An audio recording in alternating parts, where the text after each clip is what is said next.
Apologies for the technical interruption there. Hopefully you've just seen the fall of the wicket of Lloyd, bowled by Roland Jones for 5. Right arm over from the pavilion end, lovely ball to the right-hander, took off stump out of the ground, that after the wicket, which you might have just seen before the technical difficulty, that of Byram, who's caught Simpson off the bowling of Murtagh for 4, and Glamorgan 9 for 2, justifying Middlesex's start here to win the toss, field first. And Glamorgan, 10:30 start in September. As you'd imagine, it'll be tricky out there. It's a pretty lush and, well, it's almost a mid-season looking pitch, that one out there at Lord's at the moment. It looks an absolute belter of a track. I'm Kevin Hand with the commentary for this one. If you've just joined us this morning, there was a minute's silence before the start, followed by the national anthem for passing of Her Majesty Queen Elizabeth II. Flags up half-mast here at Lord's, and the players, as you'll see throughout the shots, wearing the black armbands. Alongside me in the commentary box is John Embry. Ember's back to the cricket. We marked what was a difficult morning. We will, of course, go back to that in a moment, because I think when the technical difficulties kicked in, you were just into a story about meeting Her Majesty at Windsor, which we'll, of course, jump immediately back to. But 2 quick wickets and a September start at Lord's.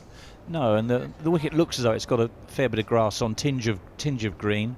But it's amazing how well the ground has recovered after the sort of summer drought and the hot weather that we've had, and the square and the ground looks absolutely remarkable. But there's a little bit of bounce and a little bit of movement off the seam, and as you say, justifying Middlesex's decision to insert Glamorgan, and a terrific start by Middlesex just into their second over. That's a lovely shot by North East, gets him off the mark. Picked up on the length early, punched away, and end of the second over, 13 for 2. There's a replay of it. Roland Jones. Looks like I've got the replay of the wicket, I think, have we? We'll come back to that in a moment. Technical gremlins taking over. I tell you what, Embers, will head back to our conversation, because that, quite frankly, at the moment feels the most important thing above the 2 wickets, doesn't it? It's we were just marking that it's 18 seasons that I've been doing this job now, and that was certainly the most moving. Of course, we had the moment to mark and recognise the passing of His Royal Highness Prince Philip only a year or so back here at Lord's, and now doing it for Her Majesty as well. Yeah, sad occasion. Just going back to the match that I played at Windsor.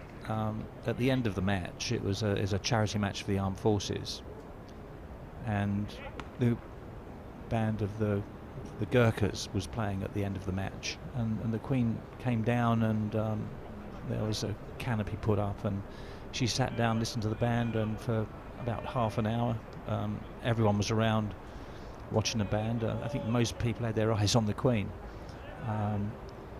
And then she left shortly afterwards, but yeah, just an amazing woman.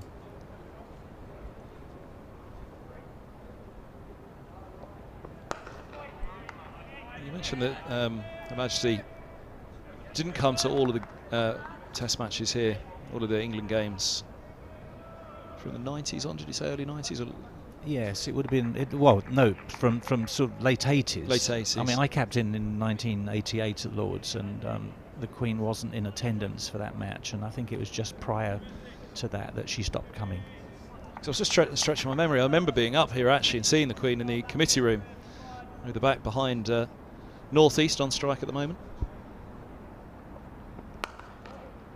That's a lovely shot.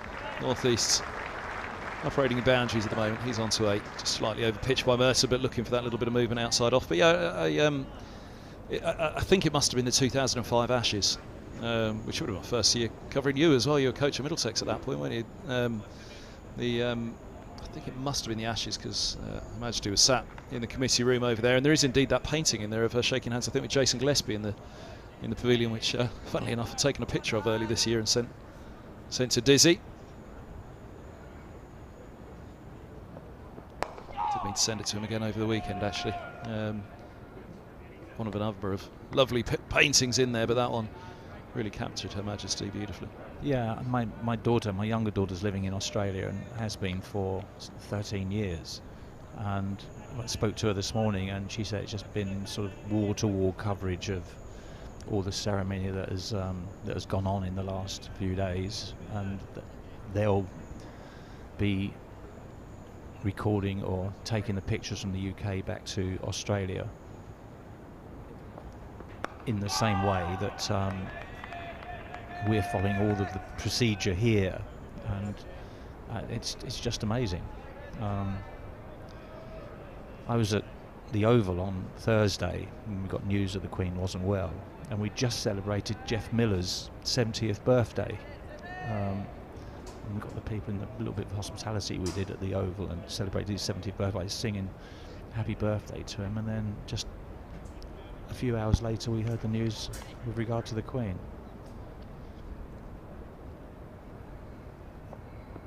That's all bowls. Just drew him in again, Murtagh. End of the third over. 20 for 2. Yeah, Middlesex, their first match back obviously this morning. The Rachel Hayhoe Flint's matches were postponed on Friday. It was due to be up at Wantage Road. So the Sunrisers game up there did resume that competition yesterday, and got the same protocol for the start of that game. The moment silence, ringing the bell, and the national anthem played before the starts, which again here at Lord's of all places as well, it just feels as though it resonated that little bit more around the ground, as it did up and down the country, of course, at all the grounds where it would have been observed this morning. But with His Royal Highness Prince Philip so associated with Middlesex and Lord's as well over the years.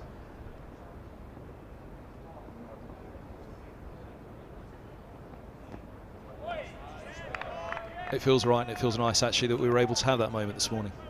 No, absolutely. Yeah, and when you play sport, and you fortunate if you represent your country, that you're not just representing your country, you are representing the Queen and everything that she stands for. So you just want to do the best that you can for England. And this morning, England at the Oval against South Africa, and one gets through. There'll be more runs. Max Holden, I think he got hands to it just to take a little bit of the sting off, perhaps. Gill turns for a third. Slip and a slide there from Holden. Said a little bit of moisture around this morning. The early September starts. 23 for 2 it is. Yeah, I think we can comfortably say that England will win this Test match. And some amazing cricket played throughout the series. I think it's probably the shortest series, the 3 Test match series, in terms of time that players have been on the field, which is absolutely amazing. 2 matches finishing in 3.5 days. This one literally 2 and a bit days.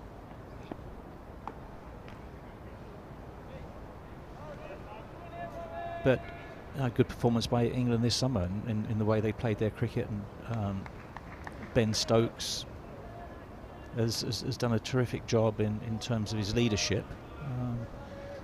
I think Joe Root did the right thing when he stood down at the time. I think he was under a lot of pressure mentally with the lack of success that the team were having.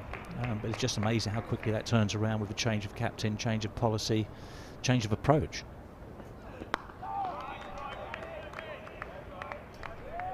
Yeah, it's extraordinary, isn't it, from the start of the summer to now, how English cricket's on a high again on the field. And actually, Ben Stokes, of course, he was one of those who tweeted quite quickly that he was desperate to get back on the field and resume the match in honour of Her Majesty as well. Noting that as well, it was, I thought, nicely done by the England captain when he tweeted that, say, we'd like to play and we'd like to play for her.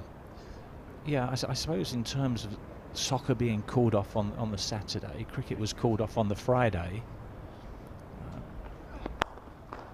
It would have been difficult. Being an international match, it can't be rearranged. Whereas soccer matches or rugby matches, I mean, rugby continued as well, but they could all be rearranged. Whereas the international match, and South Africa had already said that they wouldn't play the extra day that they lost on the Friday. So I think it was probably inevitable they would continue. But in honour of the Queen, I think Ben Stokes was right in saying what he did.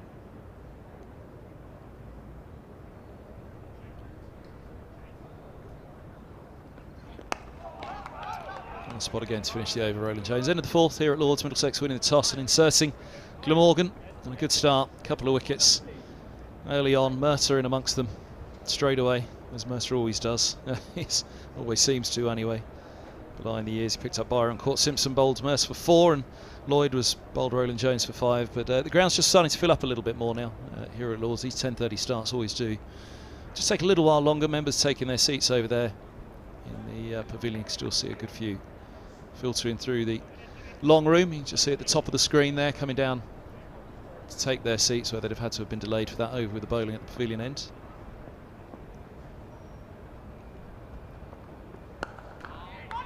Just nice to see, you know, a few more people in there than there would be normally for a championship match. You know, we are coming towards the end of the season, and people just want to just see those last days of the cricket season through. Feels odd that this is the last match of the season at Lords for Middlesex. 2 away games to finish. I remember 6 years ago when Middlesex won the championship that I was doing some coaching in the cricket school with David Nash and Andrew Strauss. And it's a scampered single. They are through. And we'd finished around about 3:30, 4 o'clock. And we thought, well, we'd go out and just see how the game was getting on. And we got out, and we didn't realise there were so many people in the ground, about 16,000, 17,000 people. And it was just amazing. And Andrew Strauss, because of his role with England, managing director of England cricket, etc., and Johnny Bairstow not playing, and Adil Rashid decided that he didn't want to play. A lot of that dissatisfaction from the Yorkshire supporters here was aimed at Strauss here. And we let Strauss walk ahead of us, and David Nash and I sort of walked about 5 or 6 yards behind him. But you know, for Middlesex, it was a great finish. You know, and a well-deserved championship as well. We played some good cricket that year. Sadly, we haven't matched that for a number of years.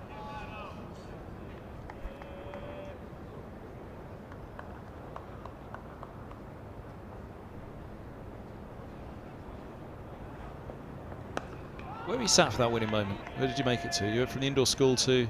The indoor score to the top of the Edrich stand, and going around towards the grandstand a bit, more so to get away from the Yorkshire supporters that were sitting up there. Wasn't there a gathering of Middlesex players up there? I seem to remember, was O.A. Shah told me he was sat there as well? Or? Well, when the players walked around the ground and waved into the crowds, we were there, and we were seen by James Franklin, 1, 2 of the other players, and we were sort of called over to go into the pavilion, but I didn't go. I just thought it was the players' place and their celebration.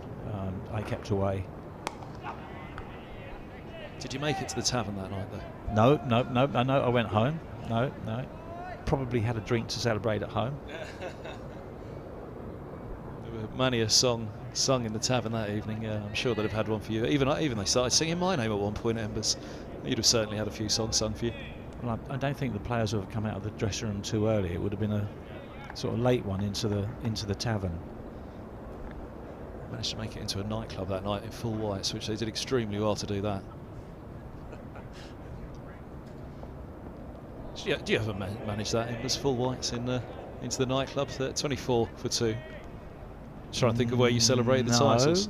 No. Specifically when you won the titles, I should add, is the question. No, I do remember in when did we win it? 1993. I remember Richard Johnson. He'd only played a couple of games. I think it was Morris's first season. And he'd only played a couple of games. And we'd just left Worcestershire, and then we were going to Colchester to play a match. And I remember the players celebrating there, but we won with a game or 2 to go, the championship. And funny enough, I didn't go that evening as well. But the boys said that Richard Johnson was jumping around on the table and whatever, arms swinging, pint of beer in his hand. You know, I think for the players it was one long celebration. And I don't think the championship actually had been won so early for quite some time. Even in 1995, my last season at Middlesex, we had a good year. We won 11 of the, I think, 16 championship matches that were played, or 17 championship matches were played. And amazingly, He's back down the slope, going down leg though. Amazingly, Warwickshire won 13. And normally if you'd won 9 or 10 championship matches, would have won the championship for you generally. We'd won 11, and we were still sort of 30 odd points behind Warwickshire. You know, they had a terrific team and obviously had a good season. I think both Donald and Brian Lara played. Yeah, I think so. Yeah. That year. I was actually about to put that question to you because that was my memory of it. Yeah. Leg side gets away with it to mid wicket. And I'm trying to think of in 1993, 95. Desmond Haynes was still with us, I think, but we only had the one overseas player. Although we had a good one and we had a good side, we just couldn't finish it off. We thought our last match at Somerset, we'd won that, we'd have a chance. Somerset hang in there made it very difficult for us, but Warwickshire end up winning their last game of the season anyway.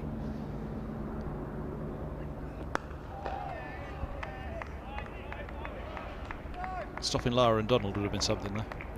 Yeah, absolutely. That's a formidable pair to have leading the bowling and the batting. Well, if you've got that pace and all of a sudden you've got probably the most destructive batsman in world cricket, certainly a batsman that could occupy the crease for long periods of time and score big hundreds, was an absolute bonus. But Desmond Haynes wasn't a bad player either.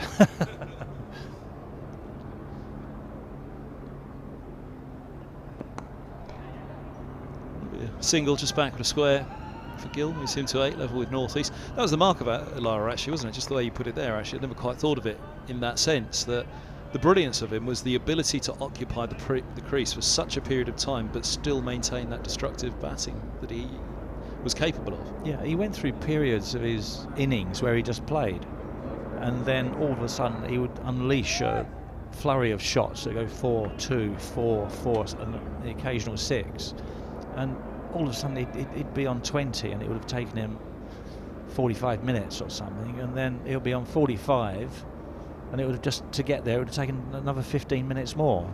Oh, it's a lovely ball, goes past the edge. Roland Jones goes up late. The slips went first, but I think from the angle, even we're watching it, as you'll see in the replay here, that clearly went back up the slope, and I think there was a clear bit of daylight between bat and ball.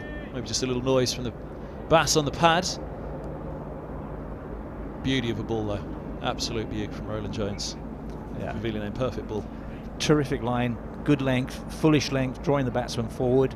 And this is a pitch, we've seen a little bit of movement off the seam.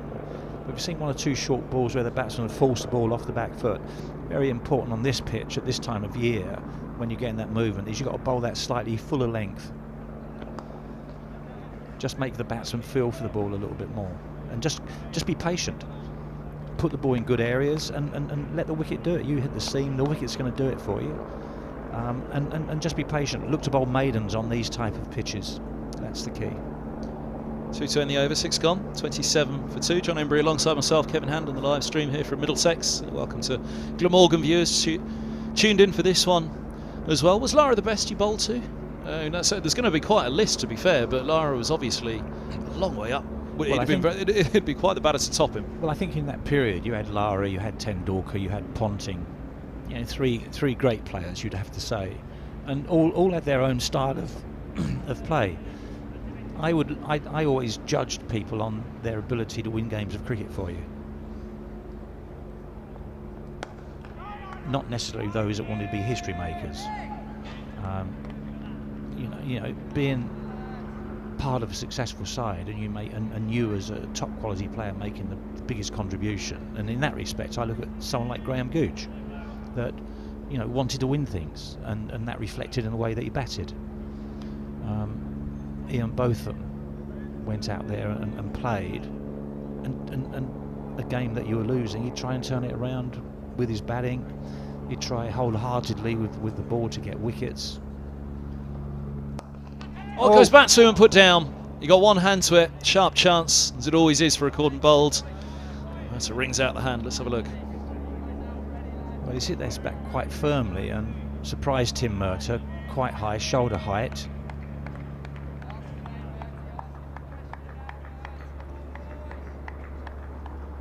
Nearly had a second bite at it, didn't he? He was looking at his hand afterwards. It was obviously hit him very hard. may have been on the top part of the wrist by the hand.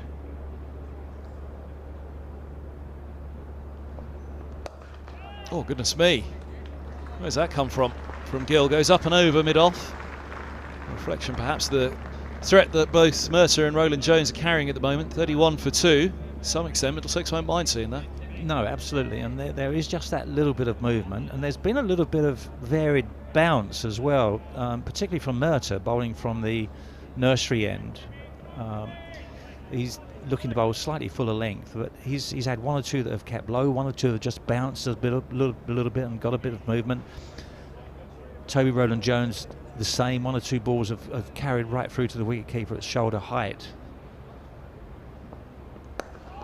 So there is a bit of pace and bounce in the pitch, and with a little variable bounce, which makes it just that little bit more difficult for the batsman. It's one of those pitches whereby when you're playing on it, you think, well, I'm going to back, if you're a top order batsman, you're going to back your technique. But unless you're positive, you will get a ball that gets you out. If you are positive and you're looking for the quick singles, rotate the strike, and then half a chance putting a ball away, just to disrupt the bowler's length, to give you more options to score runs. Goes hard at that one again. No, it's uppish back at a point. Chancing his arm a little here, Gill. He's going against the grain really, with his response to Murtagh. He's on to 16 from 14, 35 for 2, but you'll see on the replay there, that was in the air as it passed back a point. Yeah, again, a foolish ball. Just had that little bit of width allowing the batsman to go after it. A little bit surprised. He played with a straightish bat playing that shot. Normally when the ball is wide, you're slightly better off sort of closing your shoulder a little bit, turning and using a slightly flatter bat and slapping it through square of the offside, but not on that occasion. Goes again. Murtagh goes straighter with the line as a response, and Gill clips him away just wide. Roland Jones having to give chase all the way, but 4 more. Gill's on to 20, 39 for 2 into the 7th over. Well, he's certainly changing the way the game is going. 20 off 15 balls, Gill. Northeast 10 off 16. And Glamorgan are looking to be really positive here. There's only been 7 overs bowled. Middlesex going for 5.5 and over. So going 6 and over. You don't often see that from Murtagh, but obviously that's in response. That's 12 off the last 3 deliveries there from Gill. Again, to some extent, they won't massively mind that though. Murtagh at this stage, you take on the red ball early in September, especially against Tim Murtagh, you're going to chance your arm quite a lot if you keep going at it. Yeah, I mean, Middlesex have got 4 slips in. There's no gully. There's a point, and there's a mid-off, a wideish mid-off. So there's no one at extra.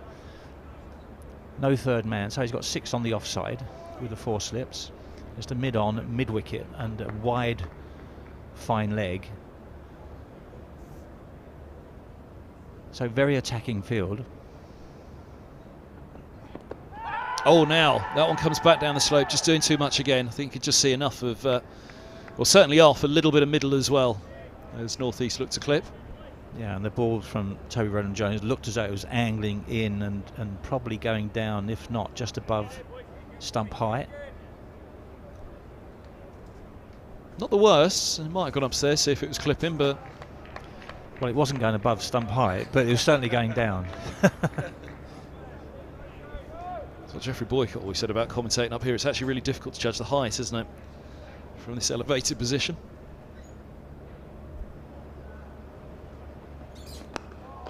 Good again from Roland Jones. It's interesting just looking at Gill's response there.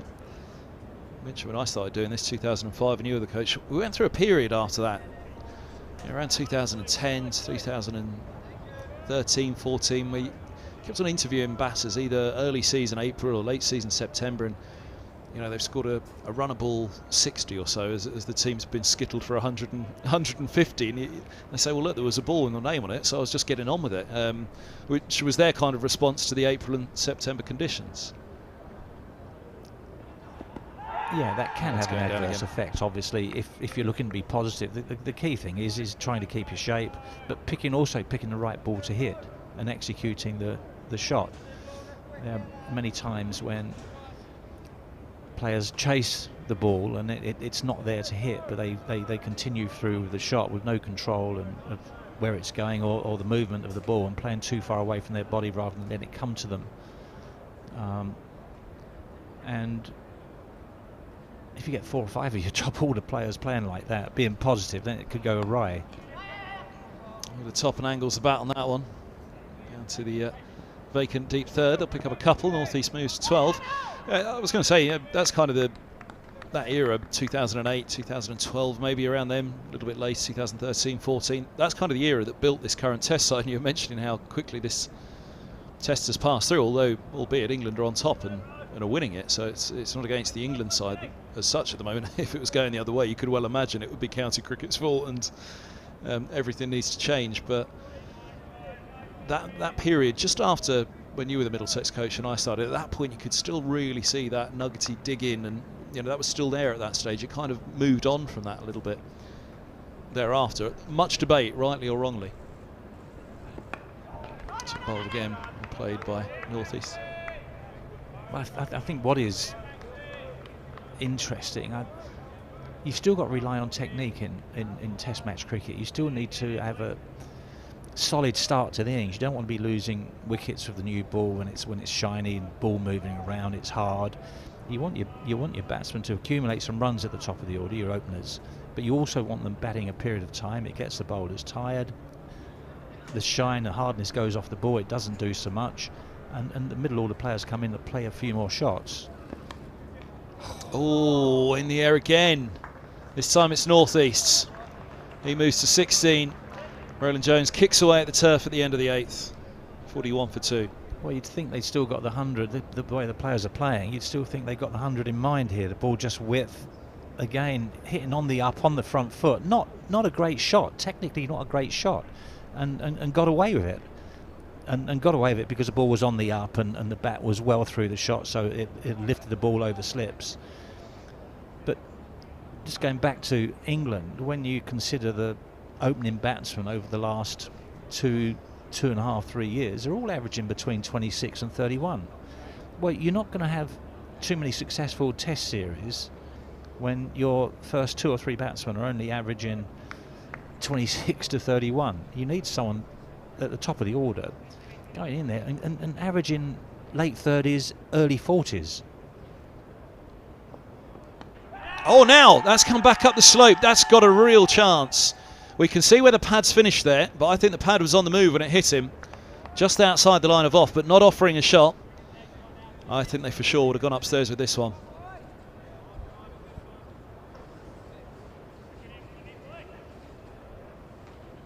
Oh, I'm just going to give the umpire a good call there. I reckon that was doing a fair bit, but was it doing enough? No, it's a good decision by the umpire. Yeah, I think so. My first instinct was he's in trouble, but I do think that was a very, very good call.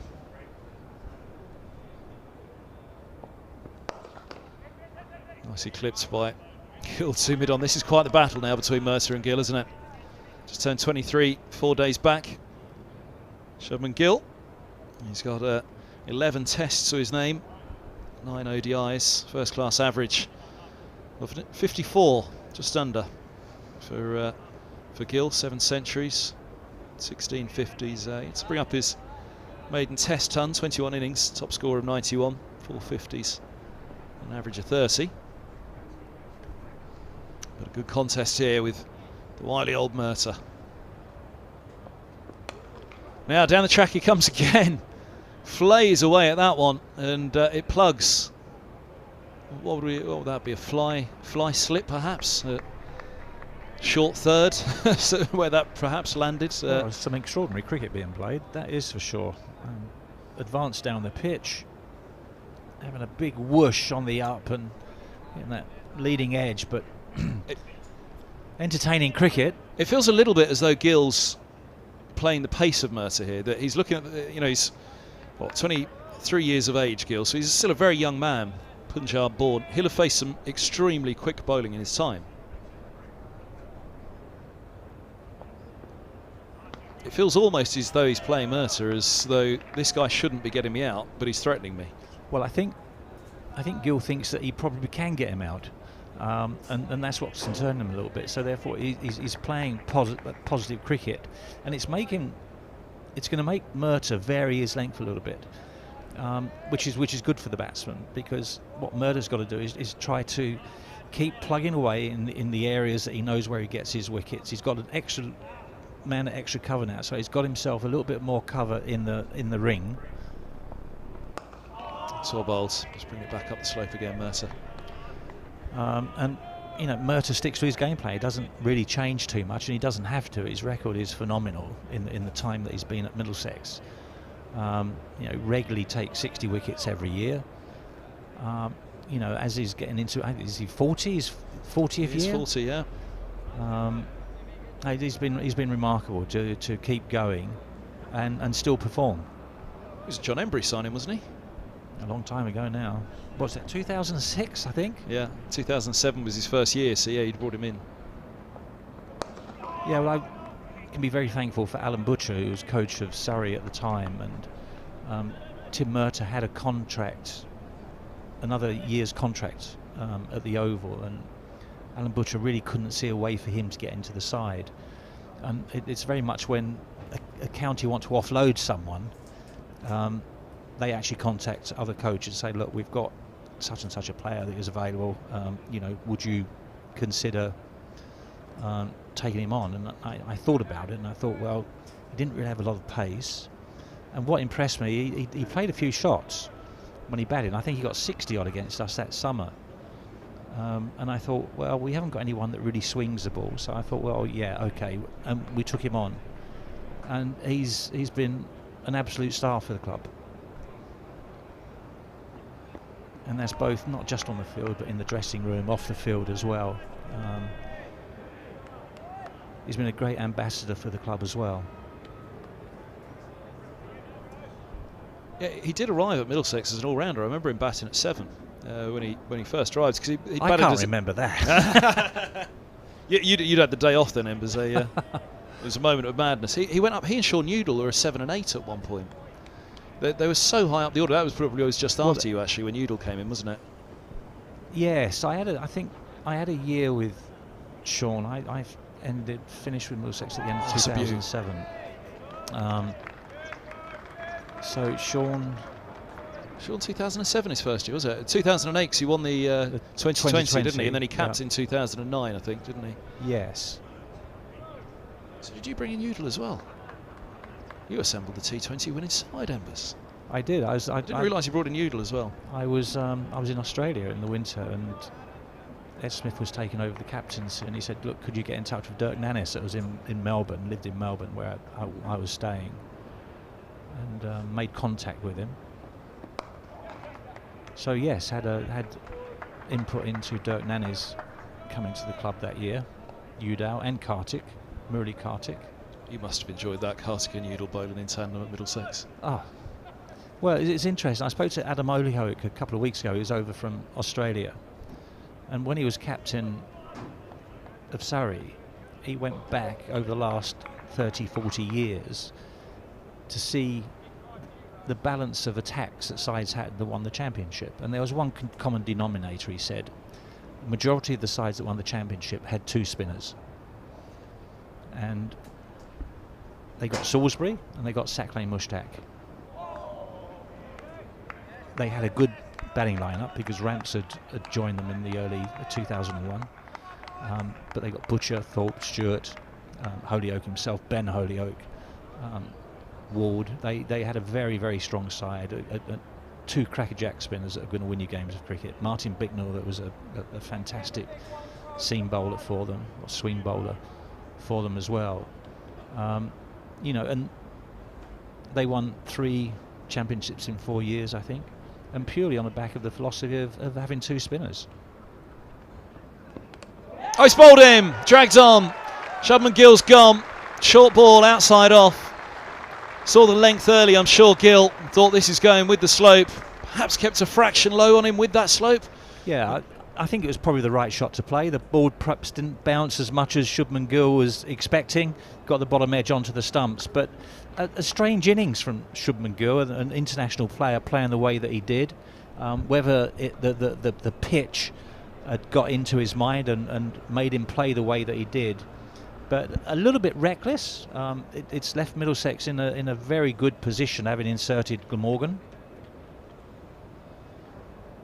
I'm short of a length, but at this stage of the innings, not that short. But also pulling from outside off stump, which is very not so easy as well. Trying to get it onto the leg side and trying to drag the ball, and you don't have as much control and not a lot of footwork. He didn't get into a great position. No, it was an innings really. That's that celebration of Roland Jones. If we wanted a reminder of 2016, although I think the 2016 one was the one-hand celebration that he does tailing off, wasn't it? He actually ran off down below. You said you were sat in the Compton, didn't you? That was where he ran off down below in celebration when they eventually caught him in the bundle. No, absolutely. I mean, 48 for 3 off. It's coming up 10 overs, so almost 5 and over. But that's the way that cricket is being played now. Well, I was going to say that innings was one that, you know, we're sitting here watching him, we're almost looking at each other like, really? But it was going to be one that's going to be defined when he's out. And if he's out for, again, 70 off 70 or 22 off 23, well, if you get 70 on a pitch that you feel is nipping all over the place, that could make a big contribution to winning the game of cricket. But on the other hand, if you don't score any runs and you play a poor shot, you're just putting your team deeper in the mire. Kieran Carlson is the new batter, 24-year-old. Been with Glamorgan all the way through the minor counties in Wales. First class average of just below 30, 7 centuries, 12 50s and 103 innings. So he's got runs to his name, high score of 191. He's got quite the job to do here at 48 for 3. We're only in the 10th over. It's nearly the end of power play 1, Embers. No, absolutely. And the bowlers are just getting warmed up. Well, I mean, that was what I say about Gill. If it, you didn't want to be damning him while he was still going, because if he did go on and hit a runnable 70. Well, it's going to be an interesting situation now for the captain, because you've got both bowlers now bowled 5 overs each. Do you take one of them off, rest them and bring them on for another spell before lunch? You bring Bamber into attack and then start to rotate your seamers around. I don't think the spinner's going to get much of an opportunity to bowl too early on in the circumstances. So the skipper's got to handle his bowlers very, very well. Ryan Higgins has come to the club on loan from Gloucestershire with a view of, I think, staying with the club and rejoining the club which he left a few years back.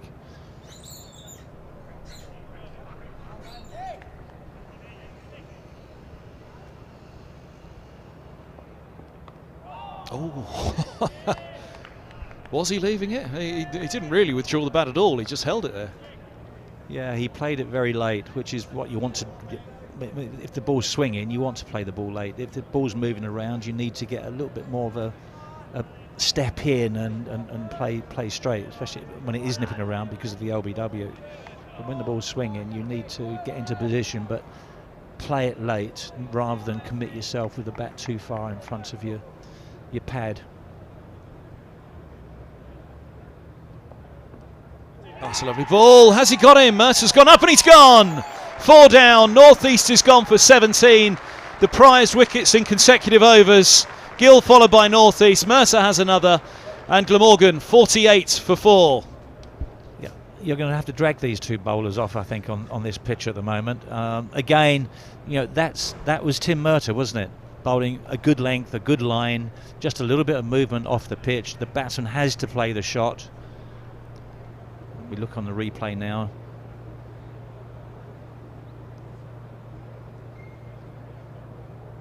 Oh, it wasn't a bad ball, was it? Pitching off stump and then bouncing and just going away from the right-handed batsman, picking up that outside edge. Well, born out of that previous delivery as well, where he, as you say, he'd played the ball late before, but I do think he was in two minds as to whether he was leaving it the one before, which just tells you that Murtagh's really got a lot of doubt in the batter's mind at the moment. Yeah, and it's not so much Murtagh, the pitch is getting into the batsman's mind, and they're feeling that they've got to play positive. Not that he was playing a positive shot there, he was playing a defensive shot, but it was such a good ball that brought about his downfall. well, this is good cricket by Middlesex. I mean, all you can do, you've inserted a club, you've been fortunate to win the toss, made the sometimes difficult decision of putting the side in, and when you put the side in, then, you know, by lunchtime you want the side to be at least 3-4 wickets down. We haven't got to the first hour yet, and Glamorgan are 4 wickets down, and for us, let's just hope that that continues. Billy Root, Joe's brother, comes in at 6. Carlson has faced 1 delivery. He's on 0. Root has yet to face. Middlesex have their tails up, including that man, the club captain, Tim Murtagh. 2 for 27 from 5.2. Only 1 column there that's un-Murtagh-like, and that's the 27. The rest of it all looks about right. Actually, the no maidens column doesn't look right either at this stage from Murtagh, but as you said, it was keep to that spot, which both he and Roland Jones have done. Roland Jones 2 for 21, but pressure's on here. 3 slips, 2 gullies. There's a point as well. And Murtagh's right arm over to the left-handed route. Clipped away. Gets off the mark. First ball just wide of Roland Jones, put right up there by Murtagh to give it the chance. Well, we had a solemn start, which, of course, was dictated but felt right as well, Embers. But I tell you what, we're wrapped up in it now, aren't we? 49 for 4. No, absolutely. You can't be critical of Tim Murtagh. He's gone for 28 off his 5.5 overs, but 12 of those runs came off three balls at the end of his 4th over. If you take those 3 balls away, and he's gone for 16, and in that respect, he's bowled very, very well. Scampered single again.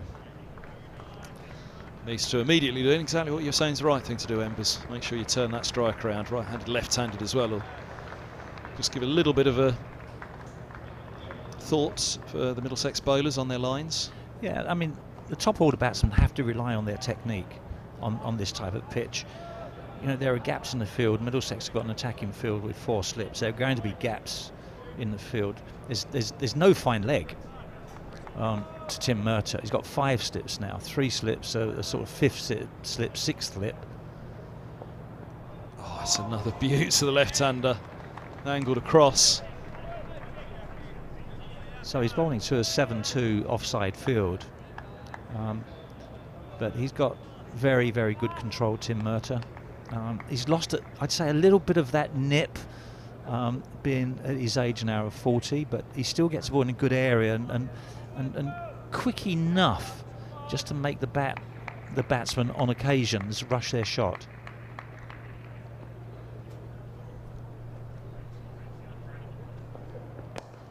Use the feet from Root, turns it to mid-wicket. There's no run. End of the 11th, so North East caught Simpson bowled Murtagh for 17, so Moda dismissal as the first wicket to go. That'll Byram. 50 for 4. Glamorgan in a fair old bit of bother after 52 minutes here at Lord's this morning. Carlson on 1, Root on 1, John Embry alongside myself, Kevin Hand, and well, on the fields in terms of cricketing matters, quite the first hour it's becoming for Middlesex. Yeah, it's, you know, I find these situations interesting. It's one thing I've enjoyed about cricket was the tactical side of the game, and, you know, field placing being very much part of that. When to attack, when to sort of defend, when to have an infield, outfield, etc. Is an in-outfield defensive? Is it attacking? And, you know, sometimes, you know, Tim Murtagh's last couple of balls there, we had 3, 4, 5 in the slips. Do you need 5 when 95% of Tim Murtagh's wickets come at 1st, 2nd or 3rd slip? On a pitch that is not going to produce, or look as though it's going to produce, many runs. I mean, had Glamorgan not been as positive, they may not have lost the wickets they did, but they wouldn't be. They also, if they weren't positive, wouldn't have 50 on the board either. So they could have been 4 for 20 odd. That's a lovely shot. Shot of the morning, perhaps, from Carlson. It was up there from Roland Jones, but even still, this stage of the match, this stage of the innings, to be put away. Yeah, and straight away, both these players, you know, 4 wickets down, they're looking to be very busy, looking for the single. Toby Roland Jones there over pitch, and just a punch down the ground on the onside. You know, if you execute that shot well, it's one of the nicest shots to be played, that on drive. But I think it's very important that you don't necessarily over-attack. It's easy to do that. For both batters and bowlers. Yeah, absolutely. Absolutely. You know, as batsmen, you need to be positive in defence in terms of looking for the singles. Yeah, if it's a good ball, play with soft hands, drop the ball down. You know, but if you've got a gap between mid-off and cover, and you're looking to play that ball into that extra cover region, and there's no one there, you know, you're just looking to push one and just rotate the strike. You've got a left and right hander in now, so it makes it a little bit more difficult for the bowler to maintain length and line. That is phenomenal. That is absolutely phenomenal from Roland Jones, isn't it? And I said that, and he's bowled an absolute perler. But then that's Roland Jones. I was just about to say it almost isn't a bad. This is where they really need to rotate the strike, both Carlson and Root, because I think right now, if you were to give it to either, Roland Jones would definitely be preferring to be bowling to Carlson right now and say to Murtagh, you take Root, right arm over to the left-hander. And there's the edge, just short. Just short of Simpson. May even have been it was the bottom hand, which took the pace off it through towards slit. That was why Simpson tried to get across in front of Eskenazi. And this ball from Toby Roland Jones, just sort of lengthish, just back of the length, but just getting that steepling bounce and dropping short of John Simpson, who's diving in front of Eskenazi at first slip. This is where rotating the strike is going to be so important. I think Roland Jones would happily settle into a groove here to the right-hander if he can.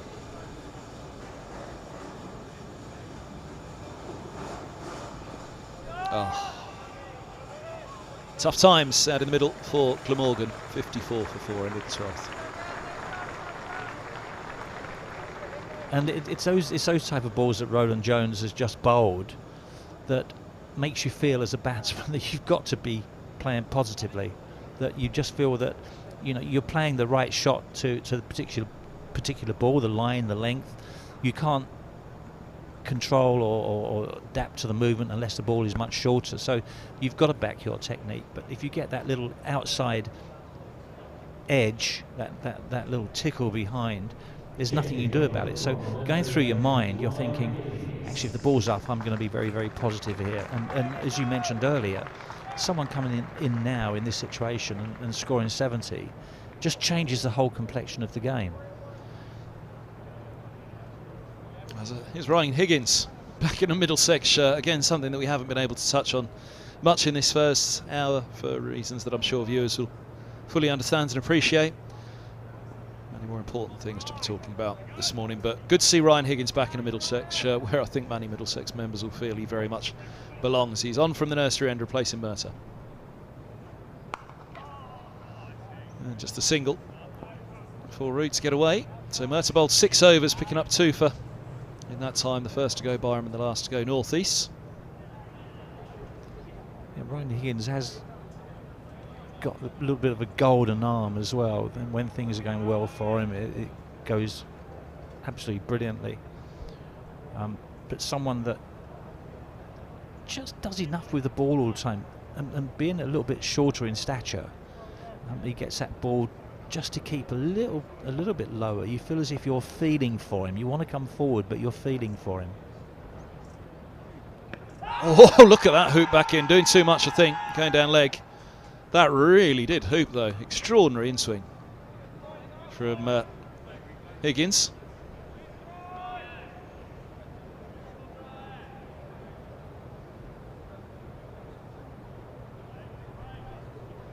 Really nipped back in late, didn't it? It's drifting down leg.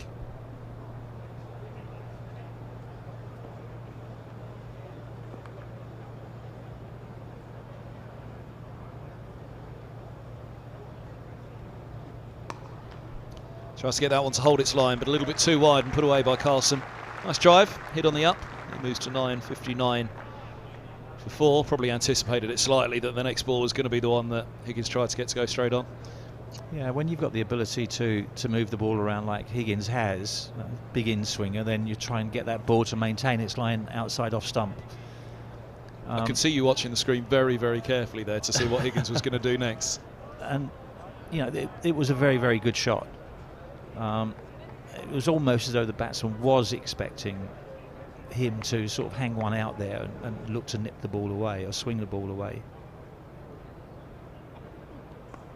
Oh, that's well blocked again by Higgins. Just a little bit of movement on that one, and taking the edge short of third slip. Luke Holman in there, so no look.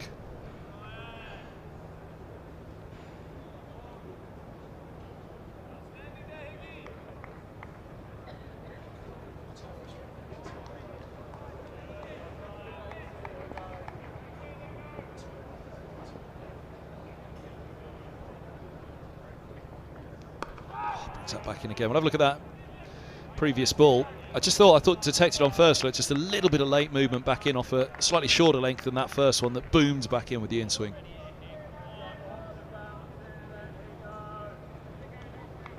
Just good line of length bowling, attacking the top of off stump, wasn't it? Did the ball carry there, or did it fall just short of the length? Yeah, I thought it just carried. Suspicion is it did just carry, and as you said, Embers, end of the 13th, 59 for 4, Holman at third slip. Martin Anderson would usually be in there, but Higgins has got Anderson's place at the moment. We'll have another look. To be honest, I was so looking to see what Higgins was doing with the ball, I didn't quite. Yeah, I was just wondering whether it's just maybe a little bit deeper for Higgins than, well, hadn't come up a little bit closer coming on after Murtagh. Oh, it did. Oh, it did carry. Really did carry. Yeah, disappointment for Holman going to his left. Actually carried at a fairly good height in the end. It wasn't quite as low as I thought it was at first. I thought it was in danger of being a bump ball into the hands, but Ethan Bamber on from the pavilion end. So double change. Roland Jones 2 for 25 from his 6. The old and the new. Well, I suppose Higgins isn't that new, is he? He's been down to Gloucester and back again, but an heir apparent in Ethan, we know what we're getting from Ethan. He's going to get the ball in good areas, going to get a bit of movement off the seam, a little bit of swing. I mean, an ideal bowler to come on in this situation. Just look to bomb maidens, just look to hit that seam.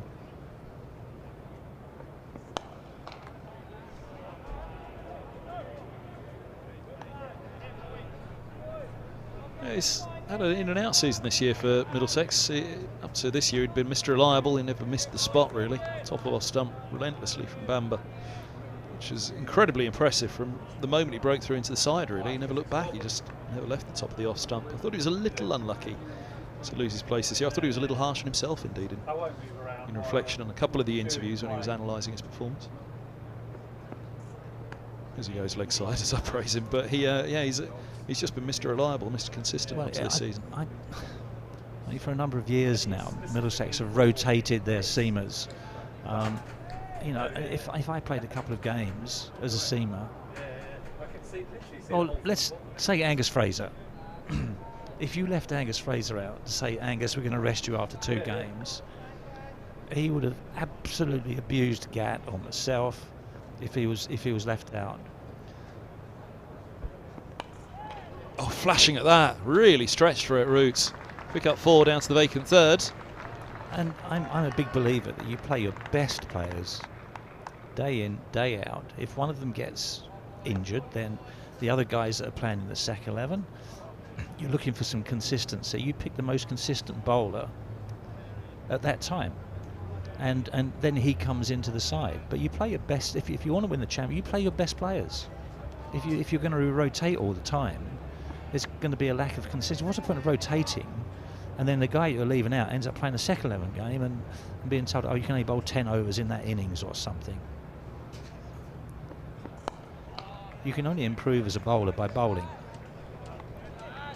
It's as simple as that. You can go in the nets. It's not the same as being out on the middle bowling. I think this is where actually, I get the feel that things have changed a little bit. Strength and conditioning coaches are a massively vital part of the game. But at one point it felt like it moved a little bit too far, where bowlers were doing too much other stuff other than bowling in the middle. Which it feels as though, and I remember talking to Gus about it a few years back, and I think he'd kind of touched on that as well. you can't replicate that bowling in the middle, what it does for the body. Well, also, and yes, you protect it with. Also, the bowlers don't bowl in the nets anymore in the way that players did in the past. And when I say the past, I'm probably just going back 10 years. Now a lot of the boys do their bowling out in the middle in the morning. The batsmen have the coaches throw with this throwing stick that they have now. And I just wonder whether the injuries that occur Into the 14th, 63 for 4. The injuries that occur with bowlers is that they're not getting bowling fit. It was always something that Alec Bedser said, and all of us cricketers thought, oh, he's going off on one again. But then when you become a more experienced player, you realise that Alec Bedser was actually dead right, that the best thing for bowling is bowling, and being bowling fit. You get bowling fit by bowling. And it's as simple as that. You get overs under your belt, you get fit. Players that are being rested, they're still getting their injuries, they're still getting their low stress fractures, shin splints or whatever. That doesn't change, I'm afraid. Yeah, it's not the ideal for the thing. The ideal thing for the body is it bowling, because we're not particularly built to do what we do when we bowl. But the best way to prepare for it is to keep doing it, the repetition, train the body for it. Yeah, it was interesting. Listening to Sean Pollock on television talking about Nokia, the South African bowl, and the changes that he made to his bowling, and he's bowling really quick. That's a good stop. Holds into a single. Milan in the covers. But it was interesting to say, you know, in the position of his feet, in relation to his hips, his shoulders, turning, and strength and conditioning coaches, specialists have worked on his action to get what's best for him, that he's going to reduce injury, and he's come up with this action, and he's bowling quick, got good control, getting good movement off the seam, and that's what you're looking for. So you can produce bowlers in terms of changing and making the action more consistent. But then again, you know, if I'm coaching with spinners, the beauty of the game is that everyone is slightly different. You don't want to coach everyone the way you bowled, or you don't want to coach everyone bat the way such and such batted. You've got to bring your own style into the game, and that's the beauty of the game. Good example in this match, actually, in opposition, Jimmy Harris, his action was changed, wasn't it? Just before he left Middlesex, he went back to his more natural action, which he began with at Glamorgan, funnily enough.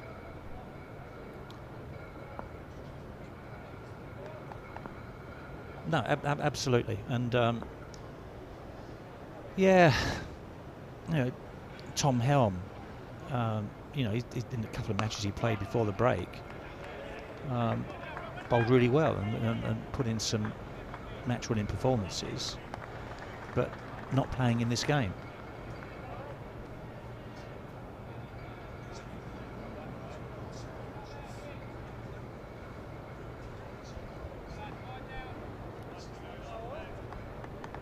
And Tom Helm, obviously, with the England set up with the one-day international series against Pakistan and with the group.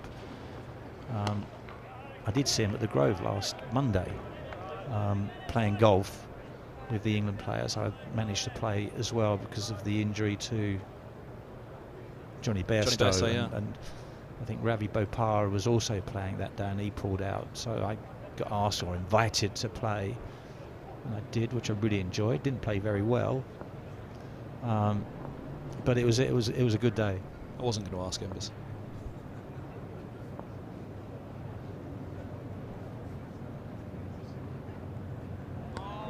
Into the 15th, 66 for 4. Yeah, Helm's a pretty good example, actually, isn't he? 'Cause he misses this one now for white ball duty, which is fantastic for him, and everybody's wanted that for a long while, for him to get that recognition. White ball for England, but when's he going to play red ball cricket again? Wow, that is the issue. It's probably the start of, well, obviously the start of next summer again. You know, you just got to get him fit to play and compete with the other players.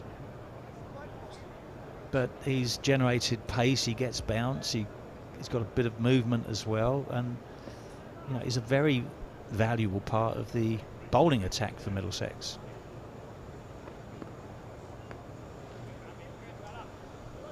Yeah, see, one of the conundrums, isn't it, for cricket to resolve that scheduling, to make sure there's enough cricket for everybody. Not sure reducing it's going to be the best way to achieve that. I agree with you. That's funny, going back, because we could go onto that tangent for a long while, couldn't we? So we probably shouldn't. But going back to what you were saying about how much you enjoy the tactics of it, it reminds me of something which I don't think I've ever had the chance to chat with you about, actually. Is it drifting down, I think? Just going down. Right arm over to the right-hander. It's got to have a lot going for it from the pavilion ends with the slope. It's nipping back. The lines really have to be pretty perfect, but I think you can see enough of, plenty of middle and off on that one. I'm often asked my favourite moments on the mic, and funnily enough, one of them was the dreariest of mornings at Northampton. There was let's say it was day 3 or day 4, I'm pretty sure it was day 4, game's heading to a draw. You came up and did 2 hours with me that morning on radio.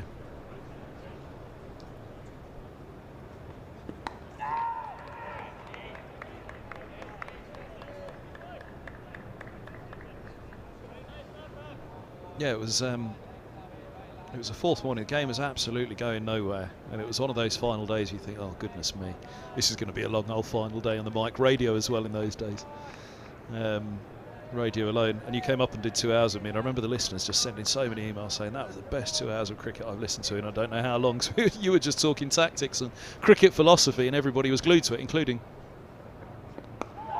me sat alongside you. So often when people often ask me, what was your favourite moments of commentary, that's one of the ones that really gets a mention. It's I sit there talking about cricket with Embers for 2 hours. I think, I when you grow up, and I joined Middlesex, Mike Breedy was captain. Mike Breedy was the best captain I played under.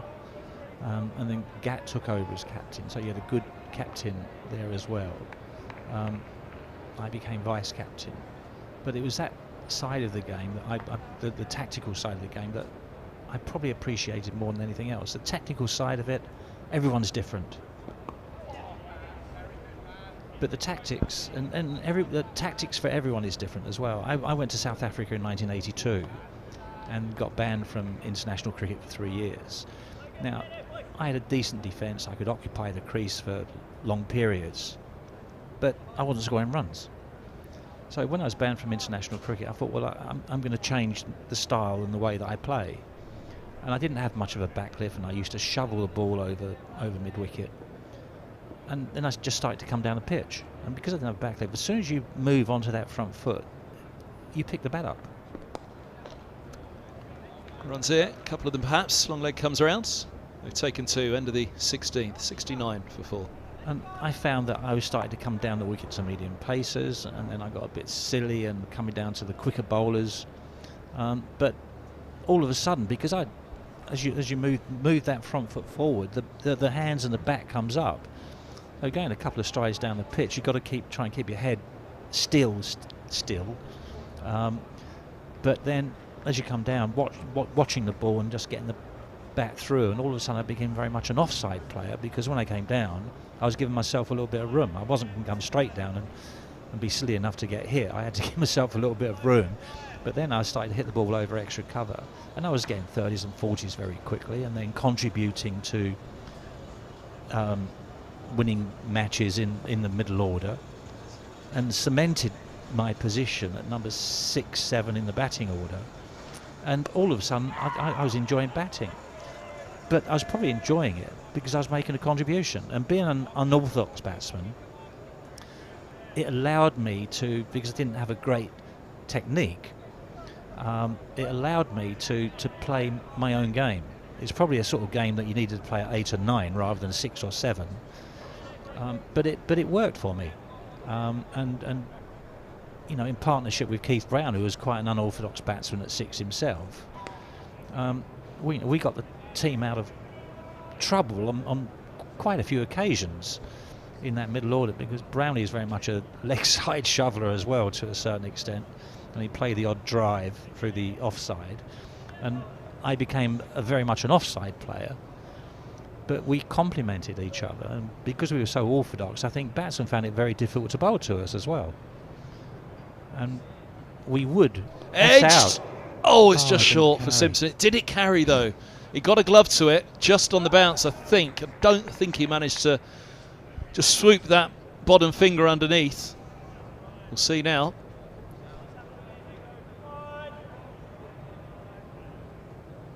He did. It carried, didn't it? Just popped back out. Yeah, just didn't get that glove underneath the ball. I forgot what I was saying now about my batting. You're unorthodox, but it worked for the pair of you. Yeah, and it did.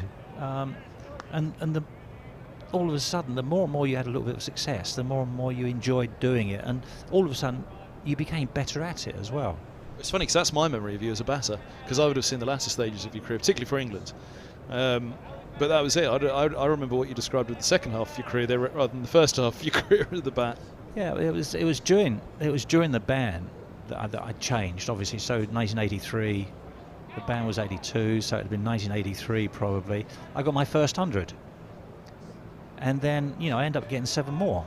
Had I played the other way around, I wouldn't have got anywhere near that. In fact, I wouldn't have batted at 6 or 7. I would have probably stayed batting at number 9, and then wouldn't have got the opportunity to bat long periods to achieve getting 100. So the change was good for me, but that was something that I instigated, that wasn't sort of driven into me by a coach or encouraged by somebody else. It was just something that happened, that I wanted to do. How much do you talked about being in the nets in 2016 with David Nash, Andrew Strauss. How much do you still get involved in nets? How much do you still, there's a mentor role as well. Actually, it's a shame. It's a shame that Middlesex are not doing well, because funny enough, on Wednesday I'm in the nets with Straussy and Nashi again for our last home game of the season. It's just a shame that Middlesex are not competing at the top of the division to get promoted. Although we, if this game goes well, then we're back in the frame.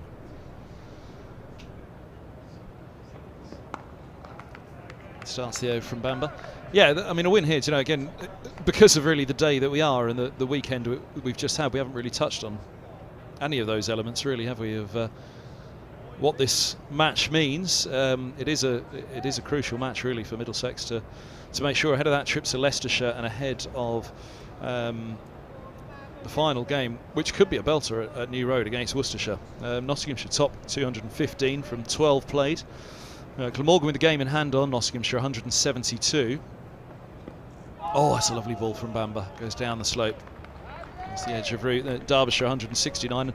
Then Middlesex fourth 165. But that game in hand. Well, this is a big game, because Glamorgan being second, this is a big game for Middlesex. We need to bowl Glamorgan out cheaply, and then we need to get runs on the board and bowl them out again. We're 7 points behind. If Middlesex can get the win and get Glamorgan out for, say, 140, Middlesex in a very, very healthy position, but they've got to then consolidate with the bat, and Glamorgan have got some good seamers as well, and make it very tricky for the Middlesex batsmen. It feels like a good toss to have won for Middlesex, doesn't it? No, absolutely. Easy to say now at 4 down, but as you say, with the match situation, the table situation, let's have a look at Glamorgan's final few fixtures after Lords. It's the arrival of Derbyshire, so that's going to be a massive one next week. And they're sitting third at the moment. Where Glamorgan have that game in hand.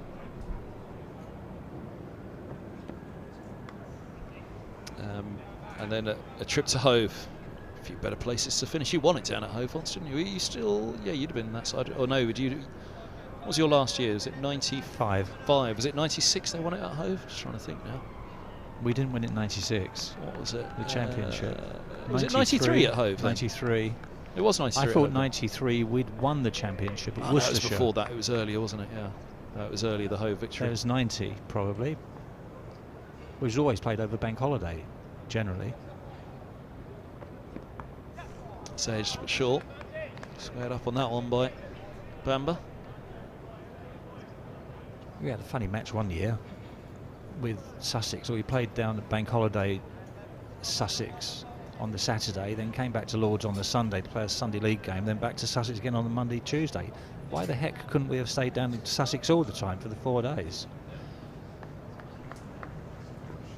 That's something they still haven't solved, isn't it? Middlesex played a 4-day game at Durham, finished on the, I don't know, Monday or so. It was back up there on the Saturday for a 1-day game. That's nicely bowled. He's on a nice length there. Run away down to deep backward point for a single. That's the end of the 18th. End of Embers. Or you said, was that one more or was that off? No, Kevin, I've got to slip away. Lovely sadly. to see you. And you, and you. Delight to Great have you up here on the mic with us. Well, come on. It's the first time this year. Yeah, please come back whenever you can. I will. It was lovely to see you, old chap. Embers, who was the first coach when I took over this job, which still seems like yesterday, really. 70 for 4 after 18. And 22 is the partnership between Carlson and Roots. 11 apiece, the pair of them, which is just settling things down, but they've both had hairy moments so far. Ryan Higgins, the latest, Mel Bamber as well. They both seem chances go down off their bowling. But Middlesex right on top here. 70 for 4 it is. North East the last to go. Caught Simpson off the bowling and Mercer the same way that he picked up Byron at the top of the innings. Go through the scores elsewhere in a few moments as well.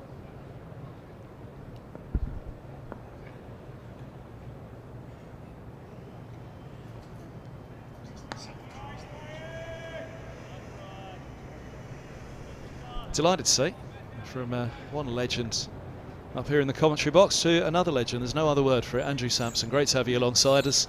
I was thinking, what do we talk about? Statistics, scorer? No, just legend. Good to have you with us, Andrew. Might be a bit of an exaggeration, but good to be here.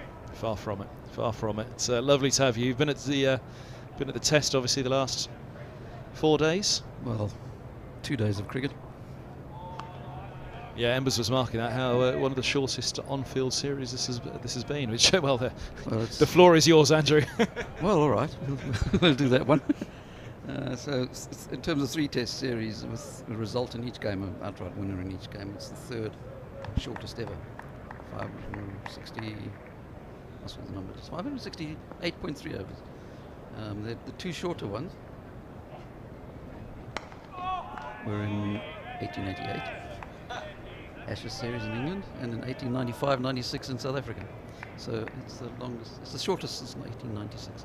But I suppose that's what you get if you've got 2 teams that have got very ordinary batting lineups and very good bowling lineups. I'll tell you what, there's a man standing at cover who averages 48 in first class cricket, Peter Milan. Peter Milan, he's back, obviously.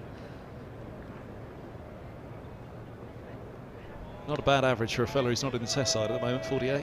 He's a decent player. Yeah, he had a little run in the test side, had one very good innings at Cape Town. That's right, yeah. The English fans will remember, but didn't quite establish himself. His younger brother should be playing test cricket in my view. Oh, really? Yanaman, who's played quite a lot of one day, hasn't done very well in that. I've always thought he was quite a serious talent. He averages 48 in first class cricket, he makes double hundreds. But he just hasn't been given the opportunity. Played the one day as recently, didn't he? Can't remember what he made in the one days. There was a relative few, wasn't there, in there? But it wasn't a massive amount. But he's got. I mean, his main claim to fame statistically was he was the first person to be dismissed by the first ball of the match on his one-day international debut. That was against Australia, and in his second match against Australia, he made 100. Oh, now has that taken the edge? It has. Higgins has route, gone for 11, 70 for 5, end of the 19th, and wow, Higgins on his return. Strikes it with the last ball of his 4th over. He's had 1 dropped off his bowling already, but he's got Root now. A dig in from Root, but not deep enough for Glamorgan at the moment. They're 70 for 5 and in real trouble here. What happened to the good old days when after 19 overs you'd be 42 for 1? That many? Oh, yeah, around about that much. On a good day. Now he's 70 for 5. Yeah.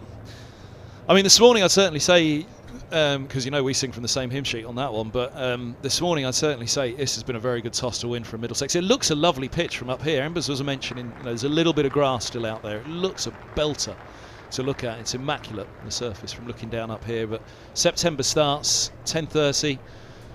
it's not a toss you want to lose if you fancy there is a little bit of out. And there was just enough overhead this morning as well, wasn't there? It's not a sunny day, it's not a heavily cloudy day either, but it just felt right to be out there bowling this morning. Yeah, it would have been, yeah. Of course, there's been a bit of talk around that about the test match starting at 11.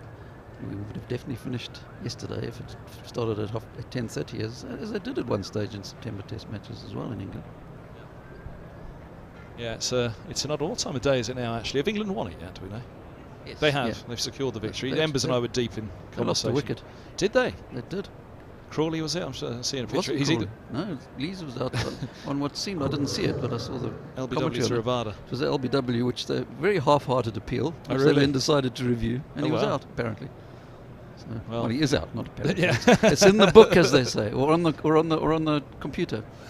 Well, yes. Not the biggest change in your time from a pencil case to a laptop. That is, yeah, it's quite a long time ago we actually changed onto computers, but I did start as the stats and things as a kid, keeping my own records and little exercise books, writing down all the scores and updating averages and that sort of stuff.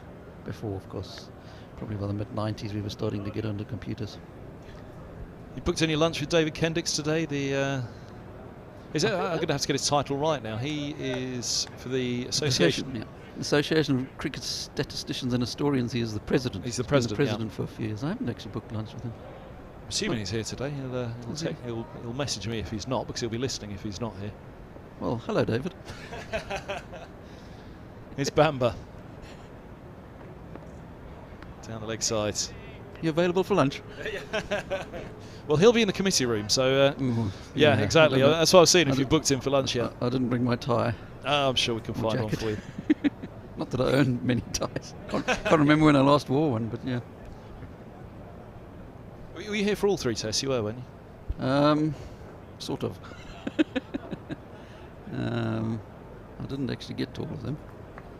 I didn't come here. I didn't get to Lord's, but I was at 2 days at Old Trafford.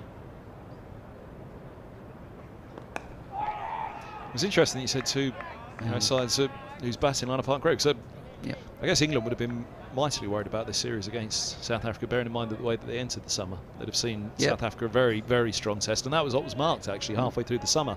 Well, the second half's going to be a fair bit different when you face South Africa, but England come out on top again. On top again, yeah. And that's, I mean, if South Africa had had a better batting lineup, it would have been, well, South Africa probably would have been the favourites, but the South African batting lineup's as poor as it's been since 1992. Was crunched away edgily though from Carlson, went down on one knee, flashing hard outside off, 3 slips in place and pick up the boundary, but perhaps born out of seeing that wicket at the other end. So South Africa win test matches these days by bowling the opposition out for low scores and then making enough to beat them, as they did against India in a tremendous series, win at home over Christmas, New Year. Lost the first test and won the second 2, chasing just over 200. But basically, because they could bowl India out, they kept themselves in the game. So totals of 200 and 250 were winning. What do you put the batting woes down to for South Africa? It's hard to tell. I mean, there's so many.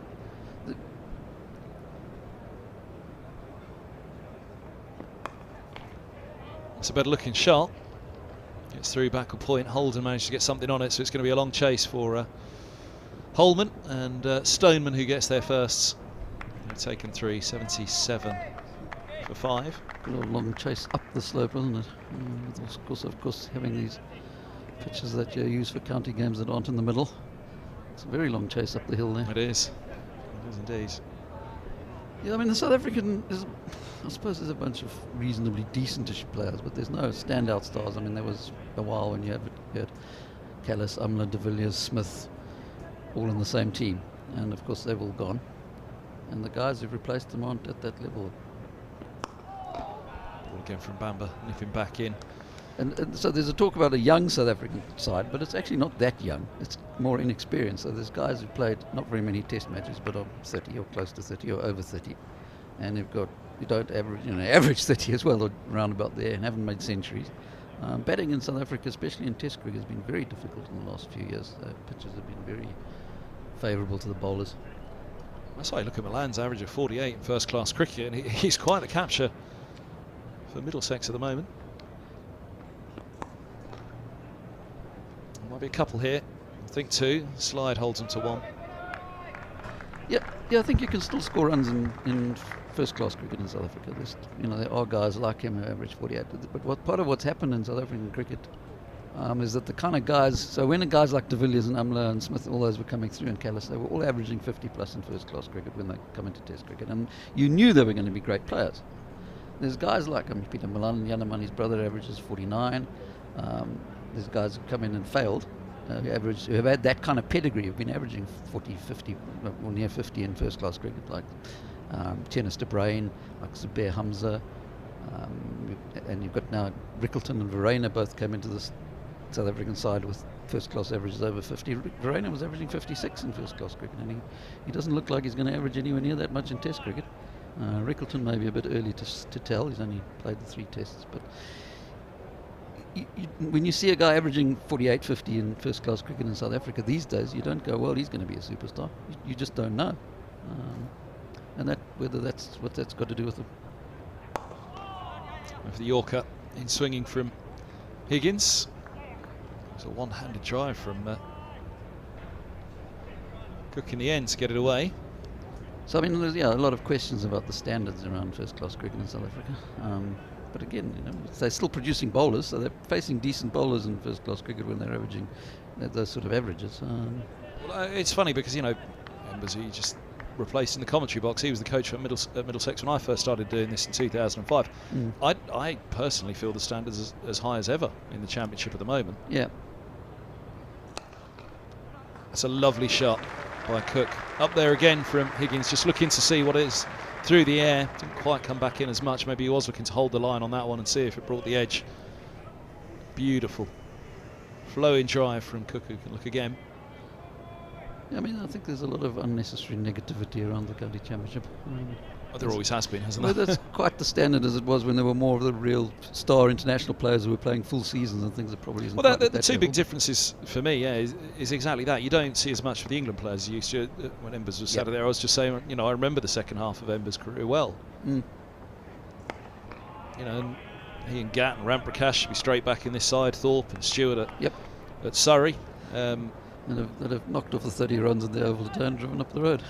Yeah, exactly. Yeah, pretty much. Yeah, exactly that. But yeah, no. And then the couple of overseas stars as well. Yeah. So I mean, there's not a lot of overseas stars these days who play full seasons, and the ones who are the likes of Umla, who've retired from international cricket, which I don't think helps that much. Oh, inside edge saves Cook for a moment. A heartbeat as it rolled up the pad, but dropped well short of the mid wicket. They were just about to go up. They thought they were through there, Middlesex, but just that little inside edge coming to Cook's aid at the very last moment.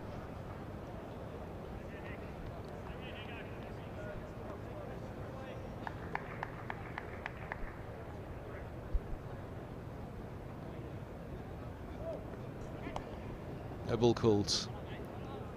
Drifts down the leg side, just overstepping from Higgins. Yeah, like I say, the fitness levels of the players is so much far superior, even to 10 years ago, really. Yeah, well, the fitness levels keep going up, which, of course, there's the argument as why do the fast bowlers keep getting injured when they're doing all this fitness exercise. Well, exactly what John Embry was saying before you as well, yeah. And good old Freddie Truman bowled 1,000 overs in a season. But I mean, I guess I'd come at it from the angle, because I'm in agreement on that, yeah. and so was Embers before you. The nutritional aspects, and also the professionalism of the way they go about it. Embers and I were chuckling away about when Middlesex won the title here in 2016 and ended up in the nightclub in their whites, and asked Embers how many times he ended up in his whites in the nightclub when he'd won a title, of course. Once the title was secured. Yes, okay. But it's a very different age now for cricketers. They are single 20 over 21 gone, 87 for 5. Very, very different age now nutritionally. Yeah, I mean, that's definitely the case. I mean, how many games would Mike Gatting have played for England in the kind of condition he was in those days? Sorry, Gat. But you know what I mean. You'll definitely be tuned in, Andrew. So be careful. Oh dear. Hello. Are you at lunch with David Kendricks? No. But yes, there's no question the fitness levels are higher than they've ever been because of the professionalism, because we can employ all the medical and fitness guys to get them to that level. There's no doubt about that. There's the thing is now, guys, like I say, it does seem to be coming around a little bit more about getting bowling fit. Tom Helm's a name mentioned by John Embry as well. He touched on it early this season. Said, "Look, you're in great form. What are you going to do to maintain this form?" And he said, "Keep bowling. That's what perhaps he hasn't done in the past." So which is the way the game's gone. It's rest. It's a nice start to the over from Bamber again. Really challenging that inside edge, just about jabbing the bat down on it. Cook seems to be a little bit of a gate there for Cook though, which Middlesex will be having a good look at. 88.45. But yeah, with it, bowling fit, but with good nutritional standards that they have nowadays, which weren't there before, and that includes alcohol as well. It's a very, very different game, even to 10 years ago, as I say. Yeah, it's probably a lot less fun, but never mind. But in terms of the bowling, I think the whole rest scenario is dot ball. Dot. He says score in the dot. Can't help yourself. Can't help myself. The whole rest thing is a little bit like a new toy. I mean, you give someone a new toy and they play with it, right? We know that. And the whole rest and rotation stuff is relatively new. And so they probably sometimes don't get it right. They don't get the balance right. Well, the great one for me was obviously the PCA produced the report that players prefer less cricket. At the start of the summer it came out, didn't it? Where, again, it was pretty much, you say, it was almost slightly like the analogy of the new toy. You put something on a piece of paper in front of somebody that says you're going to get paid the same to do less work. Well, obviously everybody's going to say, "Oh, that sounds good." Where can I sign? Yeah. Come the end of the summer, there's an awful lot of cricketers out there at the moment that feel like, "Where's the summer gone?" They haven't had enough cricket. Yeah. And the types of cricket as well, because as we said, Tom Helm's missing this game now, called up by England. When's he going to play a red ball game again? When did he last play a red ball game? And it's a big conundrum for cricket in this country, across the world indeed. Of course, there's the SA T20. Is it the SA 20 or the SA T20? SA 20. SA 20. Yes. That's crunched hard on the cut from Carlson.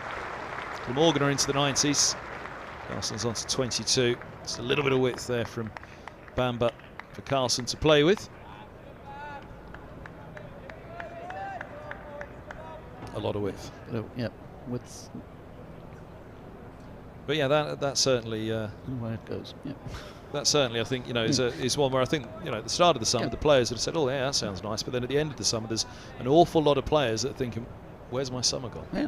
Well, I mean, it's a fact that England actually play less cricket than they've ever played. I mean, I can show you how many overs, if I get into the database, how many overs are bowled in professional cricket in England these days compared to the old days, because they play shorter games. They play, they used to play 3-day games and a few one-day games. Now half the games are 2020, and they play a lot of those. That's a lovely ball from Bamber.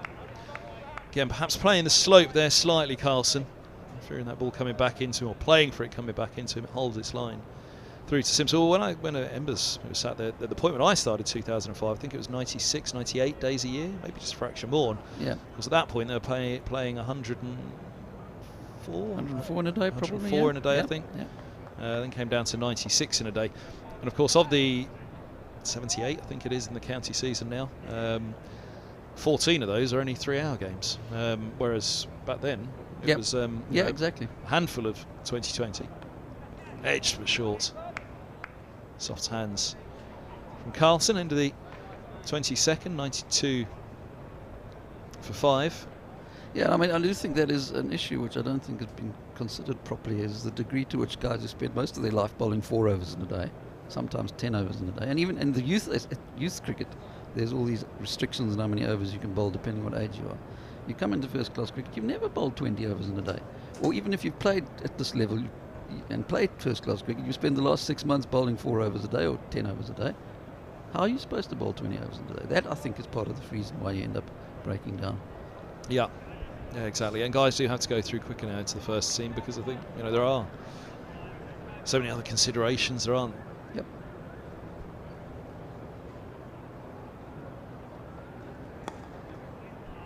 There is that rest and rotation, so if you're young and you're there, you're going to be used and put in and expected to play at that frequency.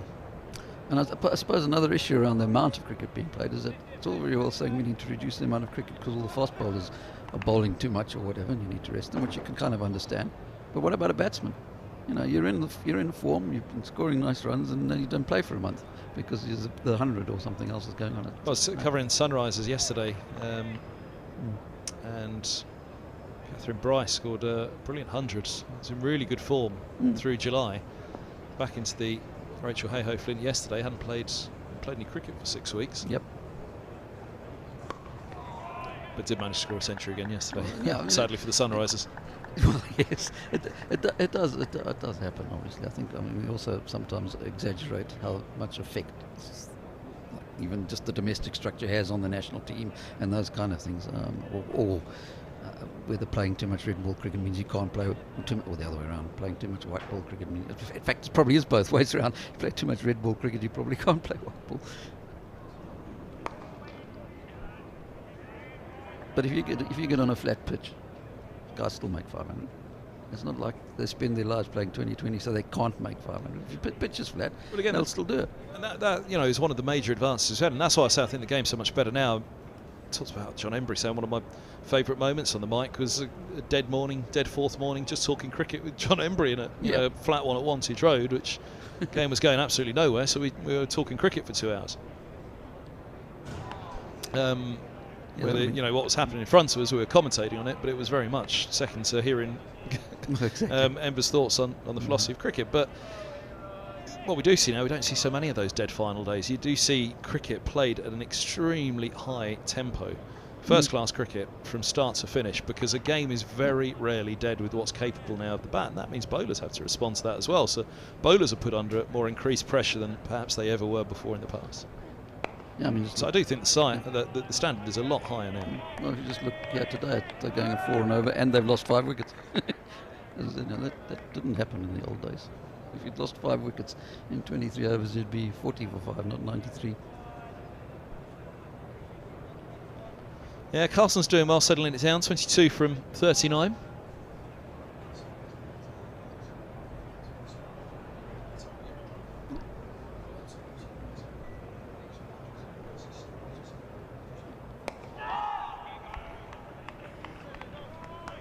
Going to make a switch in the commentary box. Andrew Sampson, we've only just got our teeth into it. Are you back? Are you around all day? Are you around all 4 days? All days? No, not all 4 days. Oh, are you off back home? Or probably be here tomorrow as well. Tomorrow? So the part of the plan was I'd be here tomorrow because I didn't expect to be here today. I expected to be at the Oval. At the Oval. I've seen you. I've sandwiched myself between 2 Middlesex legends because I believe you've got Mr. Fraser coming up next. Indeed. Andrew, lovely to see you. Hopefully see you again on the mic later today, or if not tomorrow at some point, whenever you're free, come up anytime. No problem. Cheers. Lovely to see you. Thank you very much, Andrew Sampson, statistician, scorer. Legend, as I said, is the simple thing you need to say. I think probably the most famous statisticians and scorers around the world now, TMS, Sky. Lovely to see him here at Lords. 93 for 5 is Bamble once more.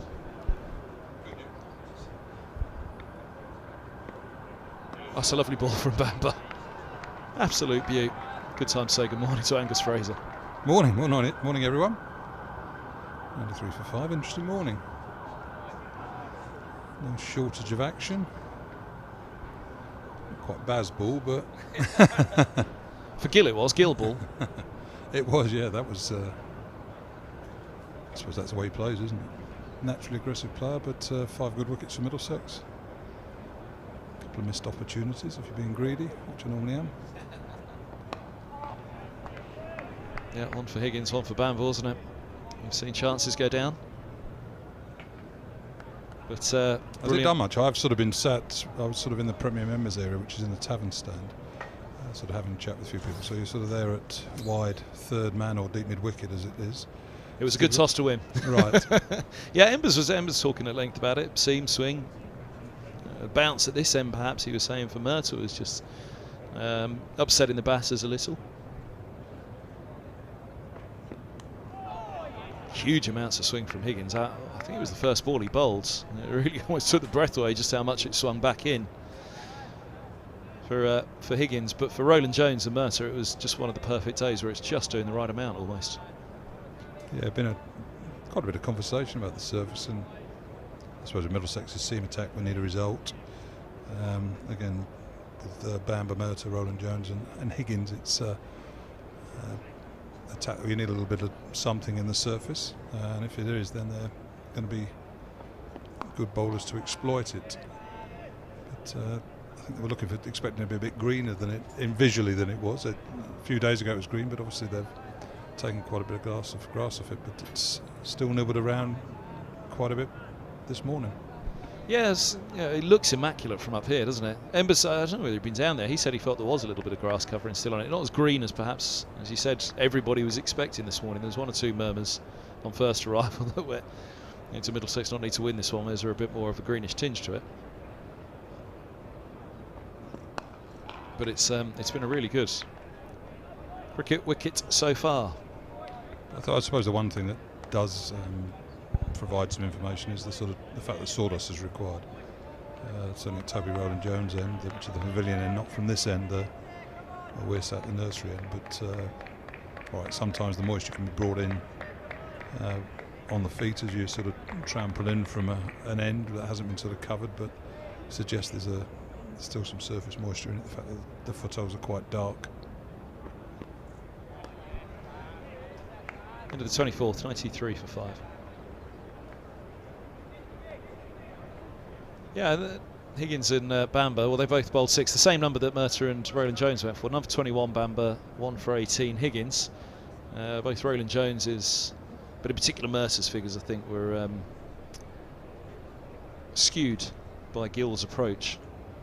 He charged down the track a few times. I think the last 3 balls of 1 Mercer over 4-4-4, so he's 2 for 29 from 6. Again, pretty skewed by those 3 deliveries alone, but in general, Gill's 22 from 23.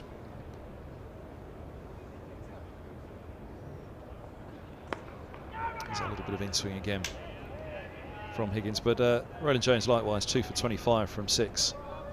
It was a counter-attack for sure after Byram was caught. Simpson bowled Murtagh and Lloyd bowled Roland Jones. Gill bowled off that bottom edge by Roland Jones as well, and Northeast caught Simpson, bowled Mercer for 17.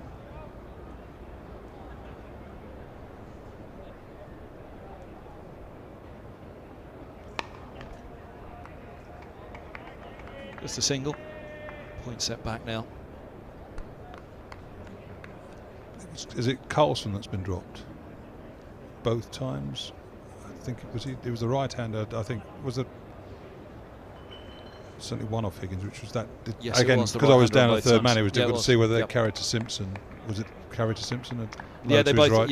Yeah. One carried to Holman, one carried to Simpson. Both Carlson. Yeah.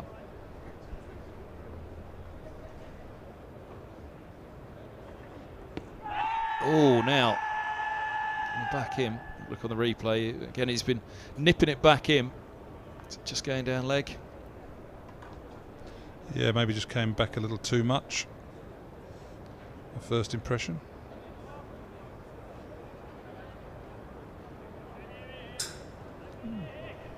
Might have clipped leg.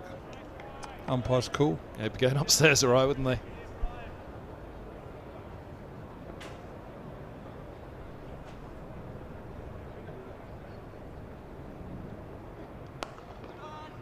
Again, swinging back in, watchfully played.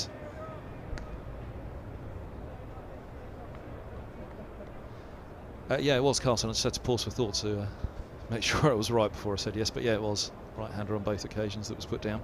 And they were both. Did the one carry to Holman? It did, yeah, it did. So that was again. So they've both been off Higgins. Because yes. I thought you said there was one off Bamber, which got Bamber, me. Didn't I? No, it was both. It right. was both off Higgins. Yeah. Yeah, he's made a good return, hasn't he?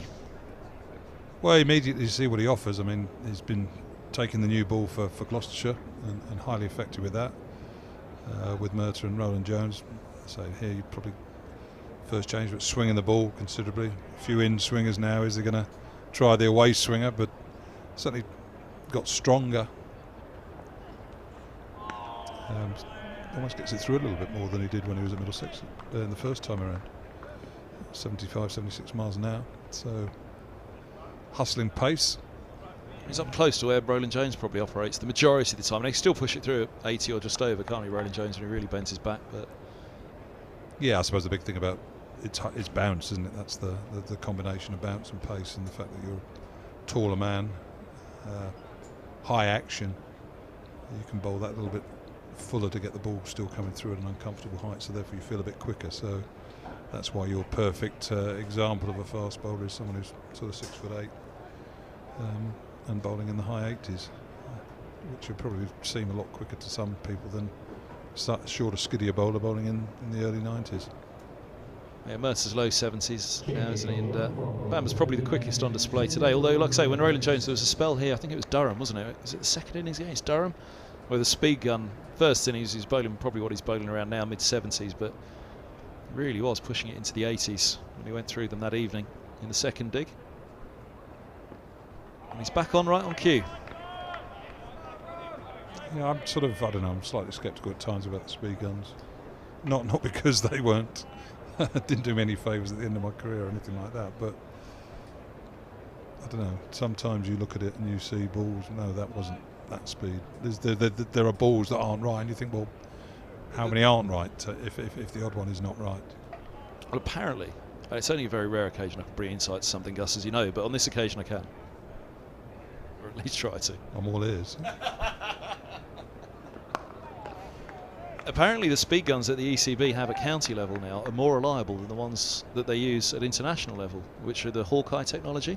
But these ones are the speed guns, for example, that, as I understand it, the police would use for a speed gun if you're, you've got the radar watching the car coming towards you, as we've all known when we've hit the brake pretty quickly.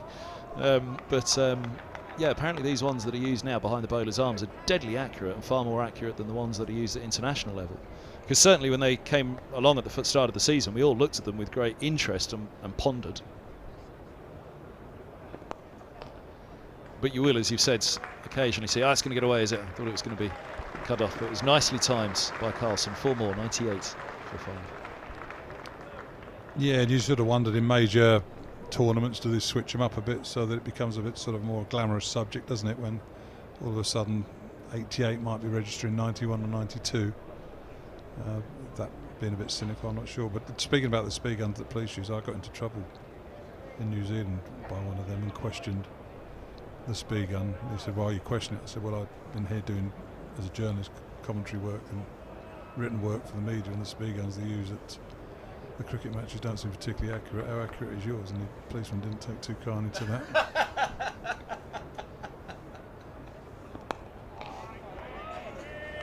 So that was on the A1, M1 in New Zealand. A1, I can't remember what the main road going from Wellington to Auckland is. It's just like a single, I mean, there's a tarmac. It's one single track going either way, and then it sort of goes quickly into sort of a sort of half track, half sort of tarmac type of thing, stony tarmac. It pulled me across, and there's juggernauts are going past, and the ground is shaking as they go past you. It's sort of, I don't know what it is, 90k or whatever. And I said to him, look, will you hurry up? One way or the other here, because I'm in more danger. I feel in more danger standing where I am now than breaking the speed limit by 10k, as you're accusing me of. And he banned me. So my 2 flippant comments were thrown back at me with, I've had enough of you, so you're banned. And fortunately, Dean Wilson, who writes for the Daily Mirror, was in the car, and he had to take over all driving. From then on, we were drivers around New Zealand together, and it didn't go down very well. Didn't he know who you were? Not a cricket fan, obviously.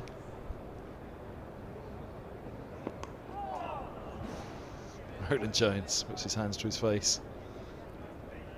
Inside edge has been in play a lot with Carlson. They very nearly got through on a few occasions. End of the 26th, 99 for 5. Another thing, a good thing about Higgins is he's good for the over rate, which is a constant sort of issue for Middlesex over the years. But just looking at the score board there, you can't quite see it on the image. But the fact there's a green sort of plus sign means that Middlesex are over rates +1 at the moment, and some of that will be the fact that you've got a seamer there who gets through his overs quite quickly, which is reassuring to see. Well, they told it under Pete Hanscom, didn't they, almost overnight? last year. He was so quick between the overs, so quick about his captaincy as well. Doing an in-swing again. I think there's a little inside edge on that, wasn't there? I'd imagine that in-swing as well was probably sending it down the leg side, but I don't think we'll see the leg tapped here, will we? We will. Leg by it is. So it was just that in-swing that the umpire's decision was doing too much. Yeah, it's probably sliding down the leg side. The previous one in the last over, perhaps a little bit closer, but continuing to get some help. 100 up for Glamorgan. Been a tough morning for them, but I say 100 runs on the board. Conditions that are unlikely to change throughout the day, and they'll be bowling at some stage today, you'd expect.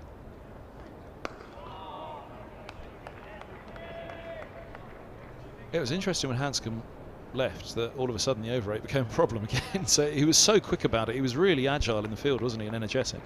Well, there is so much messing around. I mean, I know obviously James Franklin did really well for Middlesex and captained us to the championship in 2016, but the amount of time that you sort of stood there watching them chatting at the end of an over with a bowler, and then another decision was made, no one was moved. You think, well, what was all that about? No ball calls. Just pick up the single. Up the hill, Stoneman giving chase. 103 for 5. James Franklin liked to chat. Yeah, especially with Roland Jones, and then he'd sort of just amble from the end of the bowler's run up to second slip or slip where he was changing. You think, well, have you noticed there's a red and a red number with 3 next to it up on the board? They're minors. And we're just carrying on as though not a worry in the world. That's a lovely shot. Just a little bit of width. Carlson crashes it away. Again, he's played with a bit of freedom. He's 32 from 50 now.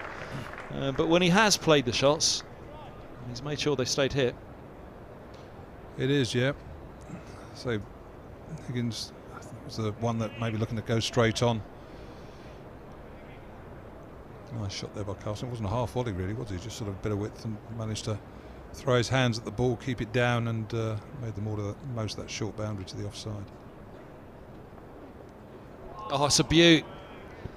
Goes away off the surface, past the edge. I was just about to say before that delivery that Carlson seems to have picked the one from Higgins that goes on quite well.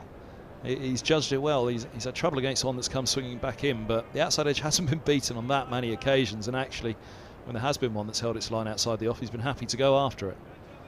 That was a beautiful comeback by Higgins. Oh!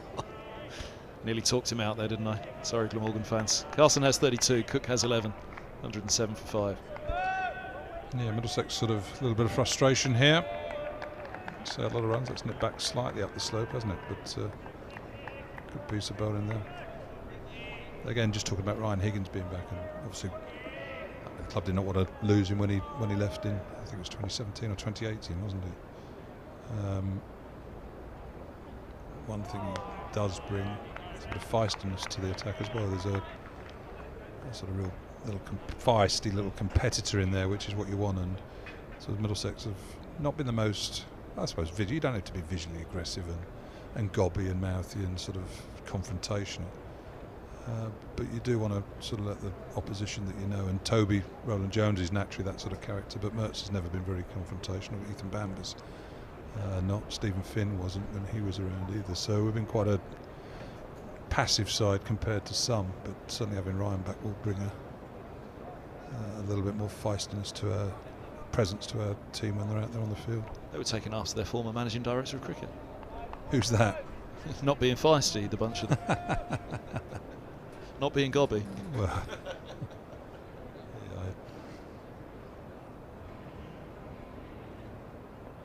although the New Zealand police officer would disagree. No, people, when it's like when people say, "Oh, I remember I played against you once," and you think, "Oh no, what did I say?" I just think I've got to apologise here. No, I did get involved a bit, but it's fun some days you needed it. It was almost seasons. They're long. Obviously something going on behind the bowler's arm here. So I think they looked up to the balcony, did they? at first, or is it just bowler's arm? Steward's running something down by the looks of it from the pavilion gate. Helmet's coming helmet, out. so short legs coming in. That's the reason why.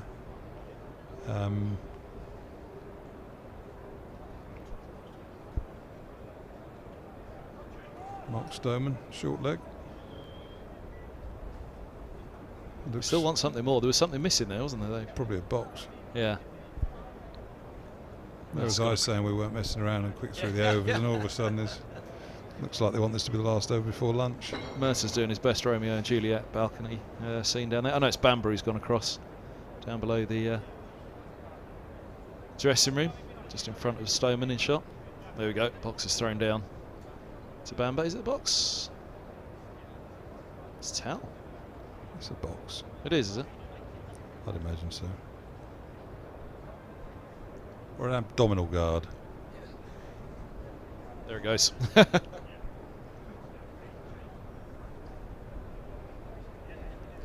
so lunge in forward, so fair decision that.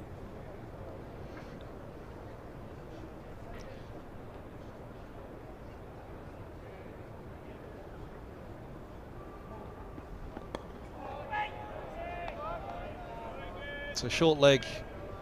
Higgins there is a square leg, and there you see just Stoneman just slightly to the left came into shot. 3 slips as well. Point in the background is Max Holden there. Mid off, mid on, long leg, pretty orthodox. I was saying before, sometimes you just wanted to get in the fight, really, so almost perceive an injustice just to get yourself going, whether you've been edged down to third man, a decision that's not gone your way, something to sort of get you into the contest a bit more.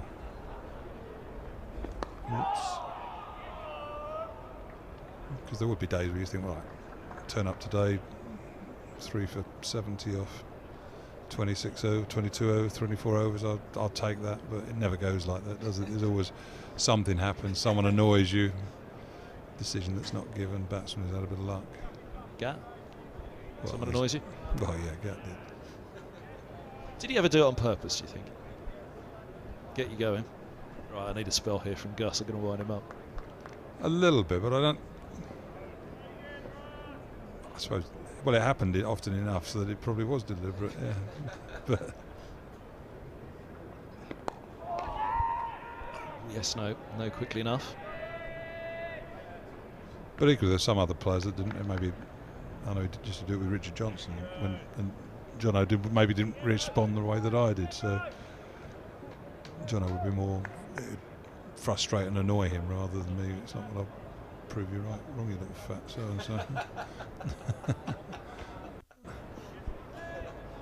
But Gad just been moving the field after every ball, so you said it's almost like field had changed. You think, well, what's going on here? It doesn't feel the same as the running is stopping. Suddenly someone's moved.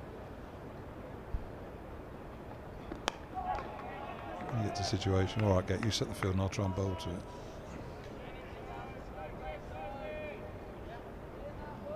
It's like another thing to maybe go about this afternoon, but it's like now there's wobble seam, isn't there?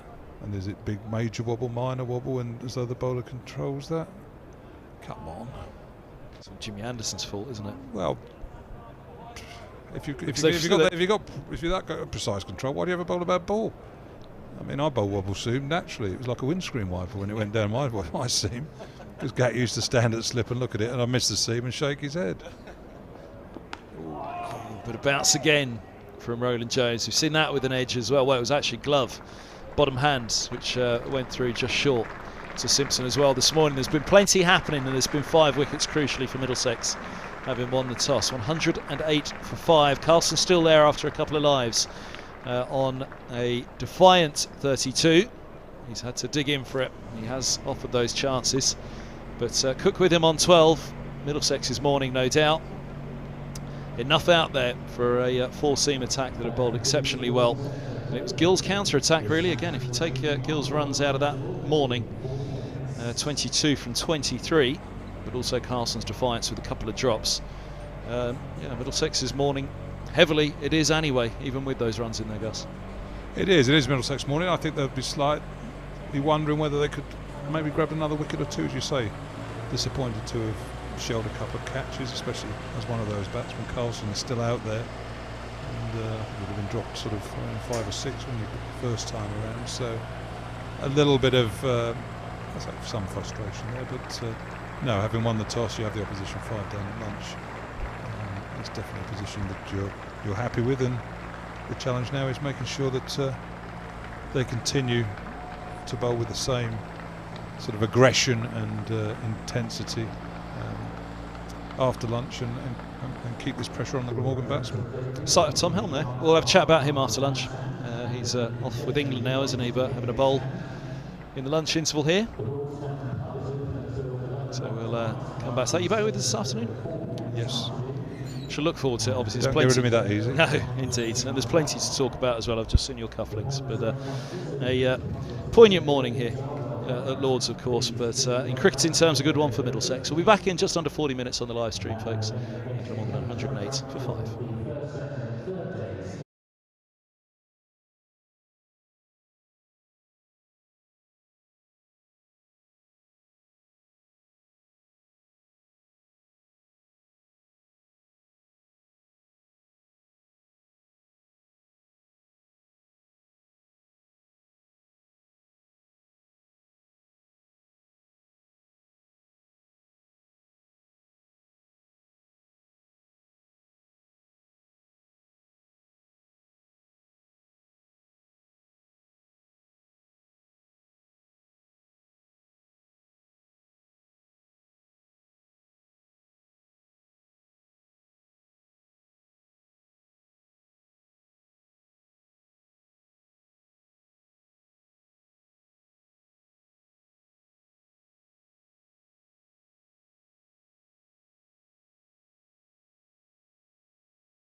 Your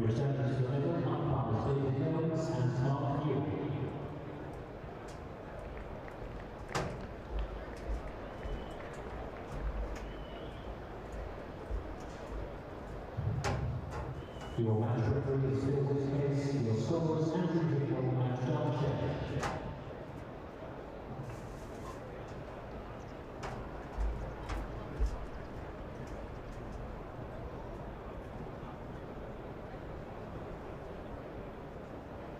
Middlesex in the field, captained by Tim Murtagh, keeping wicket John Simpson, and presumed innings for Glamorgan, Kieran Carlson and Chris Cook.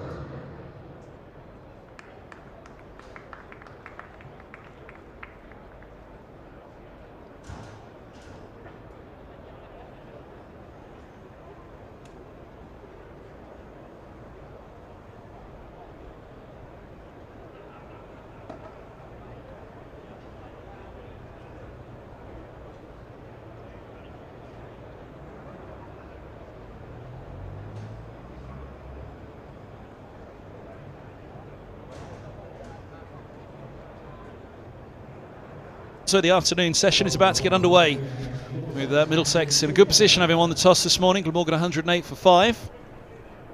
And Tim Murtagh will have the ball in hand straight after lunch. He did first thing this morning, picked up a couple of wickets, 2 for 29 from his 6. First to go in the 4th, picking up Byram caught behind. And also having Sam Northeast dismissed. 2 big wickets for him. Roland Jones picking up Lloyd, bowled for 5, and Gill playing on, looking to pull, gone for 22, and Root just before the interval caught Simpson, bowled Higgins for 11. Good spell from Higgins, 1 for 26 from his 8. Here goes Murtagh to get us underway after lunch with that 3 slips crashing down. Right on the spot straight away. And Kevin Hand with live commentary alongside me, Angus Fraser, after the interval. And well, Gus, we were just getting into it before the break there, weren't we? A very good morning for Middlesex. I think the reflection on everybody at lunch really was, actually, it could have been a lot worse for Glamorgan. I'm sure that's something Middlesex will be picking up on immediately after the interval, try and keep this moving. With the runs on the board already, which actually it could have been a lot worse, the damage done.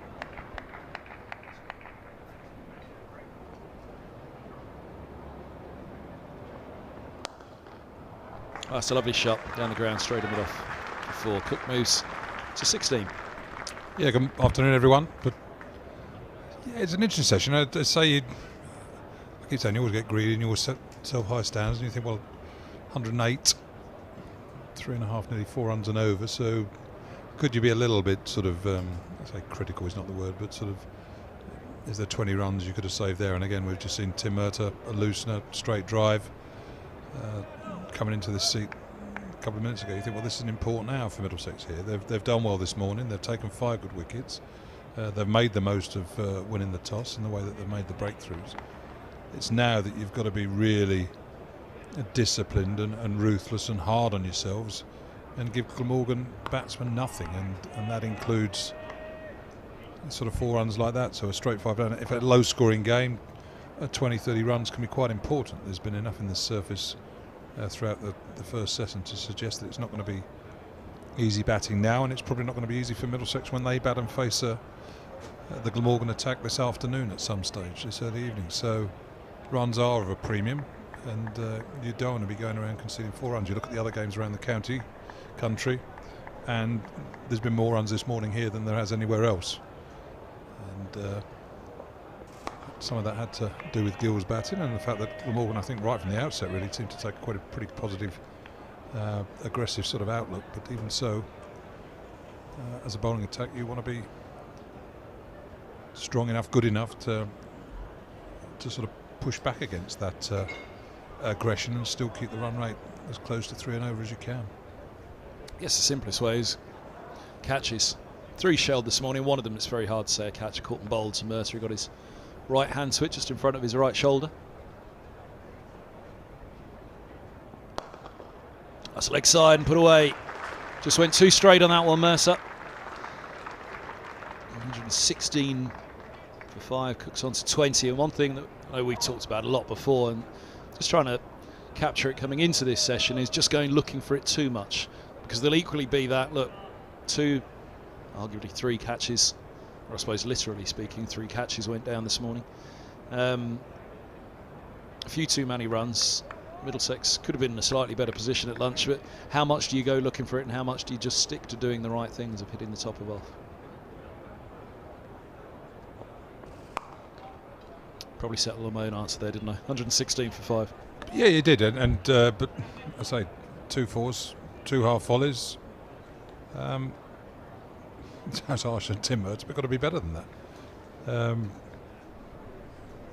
It's an important game. You need to win it. Runs are important. You can't sort of just shrug your shoulders. Oh, it was just about over. But all of a sudden, there's a little bit of initiative grabbed by Glamorgan.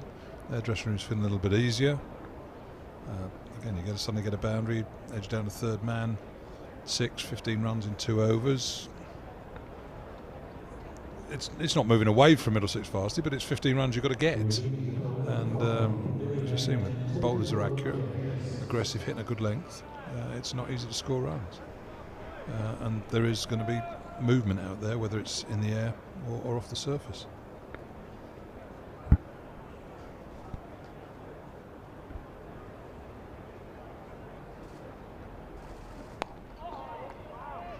That's the spot for Roland Jones, there or thereabouts. It's that inside edge of Carlson that was really challenged. I think just before you sat down, Gus, maybe with Andrew and Andrew Sampson before you and John Embry, I don't remember if Carlson was in at that point, but there were a number of times where it just felt like there was a gate. Middlesex were nearly through, but the inside edge saved him on a few occasions. Just feels like there's something there to target, and particularly from the pavilion end now for Roland Jones. You just had a little look at him before lunch.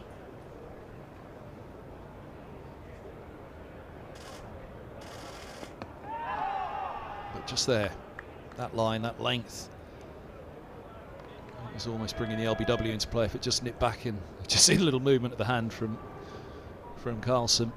But equally that one that holds it line or does indeed go away up the slope from Roland Jones. Might just be something here for him against Carlson on that nagging line and length.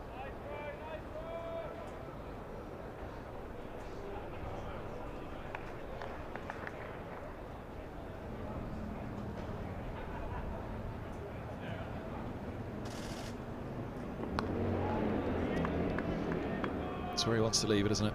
So Middlesex want to leave it all afternoon. Yeah, I was surprised actually by Higgins' economy there. Did he leak a few just before or just at the end of his spell? It felt like it was a lot more economical throughout, but he ended up going at 3.2, the most economical of the bowlers, I should add, but it seemed like he was very, very economical throughout, as Bamber had been as well. Yeah, he bowled a no ball and went for a 4 in his last over, so I think his last over went for 7 or 8 runs, so that sort of dragged him out. But again, there's only 3 maidens bowled by Middlesex this morning in 30 overs so far. Oh, it's up there and he gets away with it actually. Roland Jones. It's timed by Carlson. Quite in position it didn't feel for the shot. There he goes, replaying it a little more with a slightly more open face. You say it's a funny one, isn't it? Because you kind of look 5 wickets down. 1, you don't want to be greedy. 2, you don't want to be too critical. But it is an important match, this game, which it feels like we're fully into already in the afternoon session. It was a rather strange feeling this morning. It was for me anyway. I mentioned to viewers just before lunch your cufflinks. Yeah, because it was a strange morning. It was a poignant morning, wasn't it? And we're all back in the office, back at work. And a minute's silence. The Queen's head on your cufflinks there. Which I didn't realise when I put them on. They're sort of, I don't know, cufflinks I was going a while ago. So they're like 5p, the old 5p coins. So on one side there's the Queen's head, and on the other cufflink there's the back of it. I don't know, some flower or something. Someone will probably text and tell us what it is. It's been a bit strange this morning. I mean, even without the obviously sad news of the passing of the Queen, but almost been a while since Middlesex played. It's almost kind of pre-season feel about it again, especially when you look out on the ground and it's looking as green, as lush as it is with the rain that we've had recently. And there is a little bit of that. I think almost the players trying to find their 4-day legs and form again. And I say Glamorgan played last week, had a draw, so they've almost got that little search and see out of their bodies in that match. But it certainly had a, we haven't done this for a while, feel to it, watching the teams line up. Mike Selvey and I tweeted about it on the same day. I actually got picked up on by Rob Key in the Sunday Times. I just did speak to my other cuff and yeah, it's a thistle. I was wondering if it was a Scottish link to it. But yeah, Mike Selvey and I both picked up on the same thing, that Middlesex had 8 days cricket between the 28th of July and the 12th of September. And Rob Key picked up on it in the Sunday Times that, for whatever is done with the schedule, that can't be right. Which was reassuring to hear from Rob Key, that he agreed on that point. That I think we both tweeted it on the same day, actually the same time, I think, myself and the president. But it picked up a lot of traction from both of us, that it just didn't feel right for the likes of Murtagh, Milan, Yadav as he was obviously not here at the moment, but a number of senior players, Robson, Stoneman, 8 days cricket from the 28th of July to the 12th of September, and obviously that goes a little bit further to the members and fans as well. That's short, put away. This is just offline slightly here, just off the mark after lunch. And Cook capitalises. He's on to 24, 120 for 5.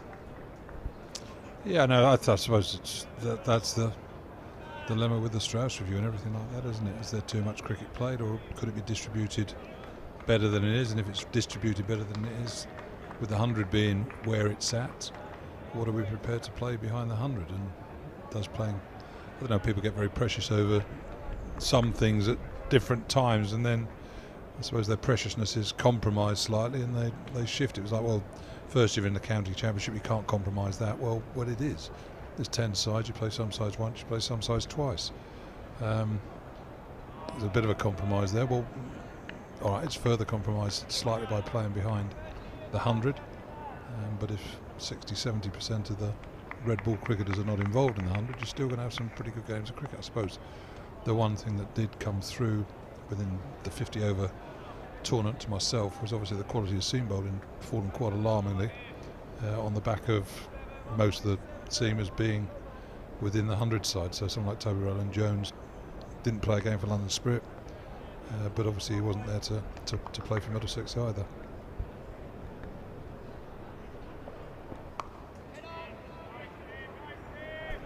Scrambled single. Who's that? Luke Holman, it had to be. Punching the ground, slapping the ground with frustration after a good attempt to stop the single. But he wasn't able to execute it, so furious with himself as he always is. Sets himself high standards, high expectations, and beats himself up when he doesn't hit them. 121 for 5 it is, 1 ball to go, the 31st. Yeah, for Murtagh, as I say, he hasn't did play one of the Royal London games, so he's only played 1 day's cricket since July 28th.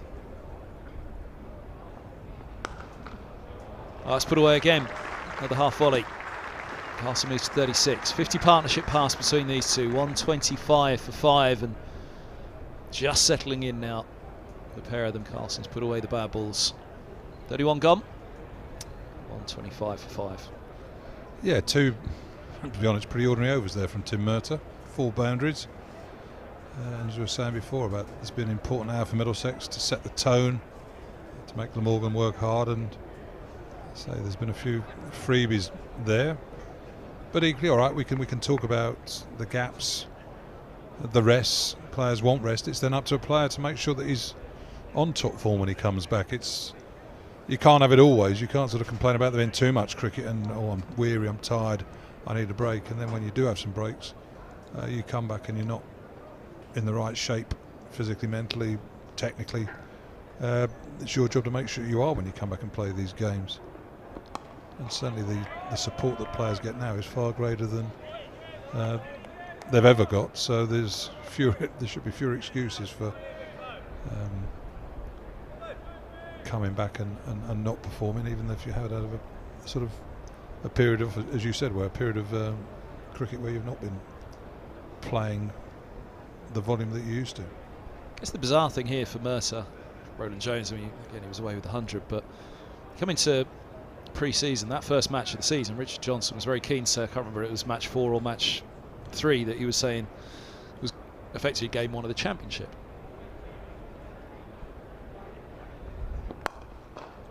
Coming to this game after a break since July 28th, Murtagh and Roland Jones won't have had that preparation that they'd have had up to the start of the championship. Game 4 of Middlesex's season, they've actually had a long break where I guess club cricket was pretty much their only option. Well, not for Roland Jones, obviously. But no, but they didn't play club cricket.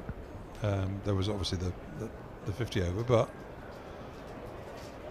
the opportunities are there to bowl. Toby would have been bowling with a red ball. Well, he should have been anyway, and I'm sure he was. At a mitt, under the guidance of Andy Mitch, who's obviously our strength and conditioning coach, those messages would have come through to Toby. The fact that you're required to play in a 3-day game starting on 12th of September, and you need to have got your workloads up and be ready to take it. I'm sure, whilst there might be a little bit more stiffness tonight than there was maybe in July when your body's a bit toughened, but it is. The schedule's there. The dates haven't changed. It's your job and the coaching staff's job to make sure you're ready for it.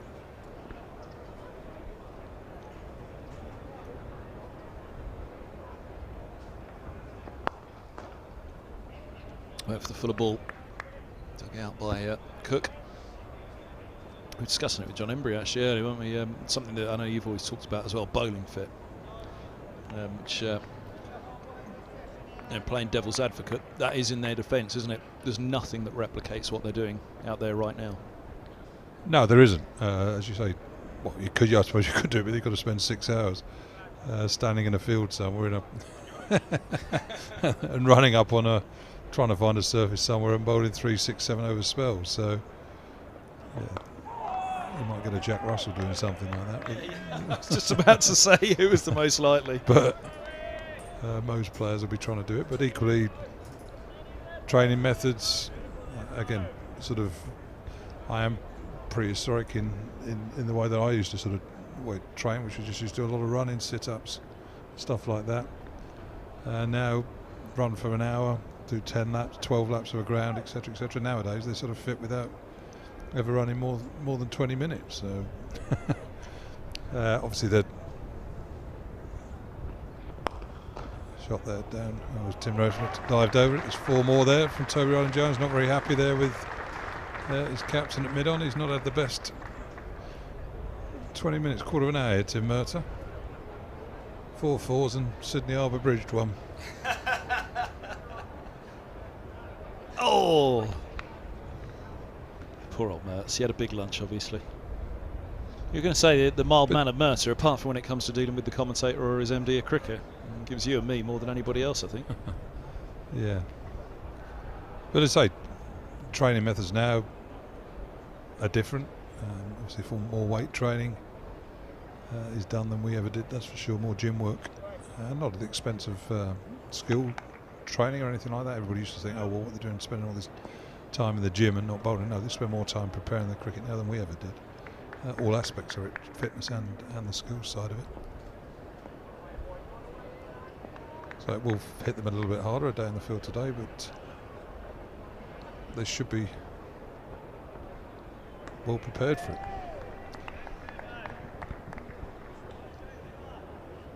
Feels like they need a breakthrough at the moment. Need a little bit of inspiration from somewhere. On 29 for 5, from 70 for 5. Even at that point was a minor recovery for Glamorgan after the loss of North East, and it was 4 down.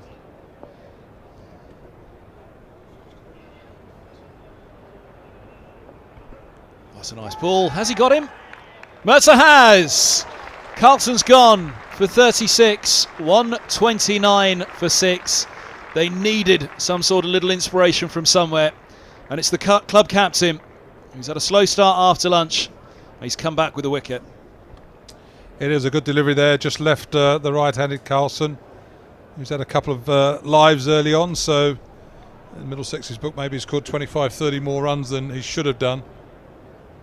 But on this occasion, outside edge, Ball's just carried to Simpson behind the stumps, taking a low, simple catch in front of him. And Middlesex take the 6th wicket. So as is Murtagh's want, he frustrates you, but he takes a wicket. But equally, he should be taking that wicket without conceded 16 runs. That's where I come from. But I say a 3rd wicket for him. And looking at his celebrations there, he's enjoyed that. Yeah, he's you always say or batters always say, don't they, watch for the good ball. If a bowler's having a rough moment, because it's bad balls that can take wickets sometimes, isn't it? But with Murtagh, even when he's just struggling a little, as he did clearly there after lunch, just struggled slightly with his line and length. When that good ball comes, it's going to be a very good ball. As Carson finds out to his cost. So out comes James Harris at number 8.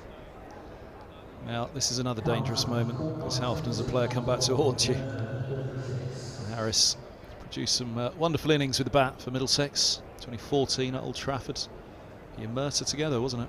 Who helped save that game after Morgan, I think, had done a fair bit of the work as well in that 2nd innings saving the draw, which sent Lancashire down and set Middlesex on their path to the 2016 title, indeed. And they saved that game in 2014, good 2015 up towards the title. He was a big part of the Middlesex side, just never able to nail it down regularly, his place. Now back where it all began. Look, Glamorgan.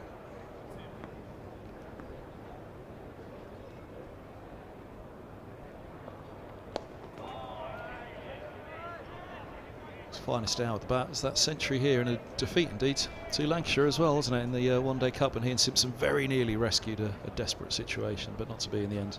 They did. I think we were about 20 for 5, weren't we, or something like that, and those two put on thick end of 200, and then we just fell away at the last moment. But no, James Amps, fine cricketer, exceptional man, chairman of the PCA now, which I think says a great deal of how he's sort of recognised and regarded. So really good servant for Middlesex. As you said, he was a daisy, wasn't he? Some days he did, some days he didn't. And when he was hot, he was really hot. And there are other days where he just seemed to leak runs, didn't he? Which was a frustration. So I think frustration to everybody. Came to Middlesex close to the England setup.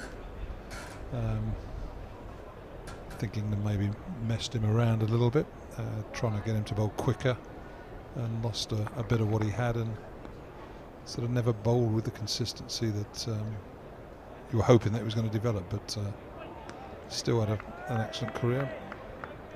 You're saying more than capable number 8. Scored useful runs, good technique, and took a great deal of pride in his batting too. He returned to a more natural action, I think he told me, in what was the start of his last year for Middlesex. He said, I just feel more back to where I was, where it all began. He said that he just reset something in his action. He felt it was giving him back more accuracy.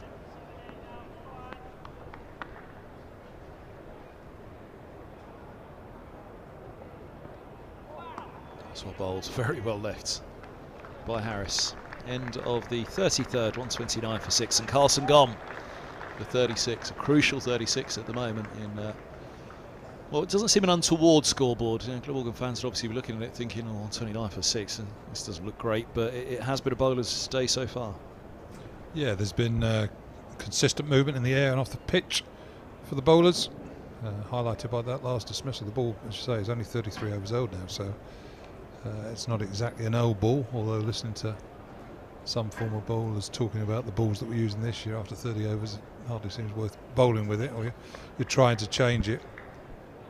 But it's still offering assistance.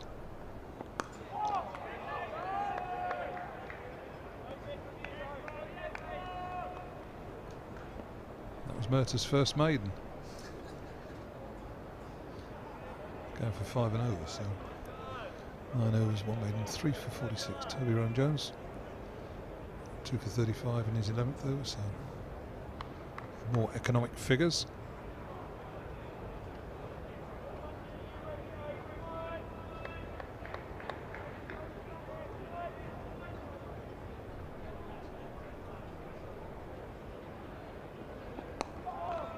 but it's almost a sort of the pressure. You know that, well, it doesn't always happen, but you work on the principle that sometimes it's like watching England in the Test match yesterday. I think they got South Africa sort of 100 for 4, and then for about an hour they didn't go anywhere, did they? Sort of weren't losing wickets, but scoring 1 run in 7 overs and things like that. And then all of a sudden, you know, as a bowling side, it's going to go bang, bang, bang, just because you create that pressure. And it might not be the 2 bowlers that are bowling at the time that benefit from that. It might be the 2 bowlers that come on afterwards that sort of reap the rewards on some occasions. But the big thing is that you create that pressure. You sort of put a mindset into the opposition that is, we're not this isn't the moment to sort of look to be adventurous, look to be aggressive, look to take the game to. And if you've sort of got that sort of mindset, you're going for your shots with a bit less conviction, and lo and behold, you're more likely to get out. I mean, I know he ended up playing on this morning, but Gill sort of aggression, you could understand that. If doing a bit, that's the way he plays. Fully commits to it. Yes, he's hit the ball in the air a couple of times into caps, but sometimes you get that fortune when you are a bit braver.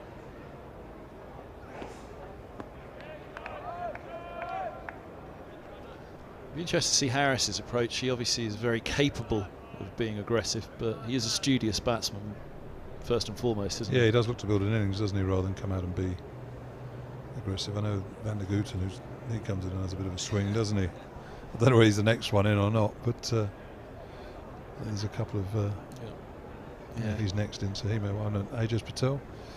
I think he might give it a bit of a swing as well.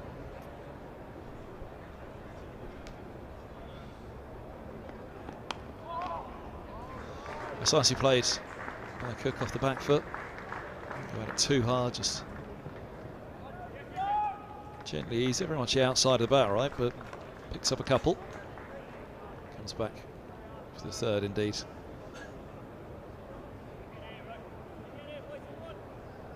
It does feel like this is a pretty crucial moment at the moment. I mean, it may be that indeed the sun's out, batting eases slightly, and same for Middlesex when they come out to bat. It's a little easier to bat than it was 10:30 this morning, and Middlesex did the real damage with those 4 early wickets. 48 for 4. That's the score I was searching for when North East fell. 17.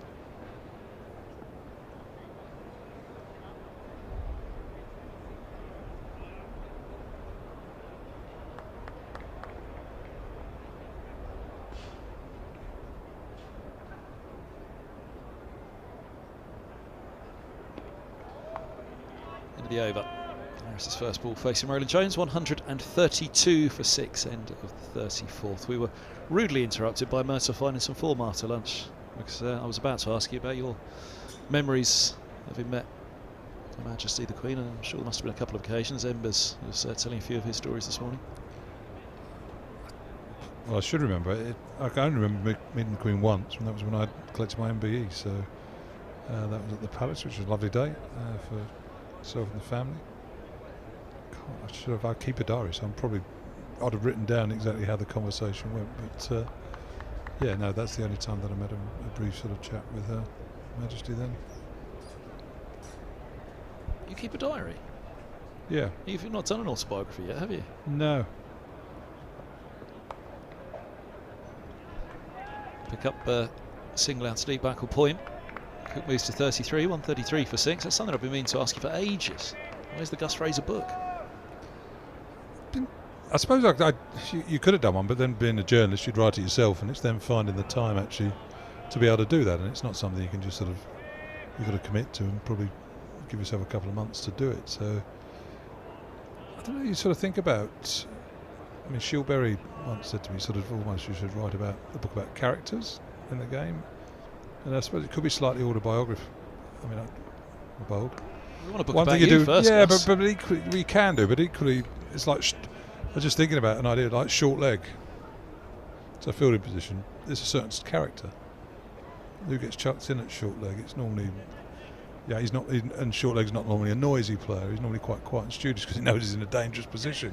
Like Keith Brown was a short leg, so you could talk about character quick with around. You look at Mark Stoneman, he's there.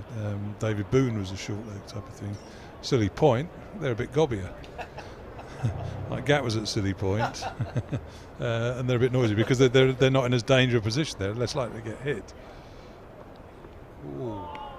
It's back up the slope. But again, night watchman, and I don't know. I suppose you could relate stories to sort of different fielding positions, the characters that fielded there. Again, the whole night watchman business. I mean, what's all that about? Sort of chucking someone with limited ability in there to face two fast bowlers at their freshest, to protect someone who has got the ability to play against them. Did you ever do it, night watchman? Yeah, that's why I did it. Yeah, it was a nightmare.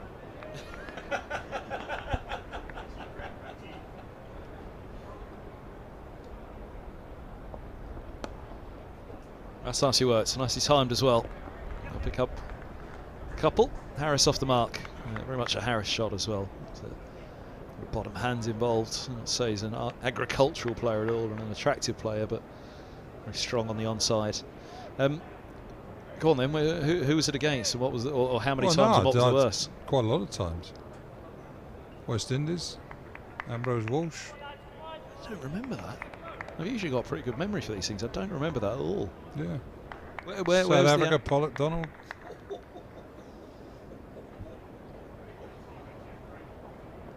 How does that conversation go? Or do we have to wait for the book? I mean, who was Australia, McGrath, McDermott.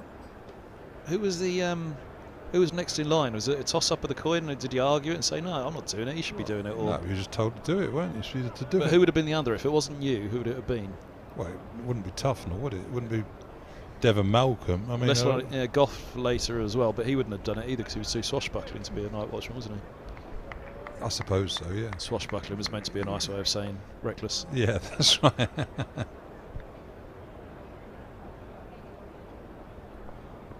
Oh, good ball again from Murtagh. So Harris, I'm sure he'd love to get his old mate with one like that coming back up the slope. 135 for 6. It would be almost get Higgins on with his in-swingers. Could be a bit interesting one there. Better over for Murtagh. But yeah, so a book. Sort of do have some ideas about it. You think, I well, want the Fraser book first before you do these. Well, I like the idea of the positions. That's a really nice one, but I still want the Fraser Again, the book follow-on. Sort of, I don't know, just stories about the follow-on, declarations. And you sort of talk about, well, when Atherton declared on Hick on 98 and stuff like that. So there's sort of, it can be sort of an autobiographical in a slightly different way rather than just, I was born on the 8th of August. Guided down for a single. Went to Gayton High School, went to Orange High School, played for Stanmore. Gus, if there was ever anybody that we would love to hear your daily thoughts, it's you. Daily ramblings.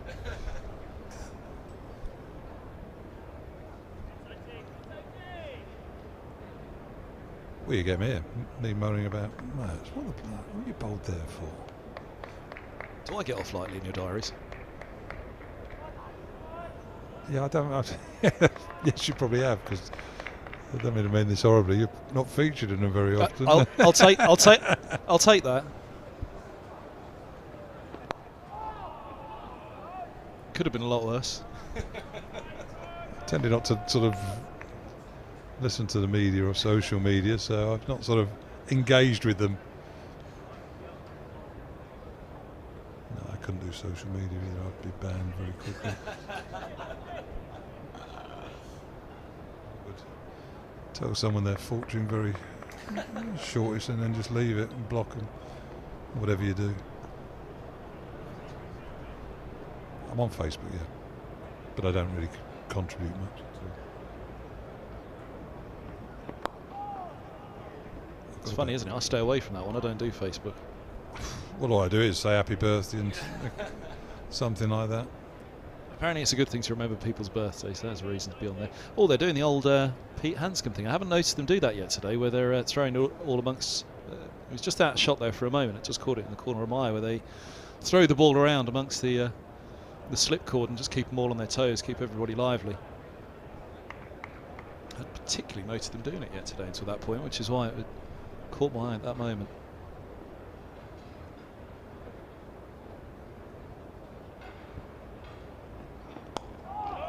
So they've forgotten to do it since July 28th. Just thinking one of my views on social media, but I better not express it. Actually, I'm not sort of qualified to do it because one, I know what's going on, and two, I haven't got time on my hands. So you haven't got enough time. If you've got too much time in your hands and you don't know what's going on, then that's the stage to do social media, I think. Are you directing that solely at Mike Selvey?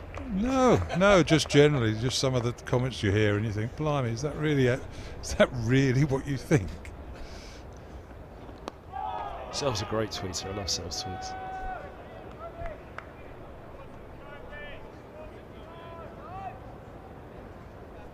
There's no subject either that's left untouched by Selv, which is great. But obviously his cricket ones are the best.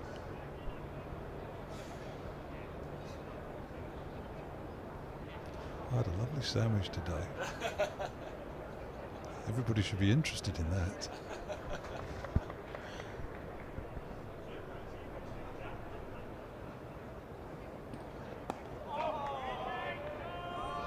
My cat meowed yesterday. The grass has grown. Murtagh bowled a half volley. Well, that's a bit more happened a bit more often. Some days. Here he is, the old fella. 3 for 49 from 10. 136 for 6.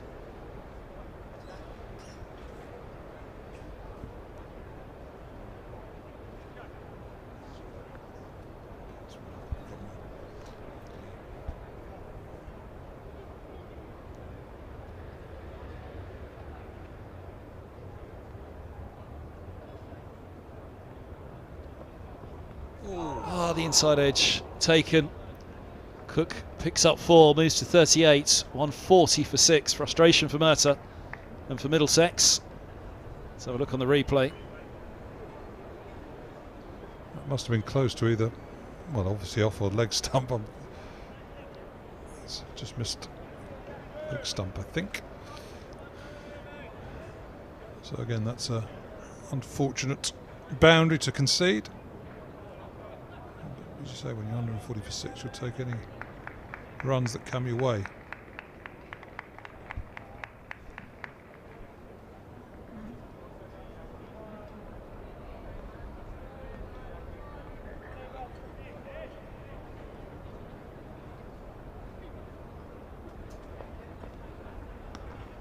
You judge the performance once both sides have had a go, as we always say, but 140 for 6, if they got somewhere close to or around 200, actually it would feel like a fair old escape and not a bad performance from Glamorgan. That's just what Middlesex need to be wary of in terms of our analysis of winding up Murtagh for 1 for 53.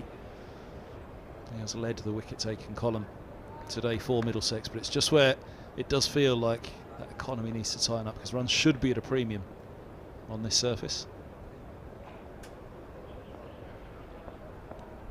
Not that it's a bad surface at all, but a sporting September affair at Lords, especially with the 10:30 start this morning. It is, and you look at Glamorgan's attack, you've got Hogan there, who is a sort of metronomic, high-quality bowler. Is he going to give 5.5 runs and over away? Unlikely, I would suggest.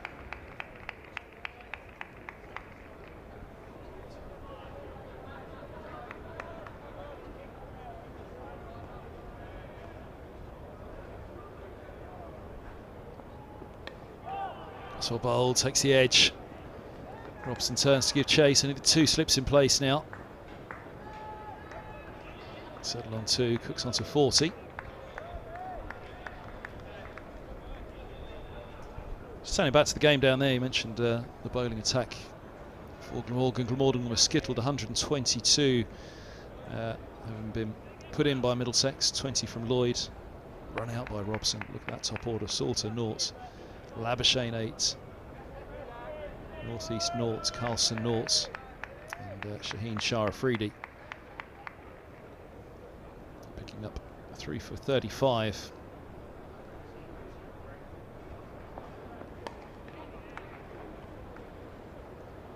Morgan all done for 122, and 3 for Shaheen, 3 for Roland Jones, 2 for Helm, 1 for Anderson.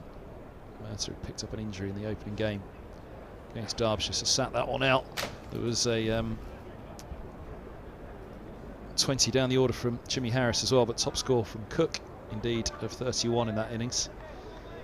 Middlesex skittled for 336, but 104 not out from John Simpson, which really was one of the finest knocks I've seen him play.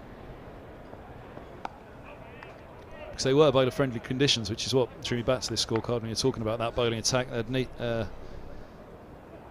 Nisa 2 for 67, none for 72 off 22. Hogan, Harris 4 for 68 from 22 for 69 from 24. Van der Houten, who's the most economical of the front four. And then Glamorgan skittled for 132 in reply. Like that. 5 for Roland Jones, 8 for in the match for him, 3 for Helm, who was bowling beautifully at that. We saw a glimpse of Helm, of course, in lunch interval here.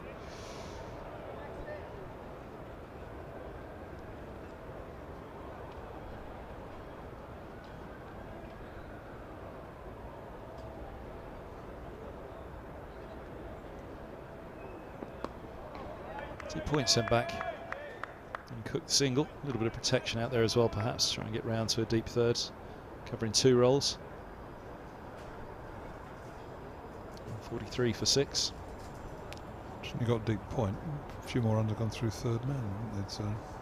Well, so I was wondering, I kind of looked at it and thought, is he there to give him a chance to get around at deep third as well? That's offering the single to Cook, start of the over. Roland Jones fancies go at Harris early on.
Yeah, we were interrupted by Mercer in the wicket when we were talking about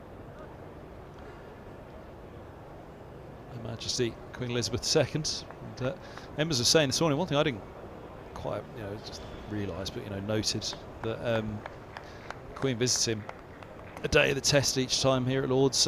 Stopped just before Embers was captaining England.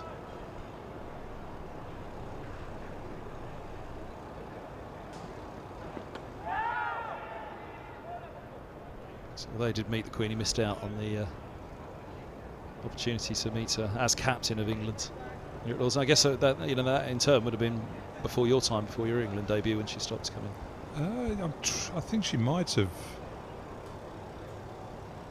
been here, but I didn't play in the 90. I didn't play in the '93 Test match against Australia at Lord's, which I think she was out. I think that's the picture that is on the wall in the pavilion. That's of that summer there. I wonder, is it 2005? Because it's Jason Gillespie she's shaking hands with in that picture, isn't it? Would have been too early for. Could have been, but so I would have played half a dozen. Well, how many tests did I play? 4 or 5 tests, and the Queen didn't attend any of those. 2005 she was here, because I remember that, being up here myself and seeing the Queen in the committee room. But yeah, the if it's the same one we're talking about, Gillespie, Warne, McGrath, the 3 bowlers, and then a couple of the batsmen in the background as well. But it's Gillespie in particular, I think, shaking the Queen's hand at that point for that particular picture.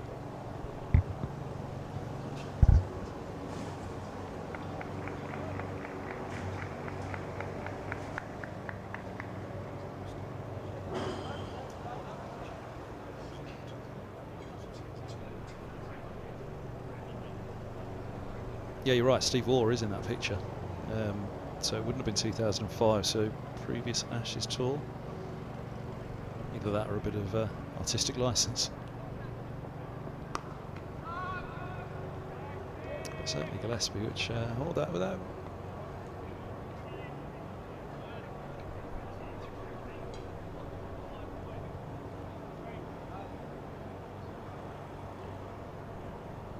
If you're tuned in, Diz, let us know. What time will it be down under yet?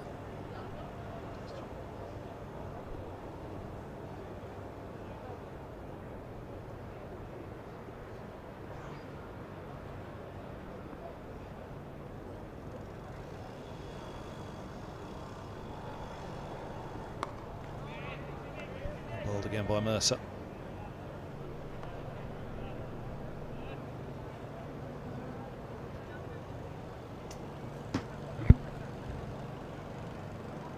They say the picture there, which is a group picture. It's standing in the long room this morning. So it's been moved from, well, it's up on the staircase, almost close to the visitors' dressing room. So the middle staircase, middle balcony, have just been taken down and placed in the corner of the long room, so everybody can have a look at it. A little black rose or rosette in the corner.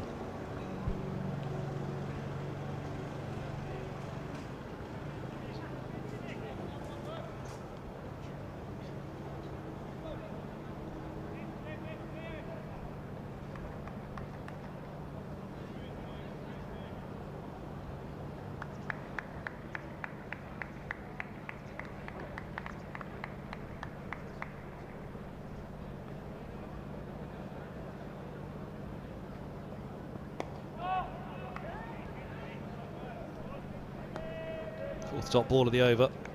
It's amazing what a wicket does as well, though, isn't it? Just slow the run rate. Picking up Carlson Murtagh. A little expensive after lunch.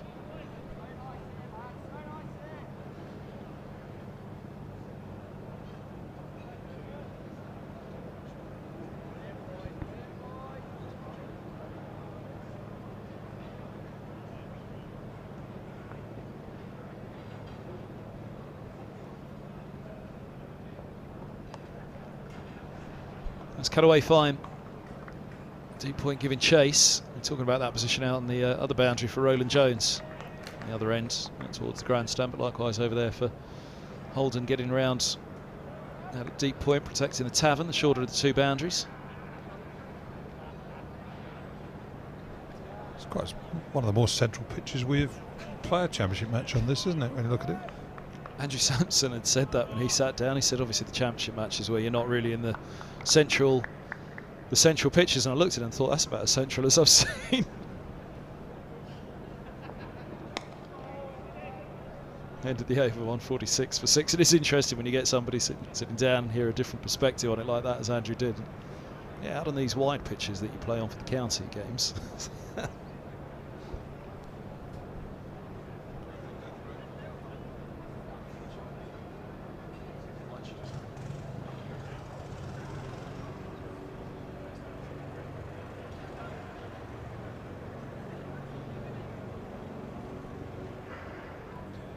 Bowler as Ethan Bamber marks his run up, but yeah, looking at the surface there, I suppose to the right of the pitch that we're playing on, the next four there would be the major match pitches really, so 2 test pitches, 1 day finals, 1 day international, and some 2020 pitches, so sort of move yourself away from the centre of the square, you get closer to the Middlesex Championship pitches, which are 2 or 3 at each end, or 3 at each end, aren't there? There's 6 home games, so we play on, which I think there's 4 pitches, aren't there? There are 2 county championship pitches. Play on each once and a couple of them twice. Just found the picture. So there's Gillespie and the Queen. Well, here's the giveaway of the time at the back of it. There's Atherton, right at the back of the picture. Atherton was done 99, was he? Yeah, Gilchrist Oh, Atherton was still playing 2001. 2001 was he? So I think it's 2001 actually. Yes, he was, yeah. Got there eventually.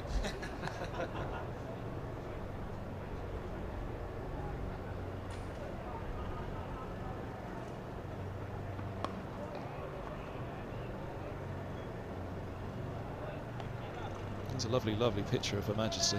And captured it beautifully, captured Atherton well.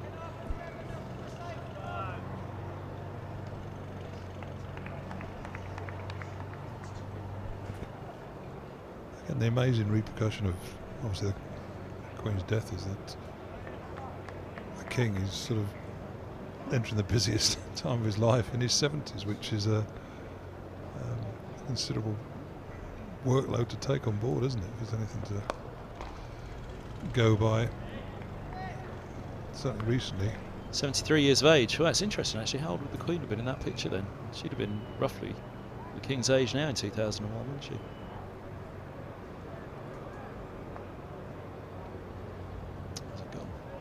Yeah, it's a lovely picture of the Queen. I did send it. The reason I sent it to Jason Gillespie and said, "Is that you, Diz?" Side on. Some scallywag did reply, "Side on to the giveaway that it is Gillespie." Down the leg side from Bamber.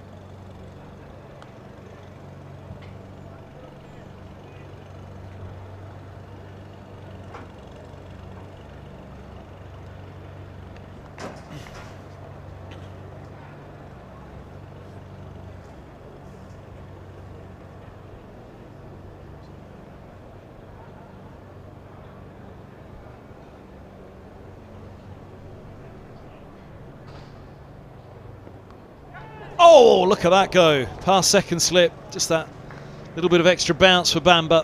Off the shoulder of the bat, the ball flies. Full ball. 150 up for Glamorgan.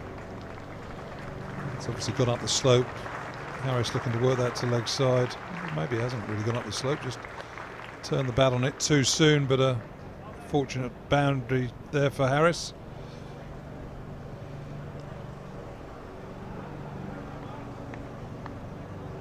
Just over the spurring hands of Sam Robson at second slip.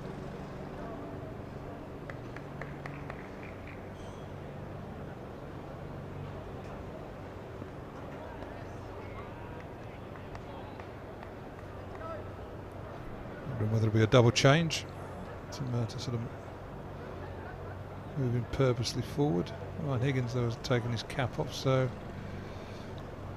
double change. Higgins is going to come on over bowl, which I think is the right thing. Sort of gone a little bit flat out there for Middlesex, whilst not runs coming freely. A couple of boundaries, a couple of inside edges in the last 2 or 3 overs. But then Higgins to come on a bit more energy, a bit more vigour to proceedings. Middlesex search for the 7th wicket and to really get into Glamorgan's lower order. Yeah, I was just going to say, his partnership's 21 all of a sudden, which again is a huge amount, but that 48 for 4, we've added 102 runs, 2 further wickets, and it's just that little area that Middlesex needs to be careful of. I mean, every side, every opposition has the right to play well. That's Glamorgan desperately trying to do here with Carlson and now Cook. Taking a bit of wind shake up the slope from Higgins. But Middlesex with their own wants here will be very much thinking when this innings comes to an end, they will not want a 2 at the start of that innings total.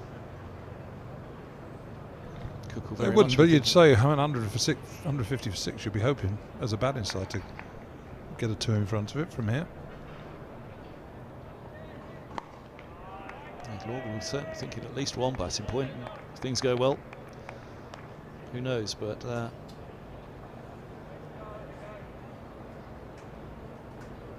this will be an interesting little spell now for both Bamber and Higgins, who bowled well this morning. Bamber without reward for finding the edge in that last over of Harris.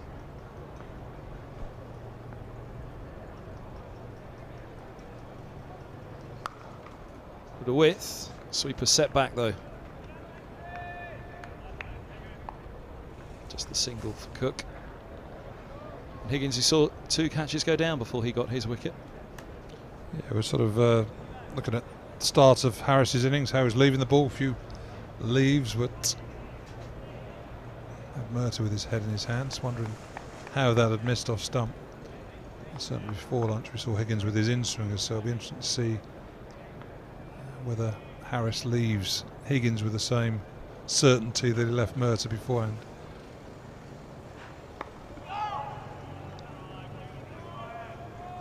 And if he does leave one, he might lose his off stump.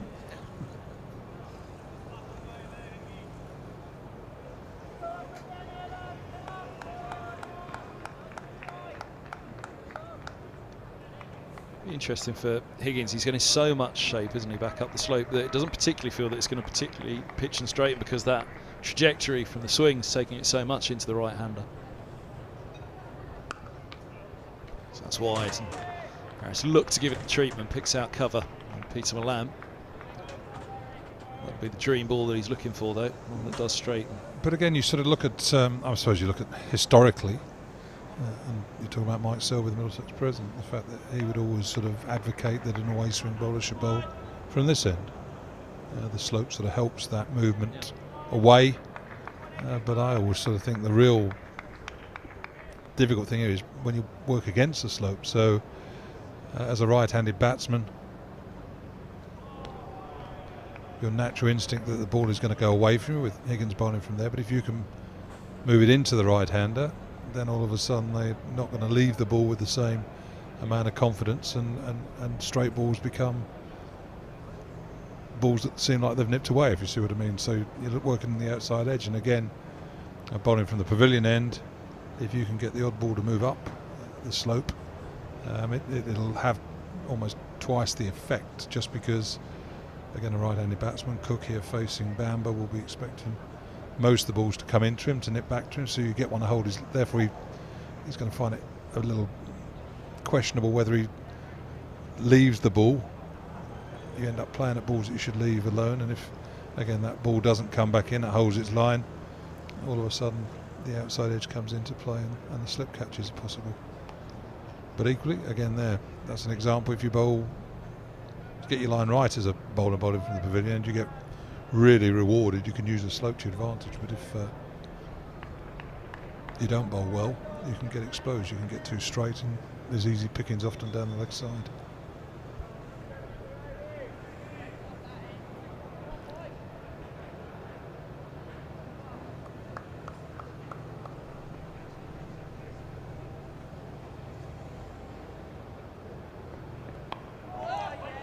That's there again for Bamber. Yeah, the one that I always enjoy at Lords is the left armour from the nursery end. Swinging it back in up the slope. Again, that's what I was kind of coming to with Higgins, who's swinging it into the right-hander. What we haven't particularly seen is one with just a little bit of shape back in, but then holds its line off the surface. But it's automatically going to do that. It's almost something that happens without you deliberately making it happen, because that's just the natural contours of the ground, and obviously a ball hits the slope, it's going to deviate sometimes, isn't it? So if you are naturally on the deep point boundary, so only a single there, but if you are naturally pushing the ball in, again, Norman Cowan's bowled beautifully from this end, and he tended to just push the ball into the right-handers, get a lot of LBWs and bowls, and equally the odd ball goes straight on, just because that's how it's just held its line, and you get outside edges, so you've got the pitch sort of doing some of the work for you to some extent.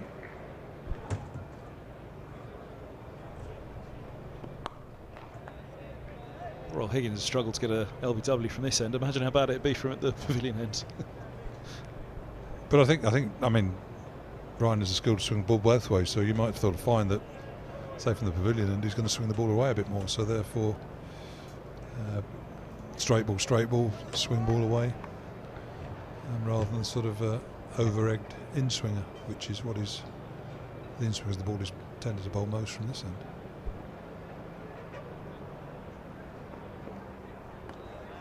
Can't put names to it, but just remember in my early years covering Middlesex here, watching left armers operating more at the nursery end, but also nowadays all the left armers pick the pavilion ends They want that slope to assist that movement back in that they naturally will generally find. Yeah, again, bowling from the pavilion. I mean, there's Mike Smith, who played for Gloucestershire, very skillful swing bowler. He bowled from the pavilion end, swinging the ball in. LBWs, a lot of LBWs, you get it to nip down the slope. From straight, the umpire's fingers were going up as soon as it hit the pads. But we saw against Sussex, didn't we, here? Curry, he bowled exceptionally well from this end, especially with the new ball. Came round with the wicket to the right-handers, angling the ball in, just got it to hold its line. Steve Eskenazi caught behind, caught in the slip. So, yeah, it's... Yeah, exactly that. He's a prime example of what, just at this end, it feels so much in the game. Left armers at this end. But I suppose, rightly or wrongly, there's more variation or the will to mix things up. So again, like John Embry bowled all his overs from the pavilion end. Philip Tufnell didn't know how to bowl from the pavilion end because he bowled all his overs from the nursery end. Well, why? Because that's what he did. You know, so well, that was the end he was best suited for. But you'd have thought there must be occasions where it'd be worth trying to have someone to bowl from the other end. Interesting one, I stumbled across with earlier with Embers. He was talking about when Warwickshire beat Middlesex to the title with Lara and Donald. And said, was Lara the best you ever bowled to?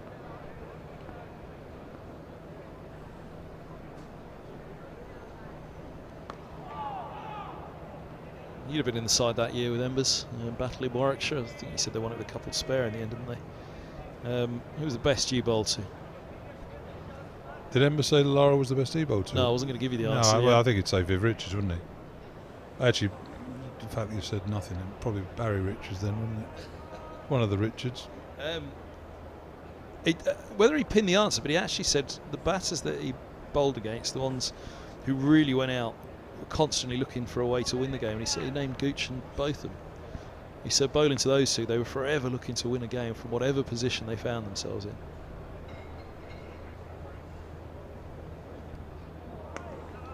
Remember someone who used to play John Embry very well, a bloke called Paul Johnson from Notts, middle order batsman. Stayed deep in his crease, and I think Embers really struggled for a length against him. He used to play him really, really well. Lara, yeah, but going back to himself, yeah, Brian Lara was the best player that I bowled to. Hated bowling Michael Slater as well. He was difficult, very aggressive. That's a nice good clip. It's obviously Embers named Tendulkar and Ponting as well. Don't remember bowling much at Ponting. Bowled a bit at Tendulkar.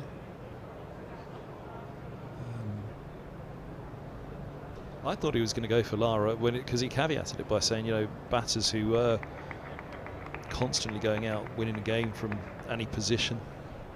I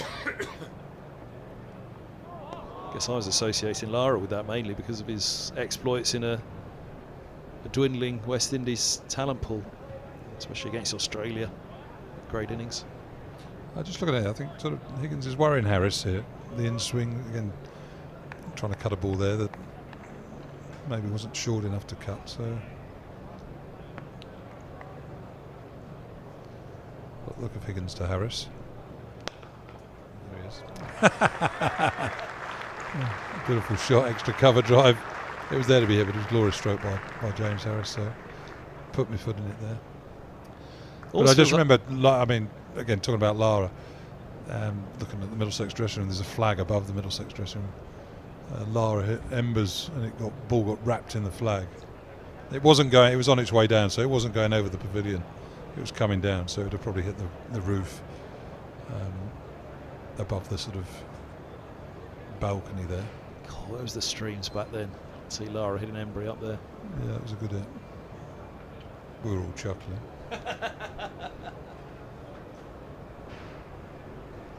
Pollard hit Udall over that roof, didn't he? It's the yeah, hit the shafts at the back, didn't it? The sort of grey containers or grey sort of storage areas at the back of the pavilion. Which didn't exist when Albert Trott cleared the pavilion, which was the comparison of, well, Trott cleared it, well, those things weren't there when when Trott cleared the pavilion. I don't think the roof was there when Trott cleared the pavilion, was it? Top tier was uncovered. I don't know, I wasn't around. You sure?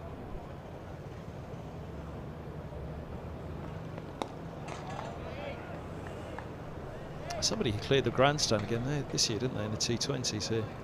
Pollard did it to Murtagh, didn't he? Put him on the top of the grandstand. Someone did it out of the grandstand, over the grandstand this year. The last 100 game that I came to, Wade hit, I think it was Ellis, over the tavern stand for 6. That was a big hit. Where roughly was the pitch, can you remember?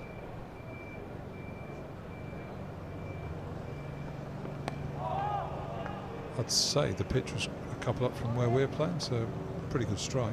Yeah. Ali Brown cleared the mound stand, smashed the front windscreen of a 4x4 parked on the road outside. He clipped it over to the left there, the mound stand, the turret on the tavern that Gus was talking about in the distance there. But Brown, hit the top of those turrets, bounced over and down onto the windscreen of a 4x4 parked outside. Can't remember them. I got hit over the Graham Cowdery, hit me over the tavern stand out the ground once. Well, it was in the air for a moment, but no point in place.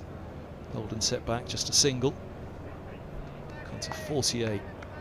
Just slowed up a little here towards his 50, hasn't he? Cowdery did. What was the shock? Can you remember? Slog. I got hit over the old. Actually, it was being knocked down. To be fair, when they were knocking down the old grandstand, I got hit over the back of that a couple of times.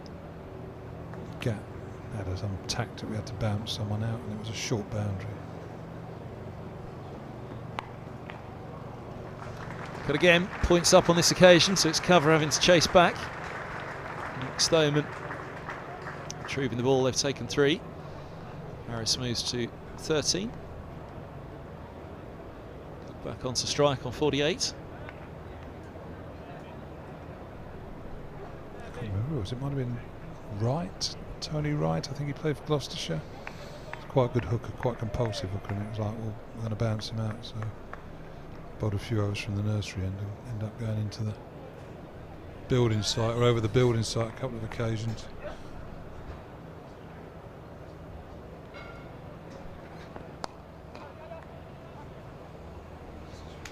Could be the 50. They've gone for 1, settle on 1. Holden set back. Into 49. So either Middlesex's bowlers get a bit tired, the ball's getting a bit soft, but it seems to, a bit of venom's disappeared from the surface, doesn't it? It seems to be coming onto the bat quite nicely. Batsmen are playing their shots again on this over. Bam had been a little bit short, but batsmen had plenty of time to go onto the back foot and force the ball through the covers. Yeah, we just touched on that before lunch, didn't we? That will it be slightly better batting conditions this afternoon, and indeed going into day 2. Crucial period's really when it starts, isn't it? The second innings, that crucial 10:30 start in September, the toss. If you feel the conditions are there, then very favourable. 10:30 running in, 48 for 4 they were, 162 for 6. Cook leading in the recovery with 49.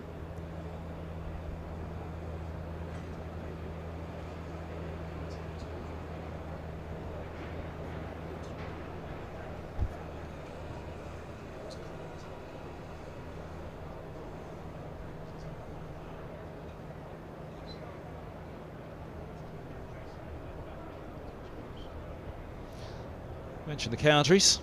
There's Fabian on the right in the foregrounds. Commentary box next door. Fabian Cowdrey, formerly of Kent's. Yeah, commentator as well. I think he's playing for, is it the Middlesex or the Surrey League? Let me think. Driven only as far as covered by Cook on 49. Actually, it's the Surrey League. He's playing for Sutton, I think, at the moment. Surrey Championship. So Ed Bevan at the back, your old mate, far left. Nick Webb in the foreground.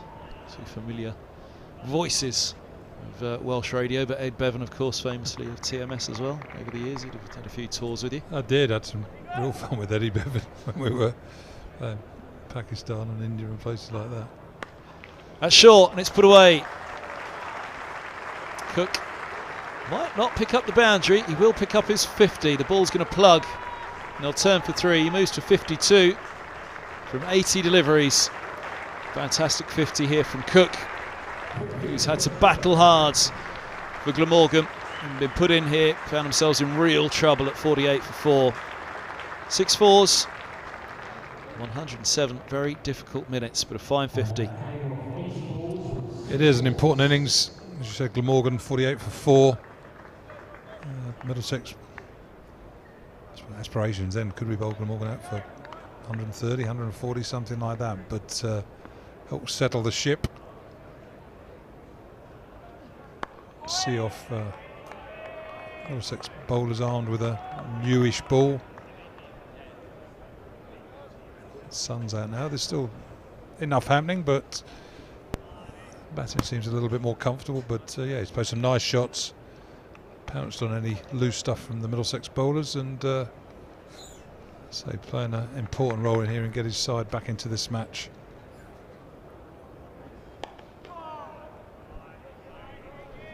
.65 for 6.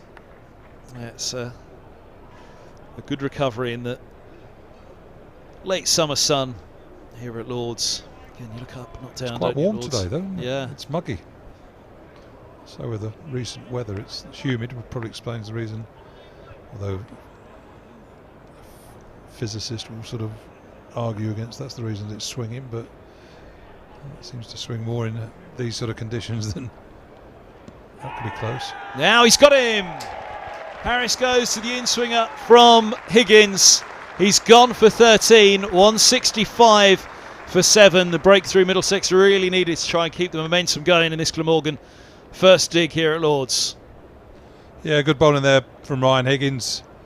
Not worked James Harris over in the way that a fast bowler might work a batsman over, but James Harris played a lovely drive in the last over, but that in-swing, you always felt it was going to cause Harris some problems by the way that he lines up and plays, and beating that inside edge. Had a couple of appeals just before lunch, and that one was rattling into leg stump. Yeah. Actually, Carl McDermott, the groundsman, listening. It's pitch 15. We played Leicestershire on this surface earlier in the year. Ah. What's the result on that one? It was a win for Middlesex, but I was trying to think how heavy a victory on that one. Yeah, there's been a few appeals LBW. There's a little bit of chat about that at lunch, that actually even from a Glamorgan perspective they felt they got away with a few downstairs. We'd said DRS probably hidden leg, maybe might have got it on that one. Higgins picking up Harris, that in-swing again. But yeah, even a few downstairs at lunch said Glamorgan might got away with a couple of LBs. I don't think there were any clangers this morning, but as we said, I think marked at the time, if they could have gone upstairs, then might have been umpire's call if it was hit him. Yeah, well, when you swing the ball as much as Higgins has swung it, I suppose it could either hit you outside off stump and then you can't be out, and if you can see off stump and it swung in, then it may well be sliding down. So you can so there was, I think, one of the, certainly when I was commentating, one was not out, one was close, but it wasn't a shocker by any means by the umpire. It wasn't an incorrect decision to not give it. That's cricket, isn't it? It says out in the scorebook. My little hunch on it with that Harris on was perhaps the chat earlier was the slightly closer of the two, but that is cricket. The umpire's got to make the call in front of what they see them. Two half outs don't make it out, do they? But no, but again, you just sort of think of Higgins' style of bowling here. It could be quite a handful for the lower order, getting quite good swing. A lot of balls bowling at the stumps. I suppose it could be in the slot if you want to have a bit of a wind up and give it a bit of welly like Van der Gooten sometimes do, but certainly with Higgins, you know that if you're missing, there's a good chance it might be rattling into them 3 bits of wood standing up, or hitting you on the pad in a adjacent position. So Van der Gooten is in. I've still got Chris Cook on my screen in front of me. His stats from how's your pronunciation of that place where Johannesburg's found? Gauteng. It's a bit more guttural though, isn't it? Just like Van der Gooten. 165 for 7. Gauteng. Clear your throat while you're doing it. From Gauteng to Glamorgan.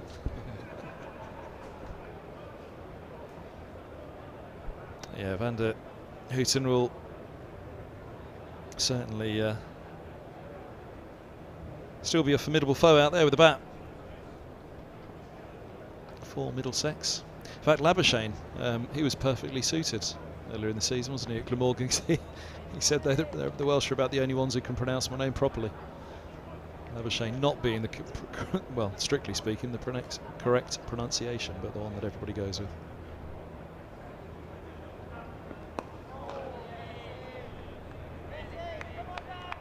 I think Elliot Bevan at the back of that box next door, as we mentioned, might be able to pronounce Labuschagne properly.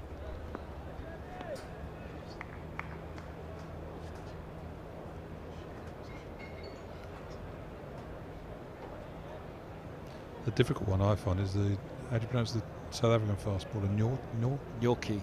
Gnocchi, is it? Gnocchi.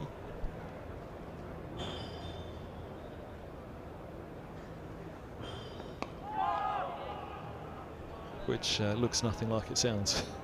That's true, a T sounds like a K. I've actually been doing quite a lot of work for BBC Africa in the winters.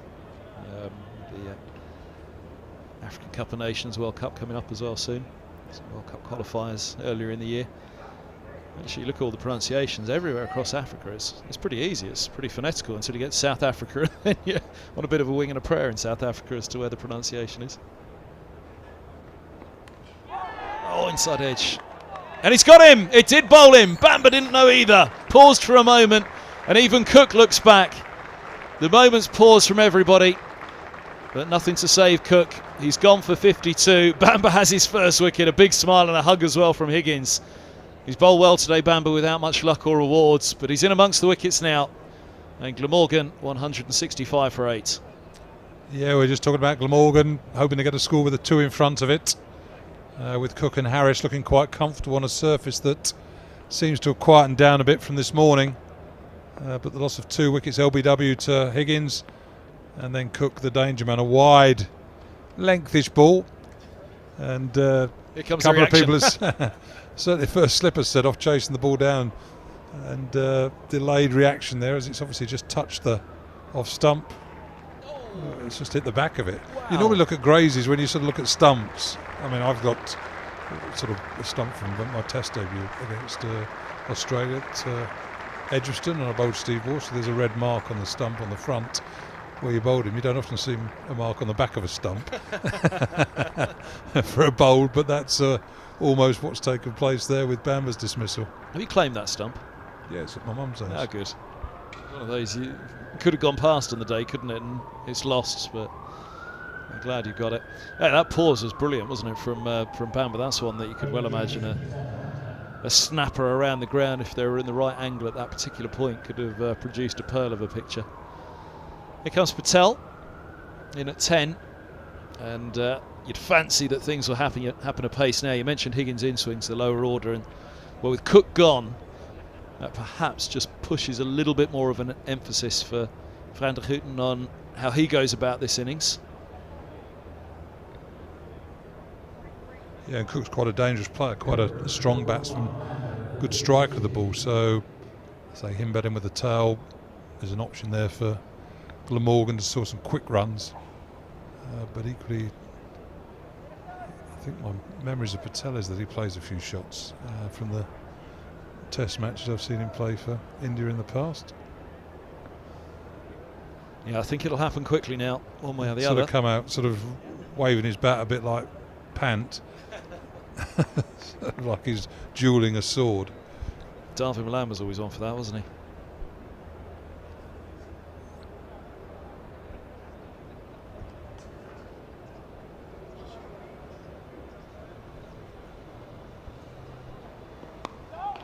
First ball for Patel, 165 for 8.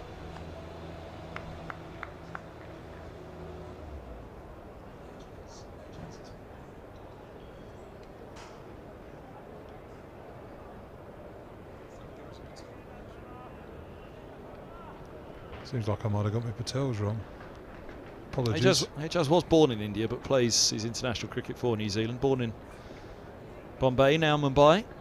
33 or 34 soon actually. Width on that one, turns 34 October. My excuses in my current role, I don't have to pay this sort of attention anymore. But apologies. Yeah, he did play against England at Lord's this summer, didn't he? Patel.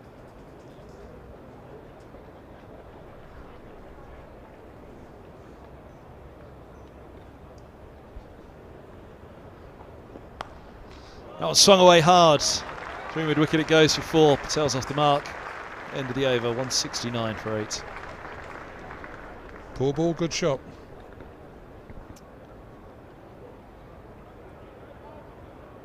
Give him the treatment. He got 7 and 4 against England in the test here at Lord's. Number 22 with the ball. 36 unbeaten for New Zealanders against the first cast 11, which would have included Ethan Bamber at Chelmsford. Memory serves. Bamber none for 32 from 10 in the first innings, and Patel coming in at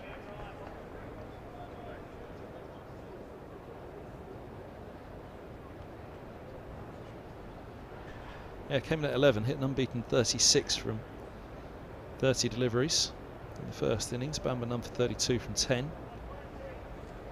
Second innings, Patel 10 not out from 21, Bamber none for 17 from 4.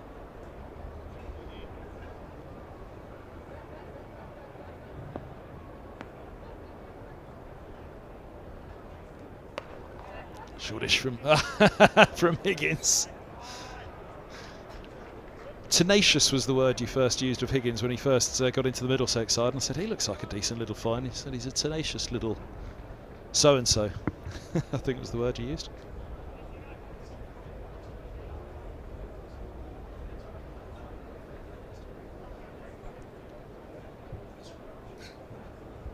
Higgins always got a smile on his face. A word or two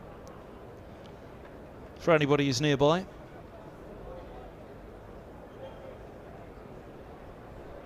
All good sporting measure from Higgins and Patel, charging together from the non-striker's end.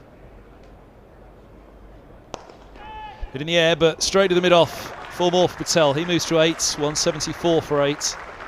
Patel looking to wag here at Lord's.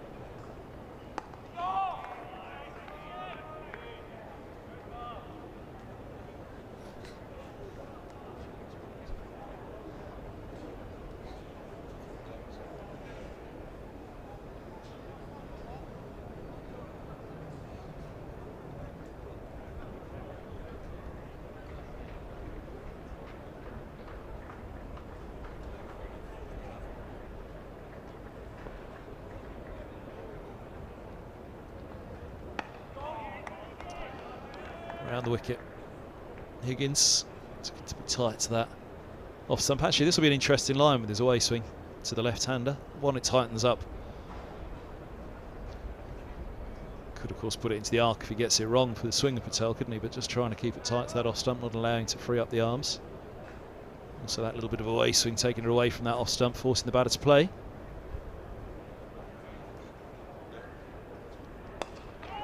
Oh, width on that one though. It goes up in the air. Holder won't get to it. I'll take a couple. It's not particularly what he's looking to do around the wicket. If he is to get that away swing, he'll want it starting on off. Just pushed it down a little bit wider. 2 for 42 in his 12th.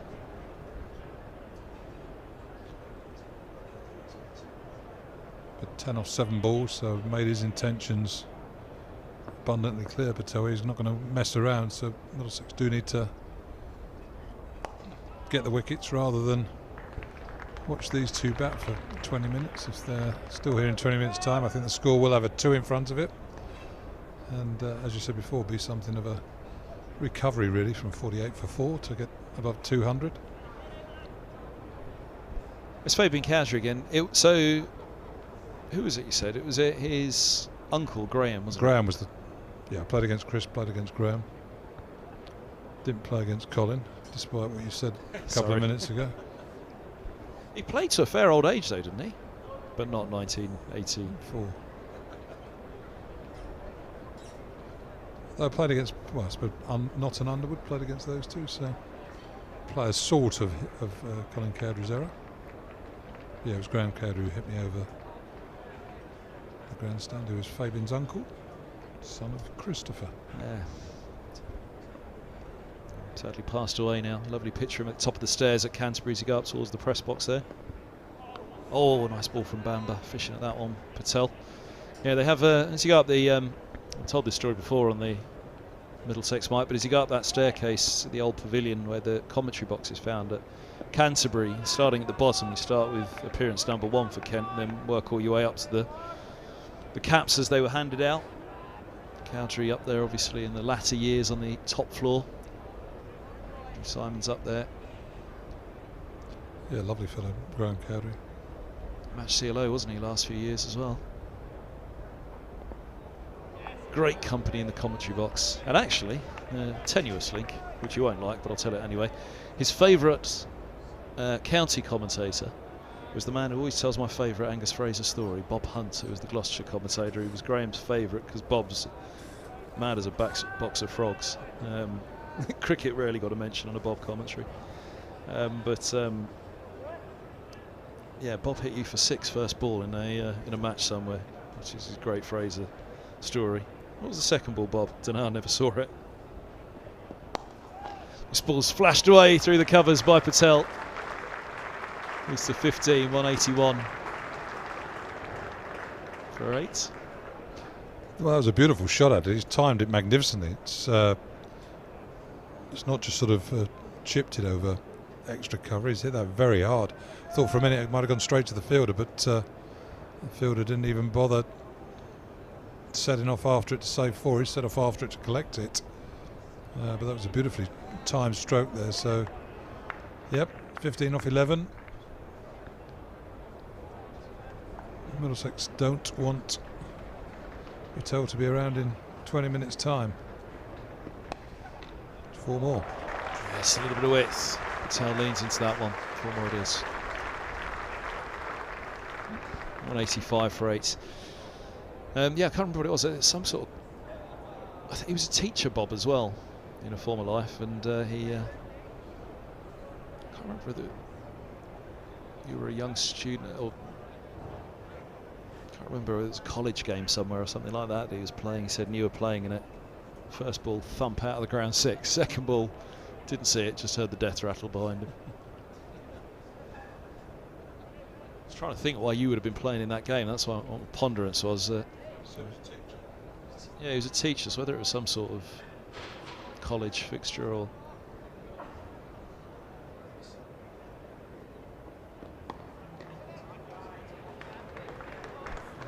Single taker, 186 for 8. Patel moves to 20. Best wishes to Bob in his retirement. Hopefully still tunes into a few of the commentaries now and again, I'm sure.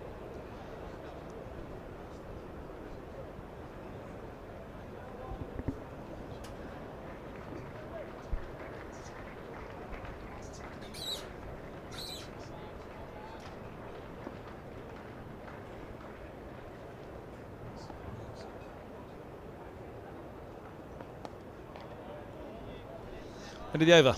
Gus, thanks for now. Much appreciated. Pleasure. See you a bit later. 186 for 8 is the score. Change over in the box. 186 for 8 is the score. Change over in the box. Thanks to Angus Fraser there. Here's Andrew Sanson. So Fabian Cowdrey next door. Pretty good cricketing pedigree in the box here. And Angus Fraser. Welcome back, Andrew Sampson. Thank you. Yes, it is a cricketing pedigree going back a few generations, the Cowdreys, that's for sure. Yeah, it is indeed. We're just mentioning the sad passing of Fabian's uncle, Graham, which I know rocked him hard. Rocked us all hard. He was a lovely man, a real friend of the commentary box. Friend of cricket, basically, wasn't he? Yes, well, I suppose the whole family is that. But yeah, that was very sad. I'll tell you a quick story about Fabian. It's not that interesting, actually, but anyway. In 2004-05 in South Africa, England tour, Chris Cowdrey was working for probably Supersport, and I was working for SABC.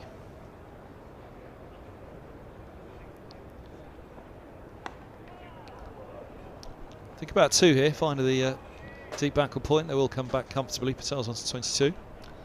And Fabian was there on the tour. He was an 11-year-old, I think. And I was sitting in the commentary box. Yeah, probably TV in those days. And this 11-year-old walks in to me and he says, "Are you the man who knows everything?" and I'm like, no.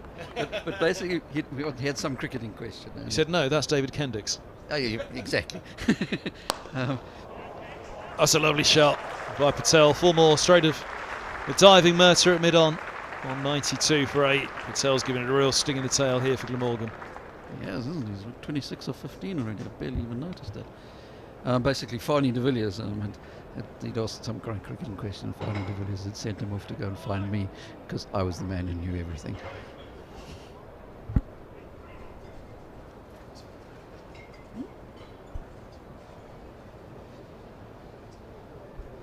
What's Fani de Villiers up to nowadays? Again, going back to my childhood, you kind of remember de Villiers and Donalds turning up. Macmillan as well, yeah. Fani. Well, there goes another swing from Patel. Now, has it plugged? Murtagh's having to give a reluctant chase now. It is just going to tap the boundary rope. It always was. He'd never have got to it, as his first judgment was, Murtagh. But that's 196 for 8 on the board now, and they're a shot away from a batting point, which at 165 for 8 was starting to look in doubt. It's one of those useful, clever fours where you make sure you have at least 2 guys running all the way after it and still not getting it and taking a bit of wind out of them. But anyway, yeah, Fani he does a bit of commentary still on Afrikaans. And I think he's got academies and things like that he works in. He was a great South African character. Famous mostly for the famous win in Sydney in '94. Swinging again, Patel. This one goes up in the air, 2 underneath it. Oh, it lands in between Stoneman and Roland Jones. Cover and mid-off. There was a moment where I think the pair of them did weigh it up slightly, looking at each other as they were weighing up the trajectory of the ball, but I don't think that hesitation cost the wicket. Let's have a look on the replay. I think it was just one of those difficult ones that couldn't have landed worse. Just a momentary glance from both. Stoneman was pretty committed all the way, but couldn't get there. Roland Jones didn't have a chance either. 197 for 8. Just a single taken. Van der Houten on to strike. Middlesex with a couple of bowling points on the verge of the 3rd. Roland Jones, the result, is warming up, I think. He is indeed at mid-on. Well placed, that one, wasn't it?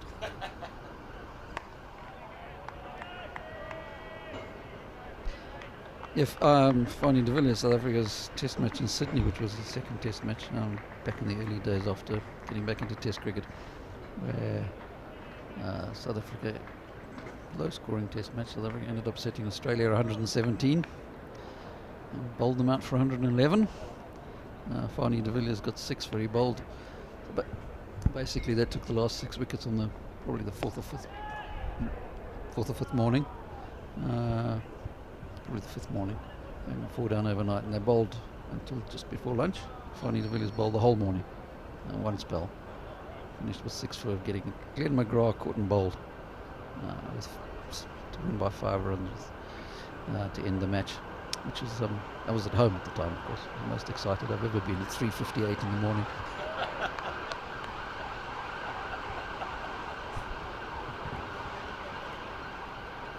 Good old Fani, he's a national hero for that.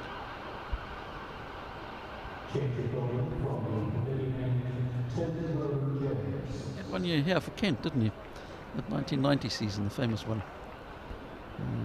So like everyone else, didn't take too many wickets and went for a lot of runs. 1990, that was the Gooch.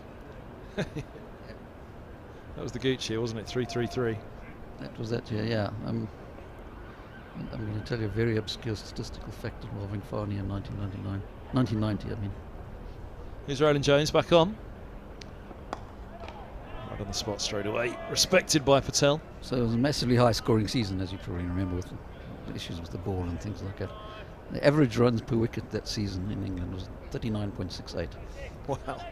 This year's county championship is on course to be like second or third ever highest runs per wicket, interestingly. Up to September so far. Yeah, so far.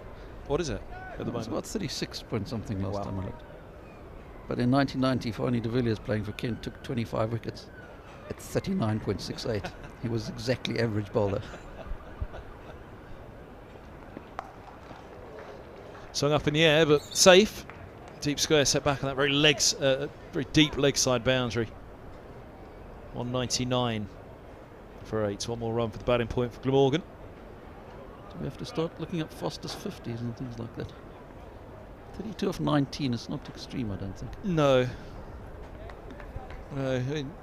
Well, for regular followers of me on Twitter, they'll know, and followers of yourself indeed, they will know how often I pester you pretty much once a match. For Andrew Savers, It's your only hope. Below average. Yeah. What was the recent one? There was a fastest. Was it fastest 50? Oh, it was Mulaney here, wasn't it? Fastest century, was it, for Nottinghamshire? Yeah, and there was the Eskenazi centuries, the 3 in a row. Yes, indeed. No wonders, which was the most runs anybody had ever scored in 3 consecutive innings in one-day cricket. It was just shy of Boone's consecutive innings, wasn't he? The 2 in a row. 2 back-to-back innings. Boone did it here. 89, I think it was, isn't it? The Ashes. Was it 89, 88? Yeah, can't remember. 89 Boone would have been there, but.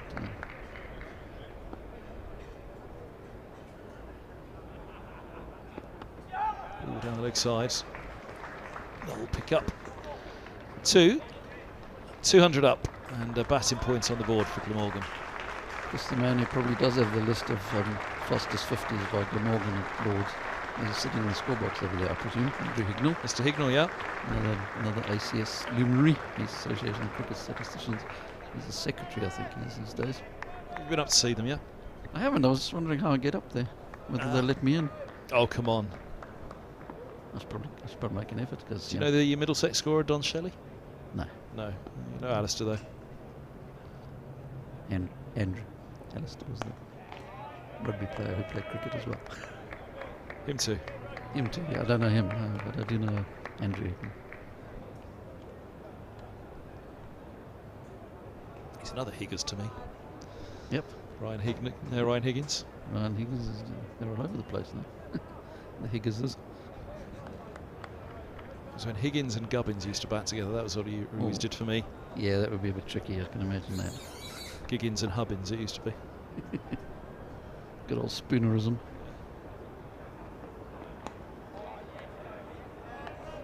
Sam Robson was Rab Sampson for a few matches as well. Rab Sampson. Oh, okay. That was mainly on a slow afternoon, to be fair. He must be my brother-in-law or something. Yeah. You get a few of those.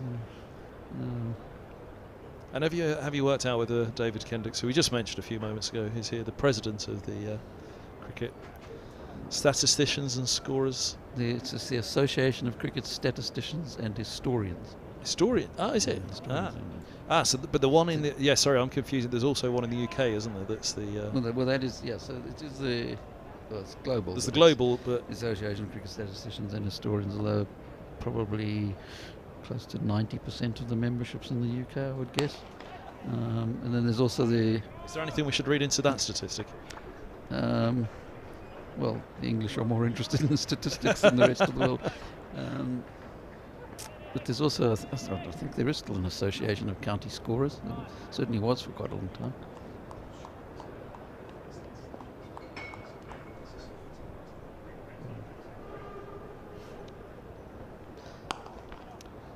Driving at that again, fielded in the covers by Stoneman. There's also the cricket societies, of course. The Cricket Society of the UK, which is not statistically minded, but gets together and have meetings and guest speakers. I mean, talking about cricket. I did one for the Scottish Cricket Society once up in, two, Edinburgh and Glasgow. Okay. Travelled overnight to the other one, and they were 2 brilliant nights. They were going up to have a chat with the guys and girls up there. It would be, yeah.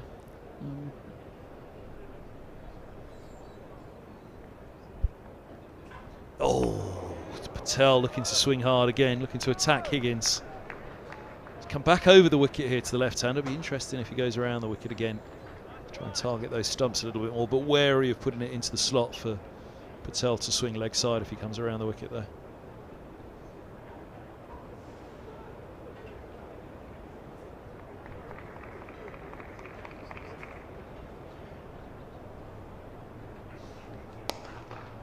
Oh, gets hold of that one. Clubs it down the grounds dismissively. Patel's on to 36. Middlesex will be desperate to wrap this one up now. Patel proving a real thorn. Yeah, you were saying quickest 50s. 36 from 23, Patel. Yeah, I mean, those kind of records are actually quite tricky in county championship because there's not a lot of history of, certainly of balls faced to reach 50s. Going back in the day, so you probably have, it's the fastest 50 since 2012 or whatever it might be. If we've got the records for those games. Well, we do have the records for those games, so we can check for that kind of year, but not necessarily historically the highest or quickest.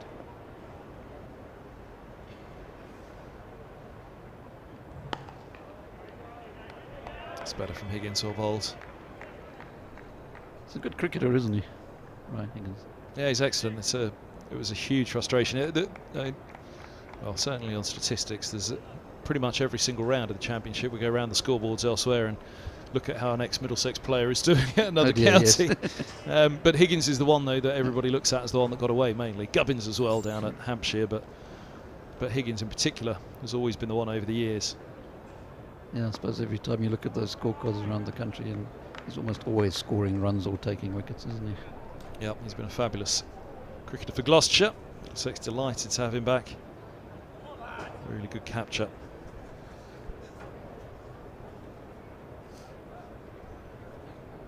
Actually, let's have a look at those scores elsewhere very quickly. Northamptonshire 128 for 3 against Surrey. Gay 82, Young 20. Keogh's not out on 20 as well. 2 wickets for Roach, 1 for Worrell. In the overseas opening pair for Surrey, Clark, Curran and Atkinson supporting the county ground Northampton, where Surrey won the toss. So 128 for 3 Northamptonshire. Somerset, where rain has been holding things up. Somerset are 46 for 3. Lammonby 24 has now gone. Goldsworthy's in, joining Bartlett, who's on 12. Imam had 5, Abel 1. Wicket apiece for Hannon Dalby, Siraj and Yadav. Not that one. Giant Yadav. Yadav. Quite a couple of tests for India, isn't he? A bit difficult to get too many when you're like the 4th or 5th off spinner in the country. But yeah, and he came back, he got 100 in that test match in Chennai. Karun Nair got triple 100. I think that was the test match, he got the 100 as well. He played a couple of tests in that series in 2016. How far and wide do your cricket travels? Come back to that scoreboard in a moment. How far and wide do your cricket travels take you beyond England and South Africa tests? Everywhere except Pakistan. Everywhere except Pakistan. But how regularly though? Well, I've been at 279 test matches in total now.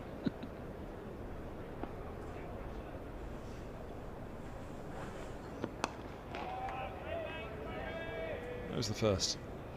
First one was in 1992 when India toured South Africa. The first tour after the apartheid isolation. They played in Durban, 1992, and they played 4 tests in South Africa that series. And I worked for All India Radio, believe it or not. There was a young guy by the name of Harsha Bogley on one of his early tours on radio. And Harsha was brilliant on radio. He's good on television, but he was absolutely brilliant on radio.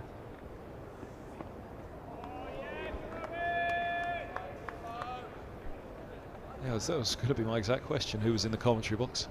Any other names? Well, Suresh Saraya, which I don't know that people here would necessarily know, but he was a kind of elder statesman of radio commentary in India at that point. He was probably maybe Have you not been towards the TMS end. as well? On tour? Have I been on TMS on tour? Yeah, no, quite a few tours on TMS. Three Ashes series in Australia. One of which was quite good for England. The other two not so good. 2010-11, my first Ashes series. It's away by Van der Houten, his first boundary. It's a gentle flick from him. We were wondering whether he'd come out with a bit of a swagger, but 5 from 14, 208 for 8 now. Just had a look at Patel's career record, by the way. His long career, his last score was only 52. And he's definitely outdoing himself in terms of strike rate, because his career strike rate in first class cricket is 37.59. And he's smashing all over the place today. This is why we wanted you up here. Seamlessly. I knew there was a reason. You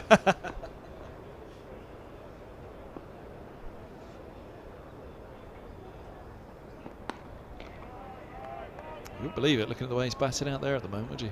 He's on 36 from 25, 208 for 8. Yep. Just those scores elsewhere. Yorkshire 134 for 9 against Essex. Top score of 36 from Hill, 32 Statistical. Only 2 past 20, 3 for Cook, 3 for Snater. Essex having won the toss at Leeds this morning. In Division 2, rain delay at Leicestershire, 97 for 2 against Durham. Leicestershire put in by the visitors. Azad made 9, Patel 5, but Budinger with 63 and Kimber on 0. Mulder, who was with them now with the test team, of course.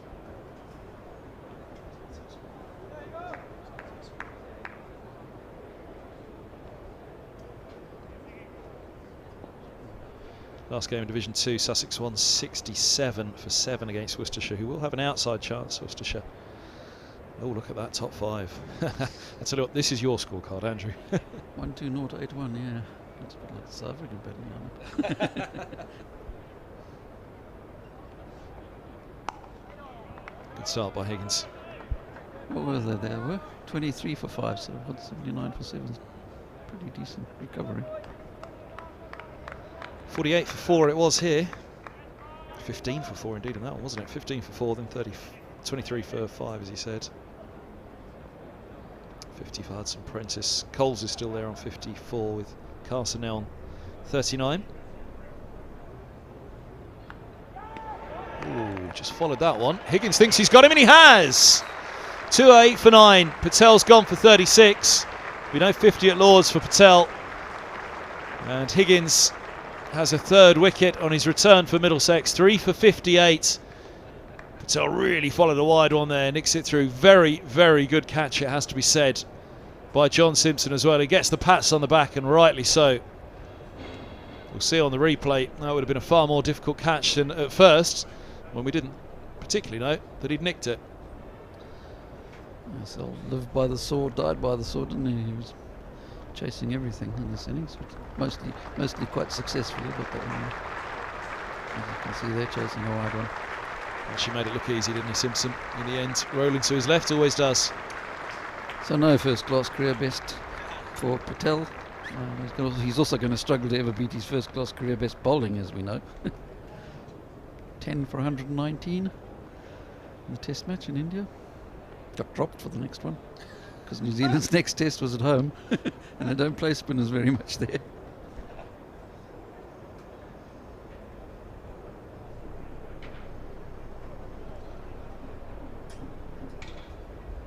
Ryan Higgins, back at Middlesex, announced a few weeks back that he'd be rejoining at the end of the season, then in on loan for the remainder of the year. After Gloucestershire effectively allowed him to leave early as such. 208 for 9 then as Hogan comes out to join Van der Gooten. And what have we got? 43 overs remaining today. So if the wicket were to tumble, it's still time to start this Middlesex innings, isn't it? Before tea. Only just, I think. It's going to be tight. Yeah, there would be. So the regulations is 32 overs for 32 overs for tea. But if so the wicket was a full half an hour, but is the wicket half an hour, because it might not be 32 overs there? it'll go initially by the clock, I think. But at 10 past 3. Although I think it'll be close enough. What is it? 11 overs after this. I mean, if this is where David Kendrick's head hits a table somewhere around the world, wherever he's tuned in. no, Why hasn't Kevin got his head around this regulation yet? I can imagine that. Yeah. Oh, big swing! Oh, it rolls past the off stump. Huge swing at the bat, thumps into the back pads, and spinning, rolling past the off stump. So close for Higgins to a fourth. Yeah, well, on the Higgins situation, there seems to be a bit of talk these days about having actual transfer fees, isn't there? Look at that roll, goodness me. A spin on that. Almost like a bowls club. Spinning back in, rolling back in. Well, yes, because one of the ways that it's offset slightly is if a player goes to another county and then plays for England, the county where they form their career gets the part of the England payments. Yeah. But yeah, transfer fees have long been mooted as some sort of recompense. I particularly think of the likes of Leicestershire and Derbyshire and Northamptonshire, who've handed over lots of players over the years. Yeah. Leicestershire virtually handed over half an England side at one point, didn't they? Second shot pushed down to mid-on. Yeah, and still struggling financially, obviously. Yeah, all that. Broad, Taylor, Gurney.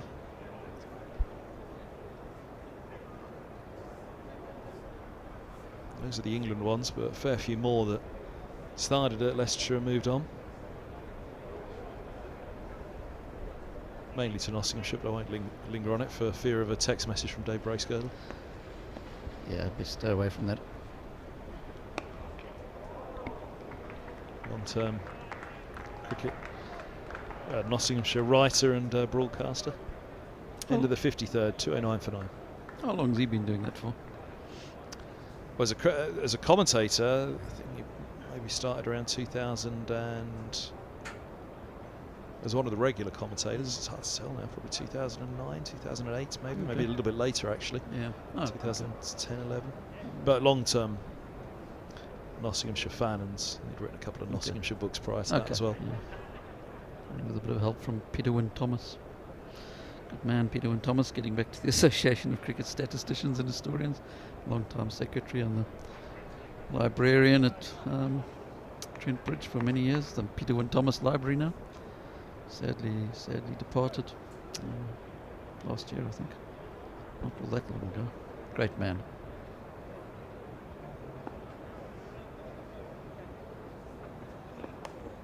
Ooh, actually, short of gully.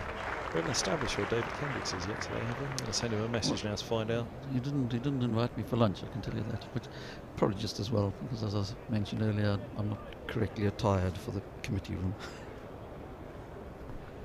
If Kendrick's can get in there.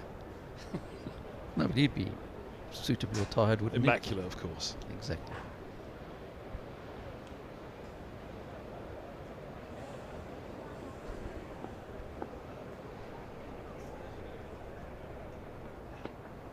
Nicely bowled by Roland Jones. Hogan just keeping that bat inside the line. It's only 7 miles an hour from Roland Jones. Not quite the up in the 80s when he went through that South African side. Yep, 2017 wasn't it? He got 6 for a debut. Got a few runs as well, if I remember correctly. A year after the title for Middlesex. And then got injured. Yeah, 3 injuries, major injuries since that England call-up.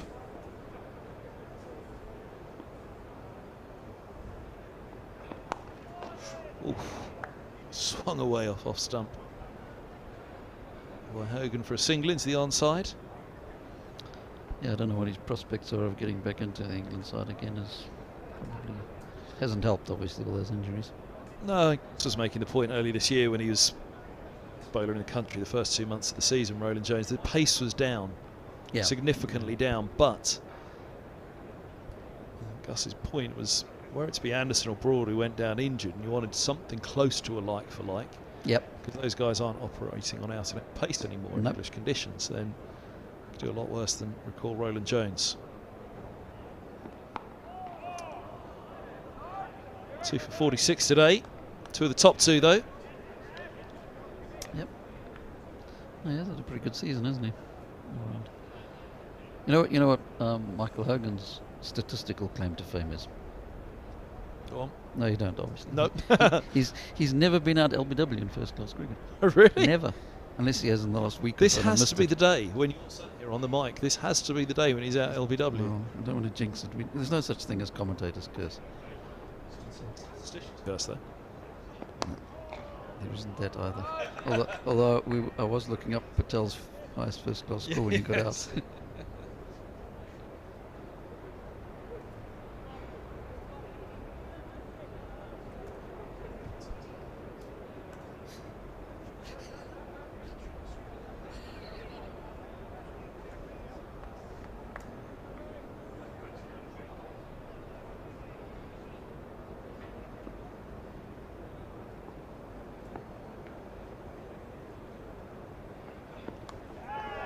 Edged and fine at the backward point. Holden in the air for a long while. They'll pick up 4 more. Van der Houten's on to 9. 2:14 for 9, end of the 54th. Let's have another look on the replay. Oof. Looking for an onside flick. It's flipped over through backward point. They all count, as they say. 151 times he's been out in first class cricket, Hogan. No LBWs.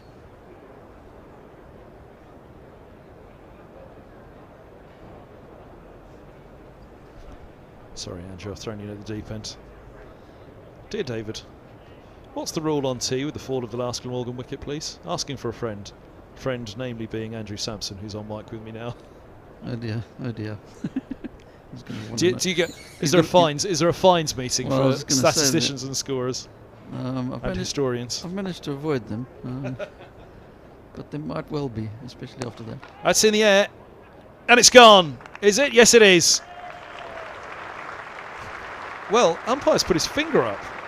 Was that required for him to put his finger up to give that one? Roland Jones diving forward. That was my moment of hesitation. Roland Jones taking the catch. And Higgins has 4 for 59 on his return for Middlesex. And that'll put a big, big smile on many a Middlesex fan's face, with Higgins back in the Middlesex shirt and back in the wickets for Middlesex as well. So Hogan's gone, swinging to mid-arm, caught by Roland Jones for 2. Here's another look at it from the other angle. Was there some doubt over whether it carried? I guess that's what it was. The umpire was just confirming, yeah, it was taken cleanly. And yes. With a little help from Roland Jones as well. His opinion might be slightly biased. It didn't look from behind up here as though there was any real doubt about it. As we watched it from behind, pretty much at that angle, but slightly more from behind Roland Jones, it looked fine. But clearly the umpire felt the need to raise the finger. This will give another look from side on. We'll just not carry it with that one, but the wicket's taken. The end of the innings, 2:14 all out. Middlesex would have been delighted with that this morning when they won the toss. You'll have them all out for 2:14. 48 for 4 was a big moment with Middlesex thinking, could they get through? And again, they'll have thought as well at various moments, could they have had them for under 200? We'll judge how good a score that is by Glamorgan once the Middlesex innings is done. But the moments of fancy, really, I guess the couple of drops of Carlson and the swinging of the bat from Gill as well, which has topped up this inning. So we're going to take tea. Thank you to Andrew Sampson. Okay. The cake goes quickly, Andrew, so I'm wrapping up.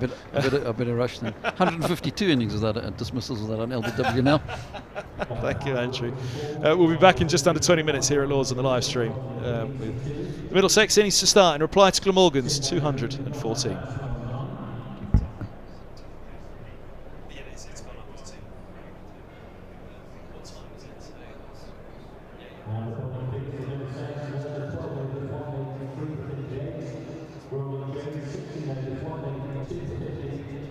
And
is still with race. Your score is Andrew on that share.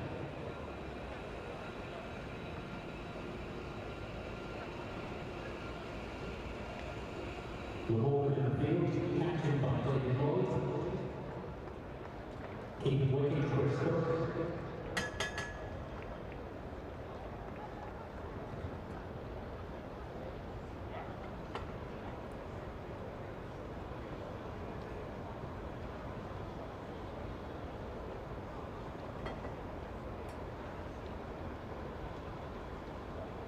And opening the batting for Middlesex, Sam Robson and Mark Stoker.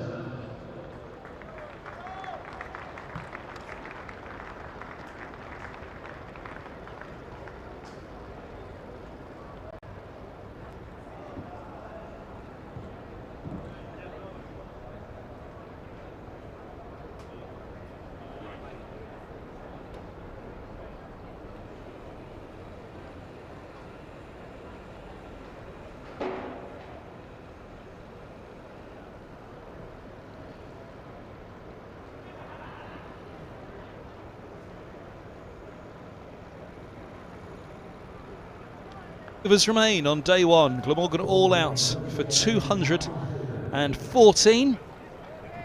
Plenty of debate about the merits of that score, as there always is after a first innings, or whether it's fractionally on the light side here would probably be my summary.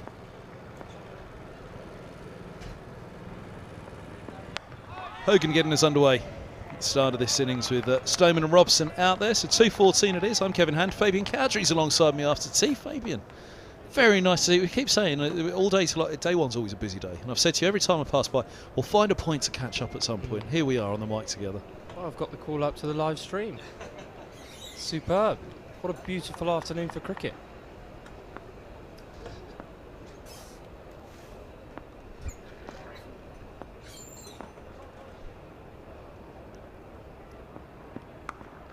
Cut away. Just be a single. Gets Middlesex off the mark in the chase. One without loss. We zoomed up on you in the commentary box next door a little while ago. That's a nice savvy on. Gus was telling the story of being hit out of the ground by your uncle over the tavern. Well, Graham, when he hit them, they stay strong, didn't they? They often said about Graham that had he been playing in the modern generation, he may have had a few franchise contracts around the globe, the way he hit the ball. In fact, my old man often goes on about how he hit the ball a lot better than he did. But just Dad enjoyed the 4-day game a little bit more than Graham, I think. That's a beaut. First up to Stoneman from Hogan. Yeah, I think Hogan would have been desperate to get his hands on the new ball this morning when there was a bit of moisture in the pitch. So it'd be interesting to see how it all fares this afternoon. And now that Robson and Stoneman are at the crease, Robson, of course, has been in very good touch recently, hasn't he? So I'll be very wary of getting him out as soon as they possibly can.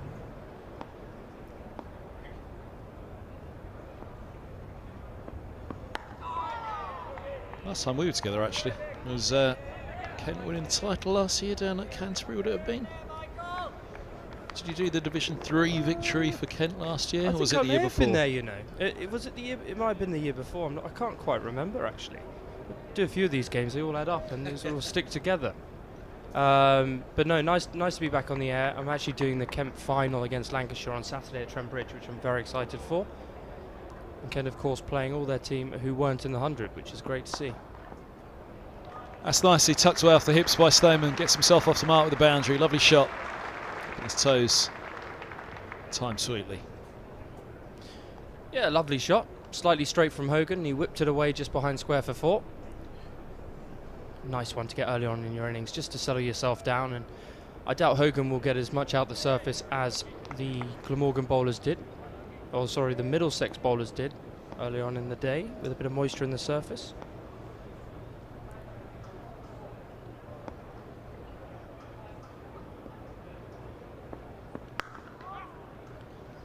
Nicely done. Single to end the over, 6 without loss. Yeah, I was just weighing up when you were sitting down there, 2:14, as we were at the end of that innings. How good a score it was or was not. The big difference facing the new ball at what, 3:30 on a sunny afternoon at Lord's to 10:30 on a September morning. Yeah, and it's a big clash as well, so that toss would have been significant. And to see Patel smack the ball around from 165 frame, for him to come in and slog 36, they could be crucial runs come the end of the game. I don't think anyone expected that, and the amount of respect they were showing him as well, spreading the field, scattering the field. Van der Gooten blocking almost as if he were Jeffrey Boycott at the other end. It was a nice passage of play to watch, wasn't it? Yeah, not so much for you. Well, for Middlesex, they would have liked to wrap it up, but yeah, the entertainment value was certainly there. But it's given them something, hasn't it, at the moment? But it's a formidable Middlesex batting lineup, as good a batting lineup as they've had since they won the title in 2016, that's for sure. And this man was lining up for Middlesex, James Harris. Slides that one across the left-handed Stoneman. But it didn't overlap for Middlesex in the team. Yeah, very solid cricketer, James Harris. He had a short spell at Kent. He did, yeah. He took a lot of wickets here at Lord's. He'll know this ground better than many, if not most. So it'd be interesting to see how Robson and Stoneman go about trying to blunt the new ball, with him bowling from the pavilion end with the slope. Took his 9 for Middlesex from the nursery ends. He's primarily a nursery end bowler for Middlesex, as memory serves. Especially with the likes of Roland Jones, Finn, Helm, a few others over the years, Franklin indeed, in the title year from the pavilion end. Usually in operation, so Harris would usually be the man backing up Murtagh at the nursery end, and again that 9 for actually, it does jog the memory banks now. I remember having the conversation with him. What's your favourite end to bowl from, Jimmy? Pavilion end was the answer. Where do you take the majority of your wickets from, Jimmy? Nursery end. The 9 for helped, of course, down here, but always, it seemed to me, is better spells. You know what I found when I was playing? Bowlers had so many theories. They didn't always add up statistically. But no, fine bowler from whatever end he bowls, particularly in the county championship. He got close to England colours a couple of times, didn't he, James Harris? Didn't quite make it. That's what Gus was saying when he arrived. Saying Fraser was on the afternoon session. He was saying when he arrived at Middlesex. That's a lovely shot by Stoneman. 4 more. Cracking drive through the covers. 10 without loss, Middlesex. Yeah, when he arrived at Middlesex, he came with a reputation of, being on the verge of the England side. A few Lions squads, but his technique was adjusted, his action was adjusted slightly, and that put him back a couple of years, really. Returned to the more natural action in this final year with Middlesex before returning to Glamorgan.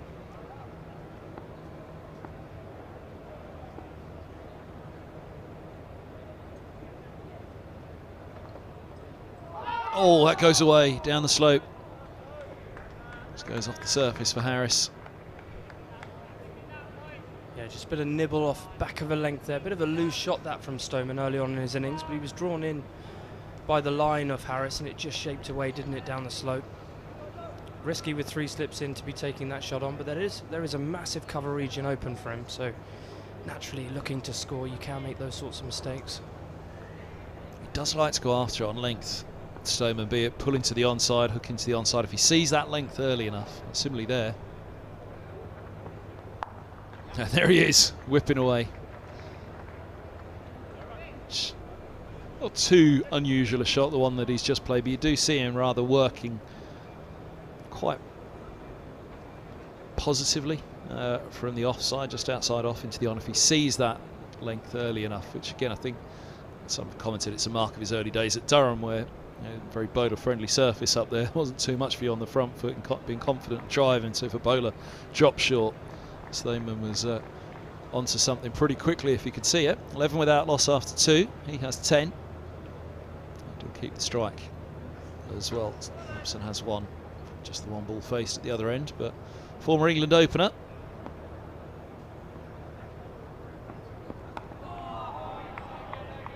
He's a positive, aggressive player for sure.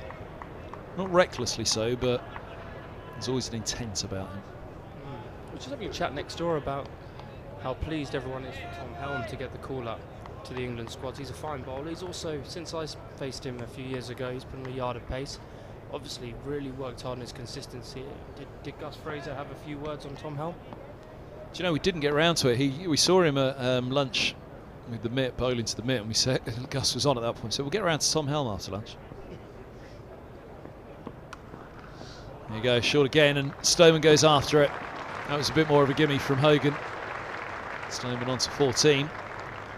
Just dropped short, 2 straight again from Hogan. And a combination of the two, there's no way Stoneman was going to miss out on that one. Yeah, Stoneman likes to sit back, doesn't he? And he's already shown very clearly in this innings where not to bowl to him. Hogan's very experienced, he'll drag his length a little bit fuller. Likely find his consistency.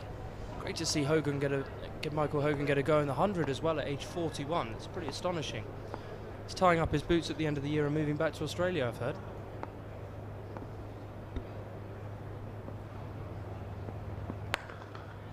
So there's hope for us yet, Fabian. I was thinking of a comeback, actually.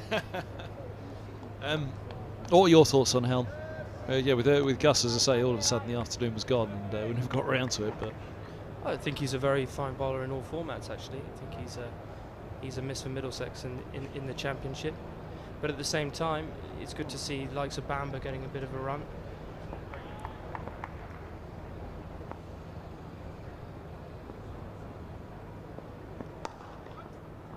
that's nicely worked by Stoneman, delicately done. Pick up a couple. Oh, chase on there for Van der Houten. Drags it back in. They've taken a couple. Stoneman on 16. I think there's little doubt that Tom Helm at his peak walks into all 3 England sides, in my opinion. I think when he's at his best with the red ball, he's got everything. Movement, pace, bounce.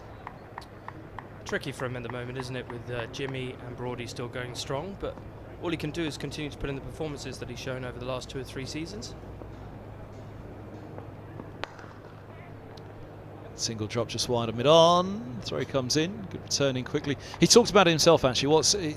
Consistency has been the start of this year. He had a wonderful spell, 3 or 4 games on the bounce, and it was the most consistent spell he's put in his career so far. And it's been talked about a lot on the mic as well. You know, that the challenge has been laid down to him. Look, there's an England bowler there who should be in an England side, but consistency is. Injuries have been cruel as well. He's been hit by a couple of injuries at really cruel times, and indeed, then that's what happened this year. It's clipped away nicely by Robson. He's had to wait a while to see the strike again. Picks up a couple, moves to 3. But he put those 3 or 4 games together at the start of the season, picked up a side strain, and then all of a sudden that was Helm done until the second half of the 100 of the blast. Sorry. So having put that bit of red ball form together at the start of the season, there was a thought that he could really be pushing for an England call-up now for the Test side. But injury struck again, just as he was putting the form together. Similar sort of thing for Roland Jones as well. He's been riddled with injuries. He's had a great summer this year, 50+ wickets. But you do wonder if he had stayed fit his whole career, how many Test matches he could have played. If he'd have stayed fit, I don't think Middlesex would have seen much from him after that Test debut against South Africa.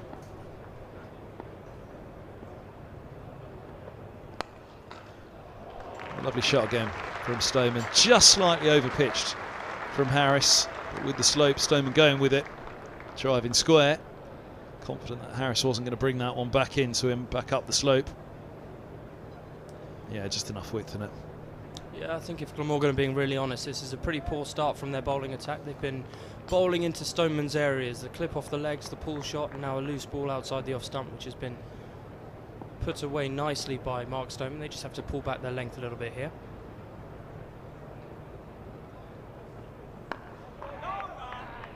Shake of the head from Harris as he turned before bowling that ball, wasn't there?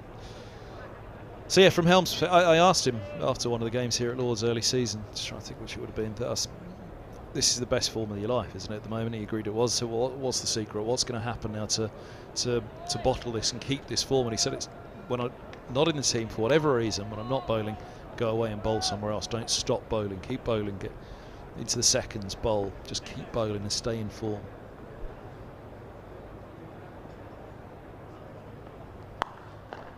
Injury though, had other plans this year. It's interesting to hear a young bowler or a bowler who's playing in the modern game say that, because of all the gym work that these fast bowlers put in. you speak to some of the bowlers who have gone maybe 30, 40 years ago, the fast bowlers, and often they say the way that I stayed fit and the way that I got better was just bowling and bowling and bowling, but now they're sort of limited to 3 or 4 over spells in the nets. Obviously the switching of the formats doesn't make it easy for the modern day fast bowler, or any bowler in particular, but it's nice to hear someone want to play. Well, no, that was certainly the feeling arriving at the ground this morning. There's a few of us thinking, Lords, cricket, first class. It almost felt like pre-season, start of the season, not end of the season, because it's been so long. There was a long, long break since first class cricket was played here at Lords this summer for Middlesex in the middle of July. So it was almost the narrative of the season as well, particularly the first class season. Where is everybody? What do they need to do? What needs to happen in these final few games? A big game this, of course, with Glamorgan second spot. If they were to win this, Glamorgan would be in a very good position to be promoted next year. Middlesex's chances, not all gone, but all but gone. Yes, and how important will those late order runs from Patel prove at the end of this match as well? 36 of around, I think, 22, 23 balls. If he had batted for another 20 minutes, the score could have been around 230, 240, but from 165 for 8. Seriously important innings. End of the fourth, 24 without loss. What did you make of Gill this morning? You know what, I've been really looking forward to watching him bat since I saw that I was asked to commentate on this game, and I thought he looked really, really good at times, and then all of a sudden he'd have a whoosh. I remember being on air when he ran at the wicket, had a big slog from absolutely nowhere, leading edge over the top of gully, and you thought, why is he doing that? He looks completely in control, at ease at the crease, and then all of a sudden he almost looks like he's batting as if there's a ball with his name on it, and I think he's too good a player to play like that. I was trying to weigh it out myself. I was thinking about the threat that Murtagh was carrying. Did he feel that, as some batters do, and it's often debated with Murtagh. It's a lovely shot down the ground by Robson. There's a wide mid-off in place. There's no cover, so mid-off's just a little bit wider, and as a result, a little bit shorter in, closer in. Robson just with a push down the ground doesn't get full reward, will get 3 runs. But I was, I've sat in amongst conversations, after play with former players, current players, and they've discussed, the merits of Murtagh and how he's done it. 60 wicket a year man at his pace. And international batters, particularly against him, how at that pace does he manage to get these international players out over and over again? Oh, it's a beaut. Not got him. They've gone up behind the stumps. Hogan did not. He put a hand up in celebration at beating the bat, but he didn't go through with the appeal as they did behind the stumps. They all went up in unison. Yeah, beautiful delivery, just searing off a length across Mark Stoneman. That's a much better length. Well, it's a beauty. If he had nicked that, he wouldn't have been too upset. It's one of those you just hope to miss, but if you nick it, you walk off with your head held high. But back on your Murtagh point, I played with Darren Stevens a lot, and he's similar sort of thing. Slowish seam bowler, just managed to find the edge a lot. Oh, he's followed that up with another one. Beauty. And people always wonder how the likes of Stevens, Murtagh, you look back a bit further, David Masters picked up all these wickets. But it's just the metronomical aspect to their bowling, the skill of the wrist, and just tying batsmen down. Lots of people thought, right, I'm going to go after Darren Stevens or I'm going to go after Tim Murtagh, but that was often their undoing, because firstly, the keeper comes up to the stumps, or it brings him more into the game. He's clever. He's got a lot of top players out, and he manages to find a way to get all the big players out when they do something like that. That's well played. Quick single taken. That's what Stoneman will need to do to unsettle that line of length that Hogan settled into there. Interestingly, Hogan's speeds, they're very much Murtagh speeds that he's bowling at the moment. But the conversation was, with someone like Murtagh, international batters in particular, but even domestic batters, should they not be able to sit on the front foot against Murtagh, keep him out? The answer is no, because he can't. He's just too skillful.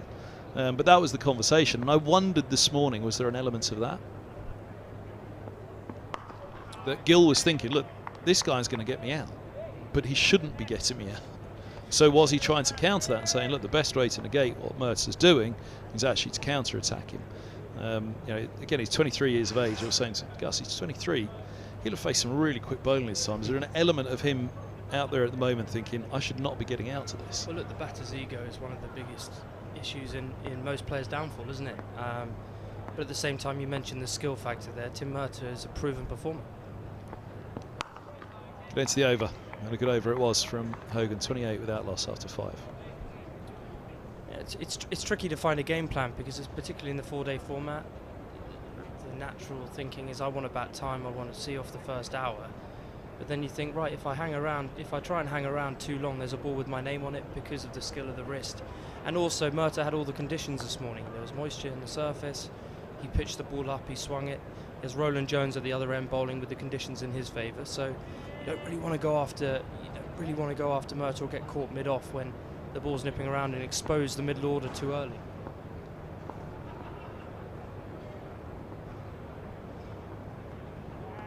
Good start from Harris to the over. There's that Hogan over, looking at those bowling speeds. Quite sure that relays what the last Hogan over was. Was that the last Harris over? Because it looks a little bit quicker that than what was coming up at the time on the gun. We'll go back to it in a little while when it comes back around again on the screen. But be interesting to see the speeds that Harris is going through at the moment. He's another one without express pace, but has all the skills. He hasn't quite got it right in this innings. Are we hoping to bring in the 3 slips, ready and waiting?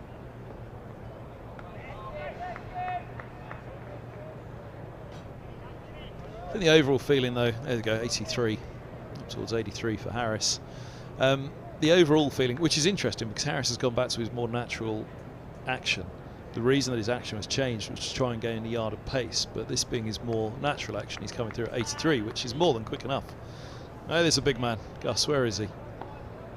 Needs to be up here, isn't he? Back up, isn't he? Trying to figure out, is that the back? No, it was the grandstand for a moment.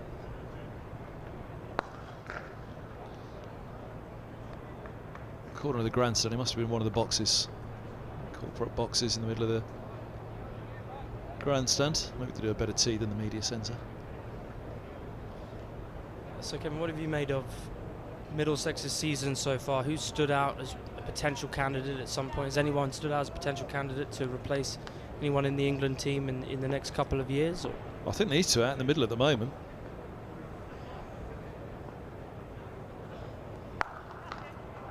Short.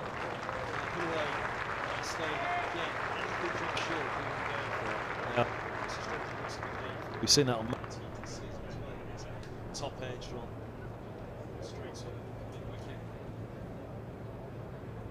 Go. If he sees it short enough, he will go after it and he will drag it from outside off to the onside. Very much again from his days in Durham. Yeah, still they're not learning the Middlesex bowlers. Just need to get the ball up there to Mark Stoneman. Anything short is almost definitely a 4 or a boundary, so it's interesting that they're not quite finding their lengths quite yet. Yeah, well, I'd say the pair of these, Robson in particular for me, was a batter that England let go far too soon and they've never gone back to. 2014 was his last test. And he had the best record alongside Cook since Strauss all the way through, I think, till the end of Cook's career. So there was... So Robson for me is a man, it would be unthinkable that Robson goes through the rest of his career without another chance for England. I tend to agree. There are a couple of other candidates who I can think of who would fit the Stokes mould. Probably slightly better than a Robson, actually, despite the weight of runs he's as openers. As openers. Well, that's the thing, the Stokes mould is the issue now. Yeah, it's the issue, and it's a shame because actually, surely with the middle order that England have, you'd want to set the foundation and the platform up for the likes of Root, Bairstow, Stokes, all of these stroke players to come in and bat behind, but they're obviously going for match-winning performances over consistency, proving that with Zach Crawley's selection, but the likes of Ben Duckett, Keaton Jennings, who have all scored big runs at the top of the order, and Ben Duckett would fit the Stokes mould slightly better than Robson, perhaps. Middlesex were playing Nottinghamshire at Trent Bridge, so Hamid and Robson were being billed as potential England openers, and then Stokes made that comment about we've just shown the way that we want to play, and all of a sudden attention turned from Robson and Hamid to Duckett.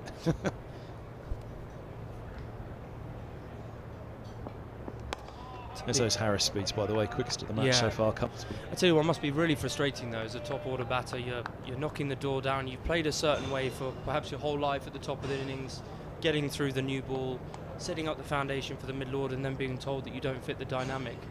I can't imagine what that's like for someone like a Sam Robson or even a Keaton Jennings. He might get another go, but someone like Ben Duckett has also been scoring a high level of runs, and there's tours abroad coming up. It could be interesting to see if he gets the nod.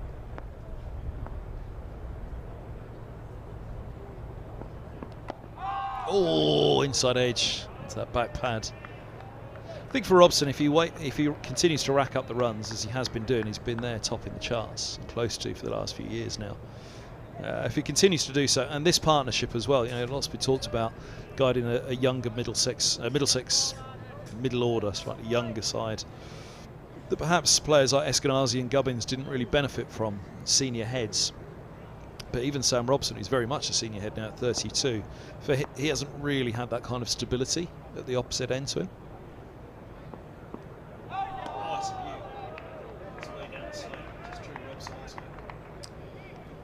Yeah, the difficulty with Hogan is his natural arm action looks like it's going to slant back at the right-hander, and then all of a sudden one will just hold or seam away, and it's really dangerous because you're worried about the LBW, you're worried about leaving the wrong ball, but you're also worried about your outside edge. So you bring in 3 modes of dismissal. When he's on song, he's one of the hardest bowlers in the county championship to face.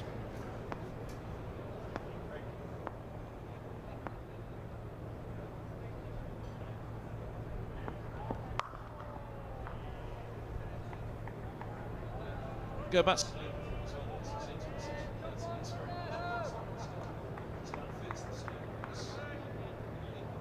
What is it? A couple of years on. It's difficult. Do they go back to openers who have been tried and tested, who they didn't think quite fit the mould or didn't quite get the weight of runs at test level? Or do you throw the gauntlet back to Ben Duckett, who had an overseas tour in the subcontinent which didn't go well, and say, right, you're a bit younger, I'll go for you? I think the thing with Robson wasn't tried and tested. He was tried but not tested. He needed a longer go. Whether it was stuck with at the time, he didn't have a terrible record when they dropped him, but to never have gone back to him, and it shook him for a couple of years. There's no doubt about that. 2015 season was virtually a write-off for Robson. I know that Zach Crawley's only got 69 not out in a chase today. He finished his innings there.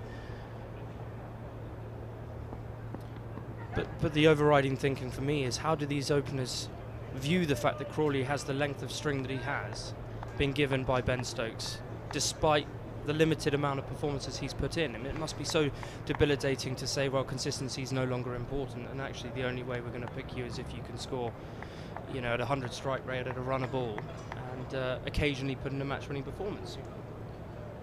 It's a tricky one for these openers around the country at the moment.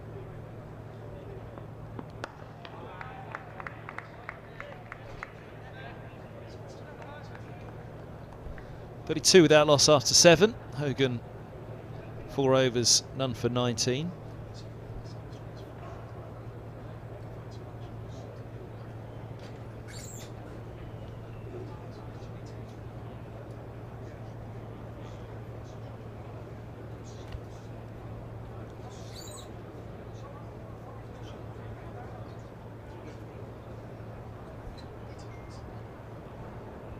Change the ball from William and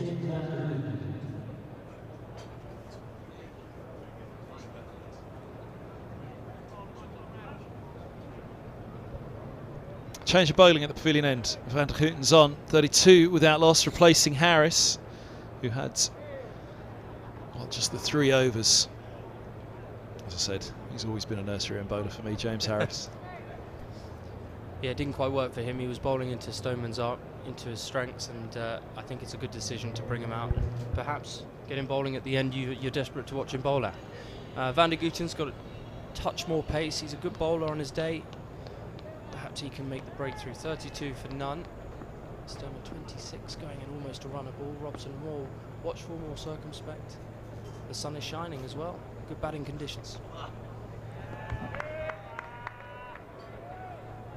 Nice sider outside the off stump. Start up, 78 miles an hour. Van der Hooten, this is a crucial spell, it feels now. Yeah, I'd very much imagine Harris will be first change at the nursery end now. having had 3 to look at from the pavilion end. He'll have been given the choice, I'm sure, by Glamorgan, having spent so many years here. Where do you want to go then?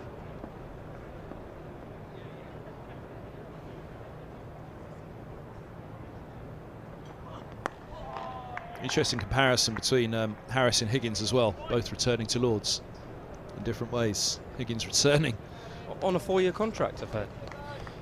very much deserves. Do you think in many ways that's Middlesex saying, oh, we made a bit of a mistake with you, we need to make it up for you, 4 years of Middlesex? Well, Middlesex always wanted him to stay. They were desperate for him to stay when he went to Gloucestershire. There are always varying sides of a story, aren't there? But Middlesex definitely wanted him to stay. I don't think there's any disputing of that. It's to what extent did they push the boat out to keep him? Where Glamorgan, I think, were obviously offering plenty, i.e. an assured place in the top 6 and playing every game. Which I think he's justified, to be fair. He's a good all-round performer at county level. If he's not scoring runs, he has the ability to take wickets, as we saw for in that innings earlier on today. I think he's a very, very fine county pro now, and he deserves a 4-year contract. And he's also got the slope, he's got the conditions here at Lords where he can really make the most of with his seamers.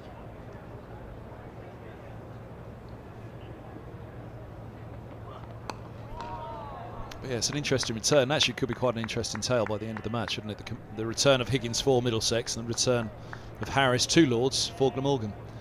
How those two shape up for their varying counties, and to some extent with Harris going out last year, Higgins coming in now this year, not quite a like-for-like replacement, but Harris did have that aspiration of batting in the top 6, and he did hold the 6th position at one point, Simpson dropping down to 7.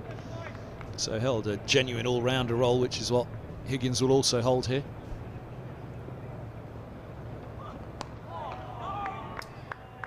Got to say, it looks a lot more batter-friendly this afternoon with the sun out and the moisture out the pitch, so a good time for Middlesex to really pile on the runs and get a little bit closer towards Glamorgan's total by the end of play. Well, it couldn't fall better for Middlesex that when they come out to bat at 10:30 tomorrow morning, assuming there's some wickets left in hand at that point, they're facing a ball that's 40 overs old at 10:30, which is a big difference to facing a new ball at 10:30 in the morning. So, they'll have a morning session to get through tomorrow, and a second new ball to take on tomorrow afternoon if they get that far. That will for sure be their aspiration. This is well, it's a must-win because you'd fancy with the weather forecast this is a results game. So there's no draw in this. You wouldn't have thought which makes it a must-win for Middlesex with points position in the table at the moment. 2 to play after this. It is tight at the top, but you don't want to hand a significant advantage over to Glamorgan, and as such, it's out of your hands then. Middlesex now an eye on climbing into second themselves by the end of this round. 32 the partnership. Fabian, you're off next door, aren't you? We've had you on screen. We've had you on the screen. Did you notice next door? Asked him to zoom up on you. I feel a bit sorry for the viewers, but thank you anyway for having me. It's good to be on the live stream, and I'm sure that's going to be a very, very fascinating contest in the next couple of days, should it not rain. We were actually trying to find Ed Bevan at the back of the box. You shouldn't have said that. 32 without loss. Thanks to Fabian Cowdery. Good to see him as ever. Great fun over the years together in the commentary box. Solid start here for Middlesex to the evening session.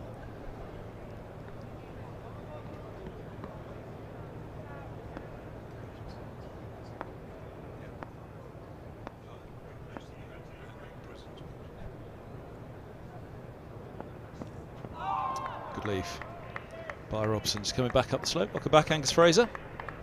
Afternoon.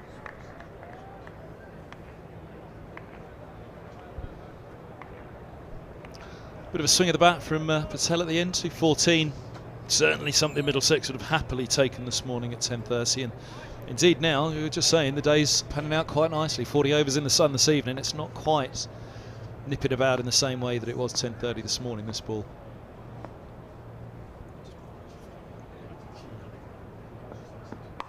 Mightily relieved Robson survived that next ball. I was just going to say, for someone who's watched Middlesex play for as long as you have, you do make some remarkable comments. Tempting fate there. I know you're being ultra, and it has been an encouraging start, but equally we do know where Middlesex can get themselves into a pickle quite quickly on occasion. So, yeah, it is the right time of the day to be batting, especially if the sun stays out. It's a lovely shot. For 4. Trapped the bat down in it, didn't he? It only takes 1 wicket, and then all of a sudden Glamorgan get the tails up. Ball starts doing a bit more. Batsmen become a bit nervous, and what looked to be relatively comfortable, I'd say comfortable, it's done enough, and suddenly look a bit, quite a lot more challenging. But it's interesting noticing the field as well, isn't it? Glamorgan first over there, Robson cut one sort of inside gully, and I thought, well, that's 4, and they've got a third man there, so a sort of difference to Middlesex, which who conceded quite a few runs down to that third man area. Edge, does it carry? Yes, it does. Robson waits. Now does it? I have to say, I doubted for a moment. Robson is reluctantly hanging on. He looks back at Stoneman. The umpires are going to come together. Glamorgan are claiming it. The umpires will do well to overrule the fielders. And Robson is sent back to the pavilion. 36 for 1 with 1 ball to go the 9th. 10 from 17 for Robson. Hogan has bowled really well from the nursery end, perhaps better than his economy suggests at the moment. Let's have another look.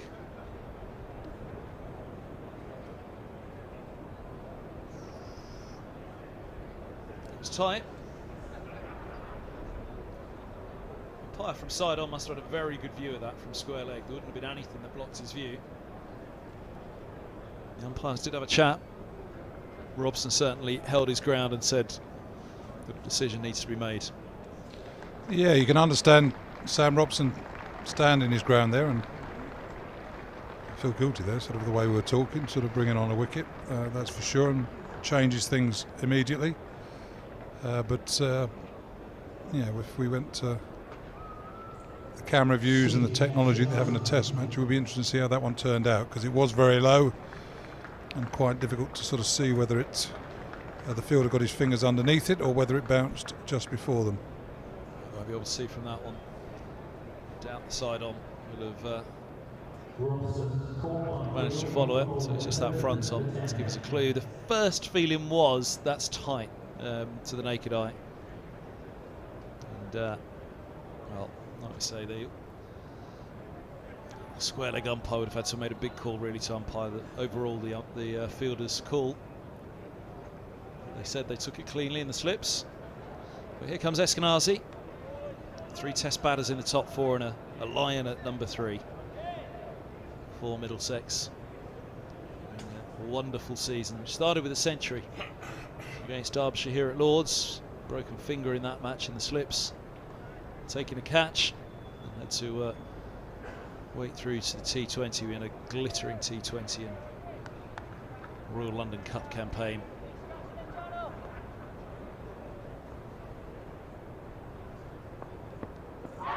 Oh, it's a beaut first up, goes straight through. Eskenazi didn't look behind. Didn't really show anything other than a good poker face there, Eskenazi, on that one. Well, it's a good delivery completely through Eskenazi. I don't know whether it might have flicked even his back pad on the way through or something like that if there was a noise. But a strong appeal. And as I said, all of a sudden batting looks a bit different, doesn't it? Looked quite comfortable with Stoneman and Robson getting themselves in, playing respectfully, but equally putting the bad balls away. But Eskenazi, and whilst you say he's had a great white ball summer, and he has, and yes, he did get the 100 against Derbyshire, but I say he needs some 4-day runs really. Important innings for him, important partnership, important 30-odd overs for Middlesex now this evening.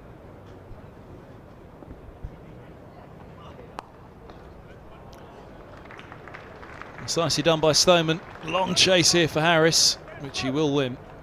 They've taken 3. Stoneman on to 29, Middlesex at 39. 4-1, start of the 10th.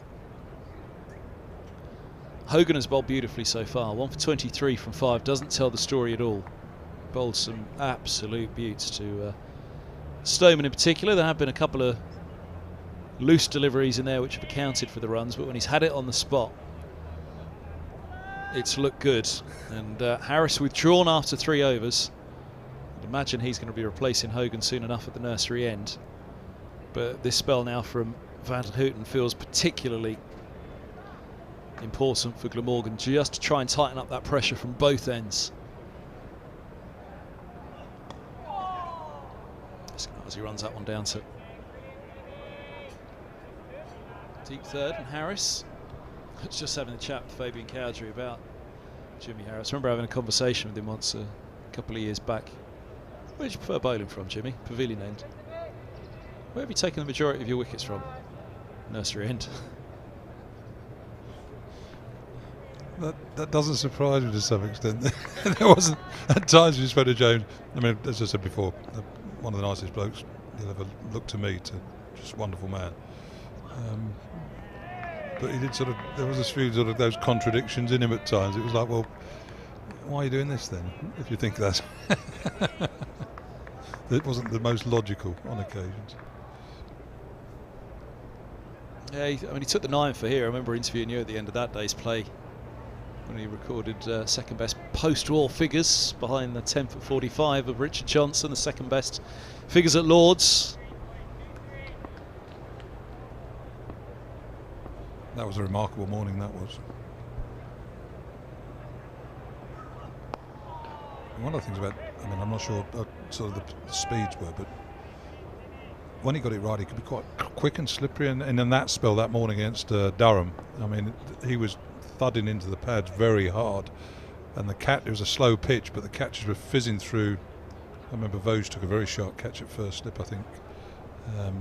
But he skids on. He's a strong man, strong, fit man. So he'll run in all day, bowl hard overs for you.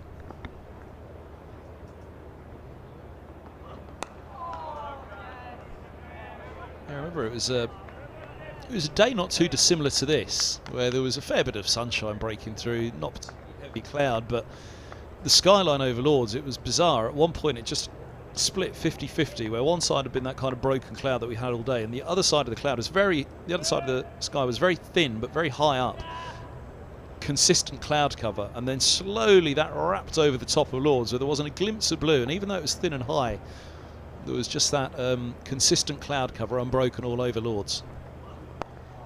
I remember asking you at the end of the day about it, end of the 10th, 40 for 1, that, you know, it wasn't the skyline you kind of associate where all of a sudden something just comes to life, but I remember you saying that it was the consistency of that sky. There wasn't a glimpse of blue anywhere, and all of a sudden the day had just changed a little bit, and enough that just something started to happen in that spell for Harris, and he absolutely maximised it with his skill and performance. It was Finn who got the other wicket, wasn't it? I think Finn got Yep, some. absolutely.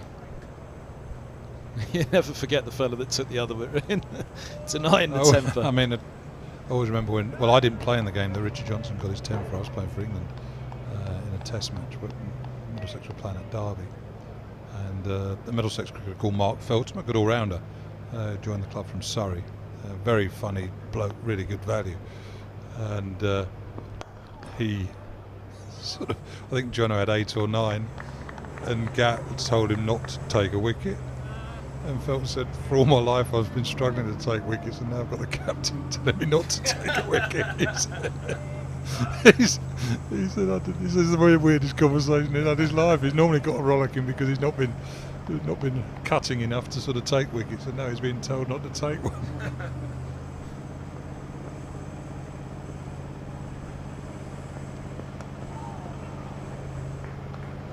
Looks away fine, long leg's not going to get there. Boundary for Eskenazi, his first, 4 for 1. It was interesting there with you talking to Fabian as well, the sort of story from when I was younger. But that tells you, that'll be a good confidence booster that for Eskenazi anyway to get his first boundary. My son went to John Lyon School in Harrow, and they won the Middlesex Schools Cup one year. And by winning that, they went in through to the National Cup, and the first round of one of the early rounds of the National Cup was against Tunbridge, which is where Fabian went. Now, in one of the games, the end of the, so this was one season, the national thing was the next season, having won the Middlesex Cup. And in one of the games that John and I had been playing, I sort of managed the side and umpired and basically sort of ran it as a teacher type of thing, just because. And it's quite a tight game. There's a run out. Lad was run out. I gave him out. Bit of discern from the parents on the side, sort of thing, but it was out, in my view anyway. And all of a sudden, so I was having a debrief with the boys afterwards and sort of saying what I did, and one of the lads said 3 cheers to Mr. Fraser, man of the match performance, that type of thing. And it's a lovely shot by Eskenazi. nice dug out nicely. Probably not going to go to the boundary, but 3 more. And James Harris has got to just beat it. But a good throw. 3 more to Eskenazi. So anyway, that was the end of one season. So the next season they played Tunbridge, and Fabian was playing, and obviously he was a cut above most of the others playing schools cricket. And there was a big LBW appeal at my end, and with the sort of memory of what was said at the end of the last season, I said not out, just because I thought if it looks like you're going to fire their main batsman the moment it's him on the pads, it was probably out. And I didn't give him out, and he got 100 and won the game for Tunbridge. So my sort of desire to sort of show that I wasn't biased in any way backfired on them considerably.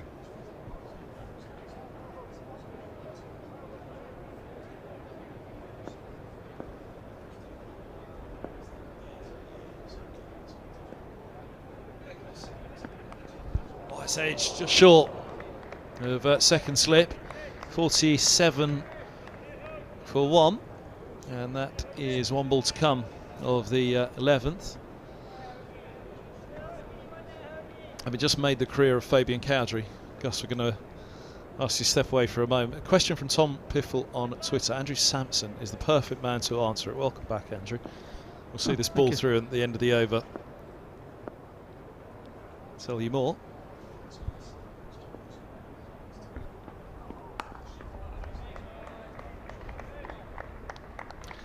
When was the last time in a first-class match a bowler has opened the bowling for each side aged over 40, as Hogan and Mercer have done here for Middlesex and Glamorgan? Welcome back, Andrew Sampson. Oh, thank you.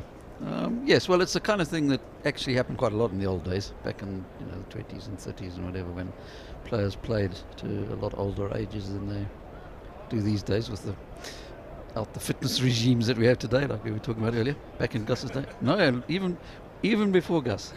This is even before Gus. So the last time each side had a bowler over the age of 40 opening the bowling in a first-class match was back in 1961. The two here, Hogan and Murtagh, are both over 41.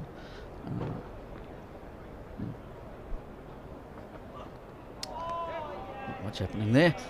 Bill Alley, the famous Australian who played for Somerset for many years, he was 42 for Somerset against Derbyshire in Chesterfield, 1961. And Les Allen was opening the bowling for Derbyshire. People who've been paying a bit of attention might have noticed references to Les Allen recently, with Jimmy Anderson going over the age of 40 and Les Jackson being the last bowler or fast bowler to play for England over the age of 40.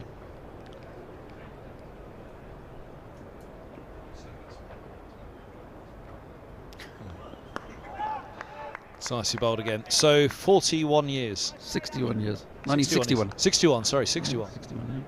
It's a long time ago. A fair while ago. It is a fair 61 years. And it's taken you all of 5 minutes apparently to find that.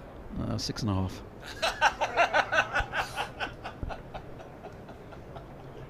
Thank you, Andrew. 47 for 1. Eskenazi on 8.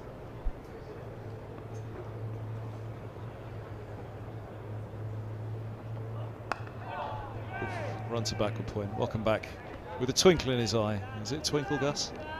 Actually, it is fascinating listening to those things and how quickly they can sort of get these statistics together now. And all right, I used to listen to Test Match Special, and some of them you think, oh, well, not another stat type of thing. You can overkill it, but some of them are pretty good. And almost in the olden days, the sort of your statistician or your analyst or whoever was in the corner, they weren't a personality, so they weren't actually brought into the conversation. And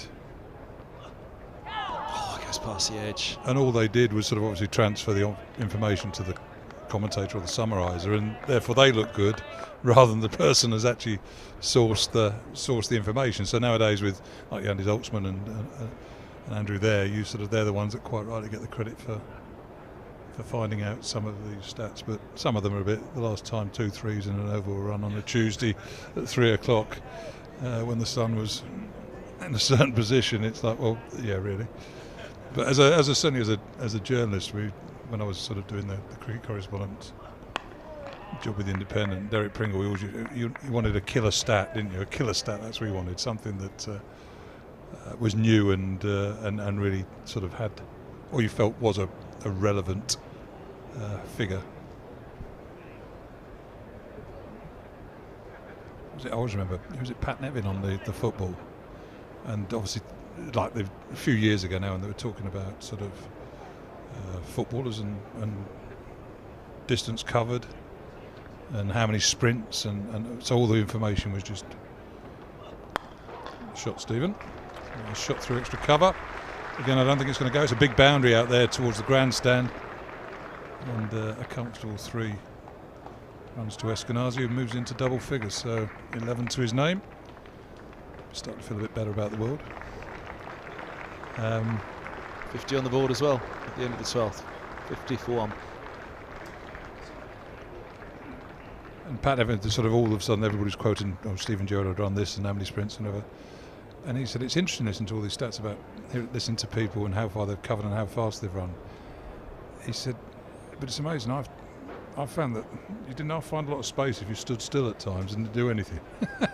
So if everybody's running around you like a headless chicken, actually standing still in the middle, you become actually a more relevant figure in the game. So whilst some of them are really useful, and again, I suppose to some extent now you might be judging how long a player can play in a game before they're starting to get fatigued and more injury prone, and are they pulling their weight and really sort of giving you as much as you think you should be getting from them. But so they're not always killer stats, are they?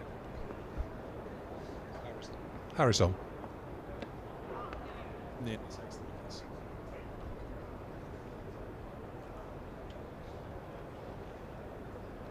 Yeah, Nevin one. There's a lot of truth in that, because that's Lionel Messi's secret, isn't it? He goes very, very quiet, stands still, and just finds the space. Yeah, and again, I suppose at the end of my career was the start of when it started to come in, and all of a sudden, I suppose you've got your Hawkeyes and you've got the ball tracking thing, so you're actually accurately stating where the ball is pitched. And we used to be given charts, so you'd be given like a piece of paper, and sometimes it was almost someone just drawing a dot where they thought it had pitched. But you'd be given a piece of paper to sort of show where you'd pitch your grouping and things like that, and then people were making judgments of how well you're bowled.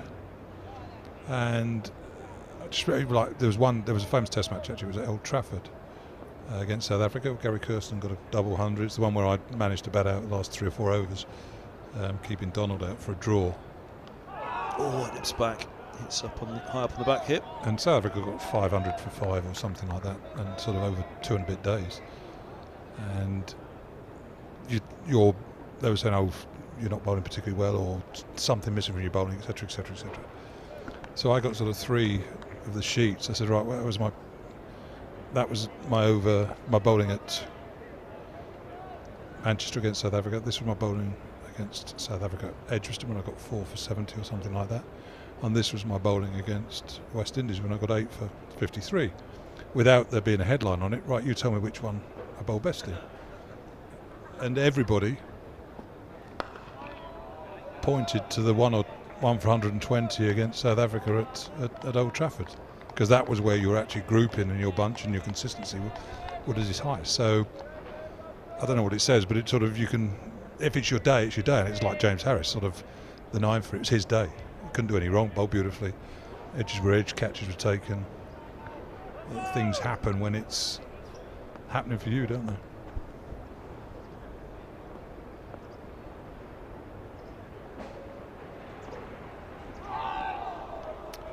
That was a beaut from Harris. Real beaut. Perfect line and length, leaving the right hand up. Eskenazi didn't do much wrong with that. Yeah, I don't know how you play them. Just looking from here, it looked like it angled in and then nipped away. Yeah, that's a stunning delivery, so just held its own. But again, we're talking about Ryan Higgins beforehand. Ball angling in. You think it's going to, but the slopes just helped correct it and taking it a little bit straighter. Fortunately for Middlesex, past the outside edge.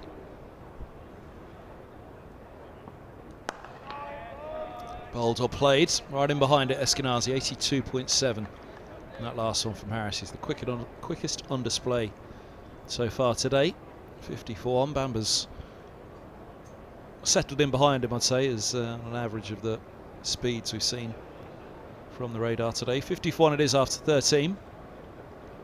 Yeah, I think... So just a point in Middlesex, a bit aware, it's getting a bit overcast, doesn't it, in the last quarter of an hour. The floodlight pylons have gone up.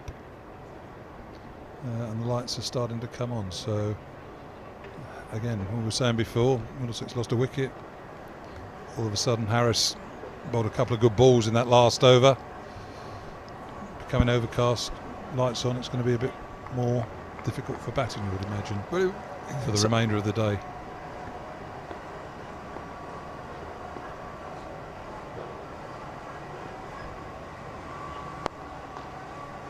Start from Van der Houten right up there, watchful from Stoneman. It was the point I was making just before you sat down with Fabian was the way that it felt that it was 40 overs left today. You know, the difference between facing a new ball at 3 o'clock in the afternoon and 10:30 in the morning is pretty stark, isn't it? You know, that moisture that was around this morning, Fabian was talking about, and it was a. There is, and I mean, all right, the pitch is undercover, but it's still a live thing. It still breathes, doesn't it? It's still. You look at the grass in the morning and the dew on. There was the groundsman. Oh, it's a lovely one, goes down the slope. The ground staff this morning, as we were waiting for the moment's silence, or they were sort of going around with a sort of brush either side of the boundary edge because they can't get quite right to the edge of the boundary with the mowers because they'll probably cut up the rope. And equally, the other side of the rope, the ball suddenly starts getting wet. So there was dew on the ground at 10:30, and whilst you're moving it, it's still going to be something like that to a lesser degree on the surface, isn't it? That you're playing on.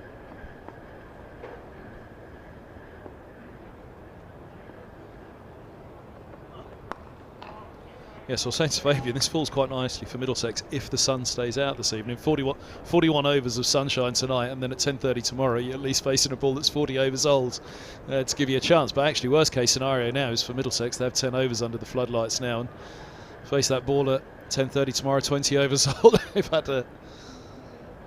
Doesn't quite look as rosy then, does it? The situation of the way it falls, but that is the beauty of first-class cricket.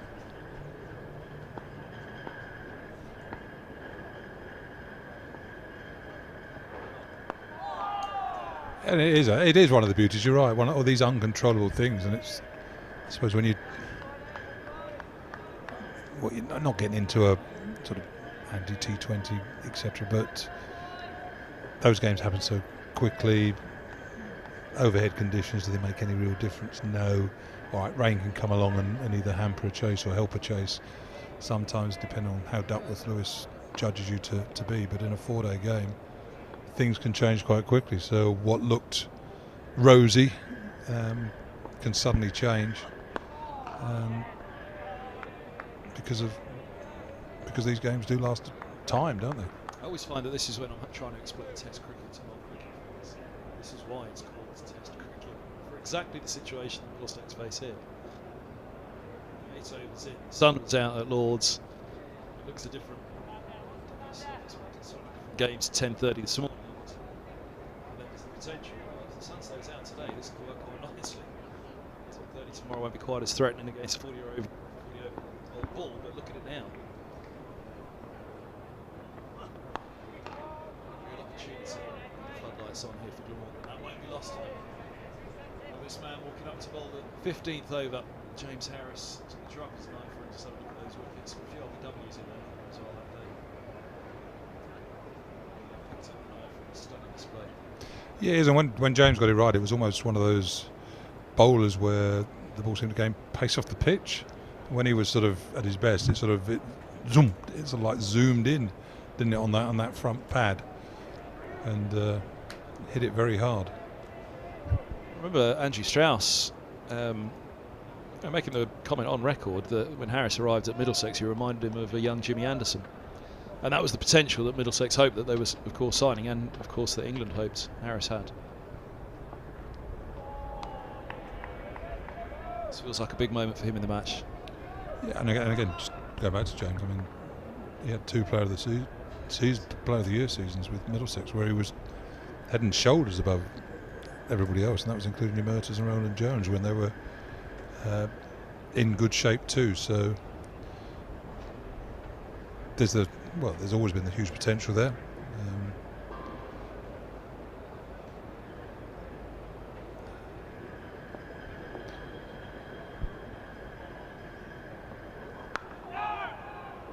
And again, it's sort of moved back to Glamorgan now, which I think everybody thought that he was always going to return to Wales, a very proud Welshman.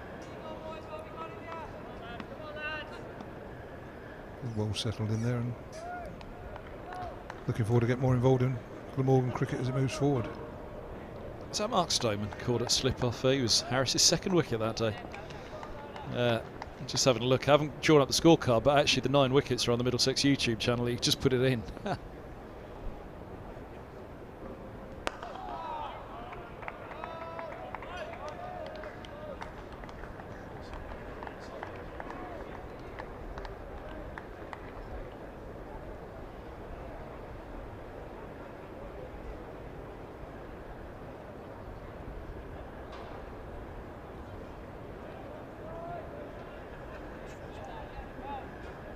Go back and draw up the full scorecard in a moment, but just for Gus and I, I've played out the 9 wickets in quick succession here.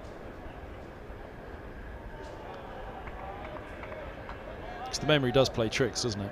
But there you go, the sun was out by the end of it. That was me talking about full cloud cover. No, it was the following morning, so it was overnight. It was over 2 days. It wasn't sort of one spell. It was damage was done, I think, on the first evening or on the evening, and then finished off in the following morning.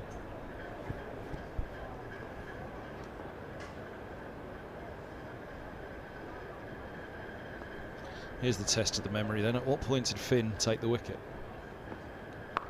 Was it overnight or was it the following morning? Was he sitting there on the 10 for overnight, Harris, thinking about it, and Finn spoilt it first thing the next morning?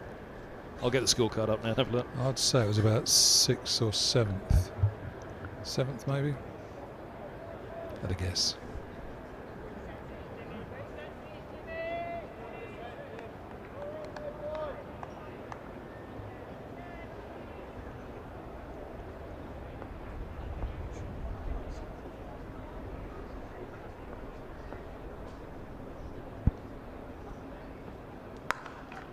More width and punished. Eskenazi clumps that through the covers. Into the 15th, 54 for 1. Yep, again, I say he's showing that whilst it's not been the easiest pitch to bat on today, the bowlers do stray. You can play some good shots. We saw Carlson play some lovely drives earlier on, and again that wasn't a long half volley, but bounced true, a little bit of width, a little bit fuller. And Steve Eskenazi gets his second boundary. Yeah, first one was a leg glance to fine leg.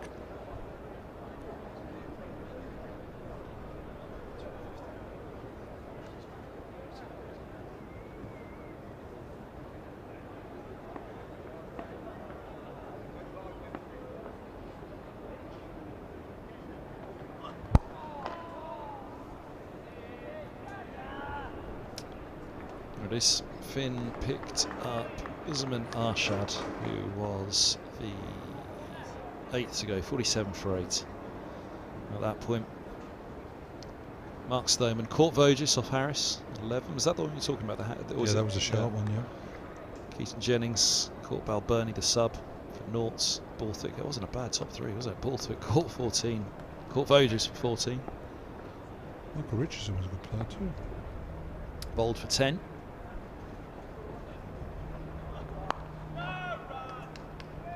Callum McLeod, LBW Harris for Noughts. Collingwood bowled Harris for a first ball duck, as you were saying. We just quickly watched them through on the stream there. Phil Mustard caught Franklin, bowled Harris for 3, and then Arshad caught Robson, bowled Finn for 7. Hastings was LBW Harris for Noughts. Coughlin was not out, 13. And Chris Rushworth, the last to go, caught Simpson, bowled Harris for 11. 9 for 34 from 12.1.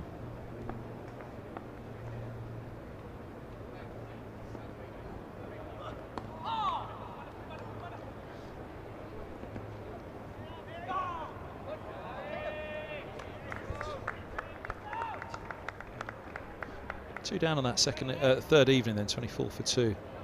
So yeah, he was nowhere near the 9 for them that night, was he?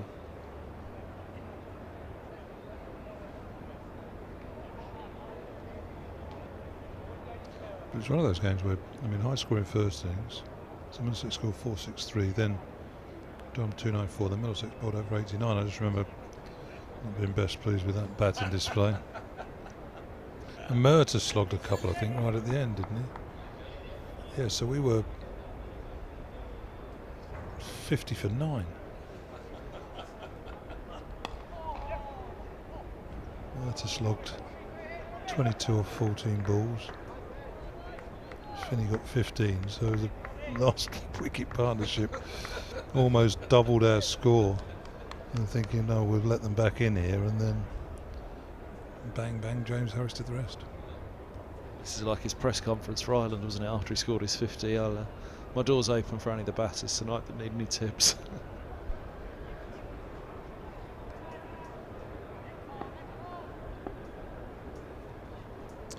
Hastings and Rushworth got 5 wickets each for Durham on that day.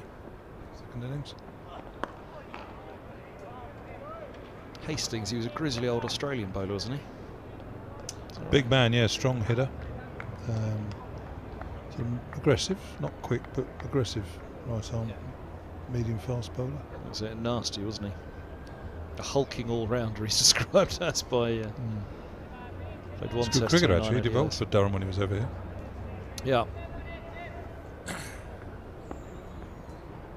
Good years those, 2015, 2016 of course, but 2015 was a good year as well.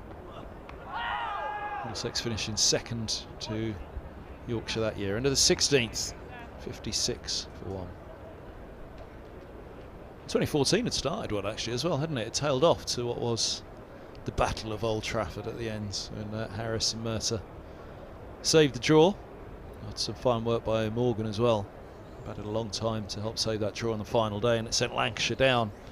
But 2014 had started well, I think, with a run of victories, hadn't it, that season?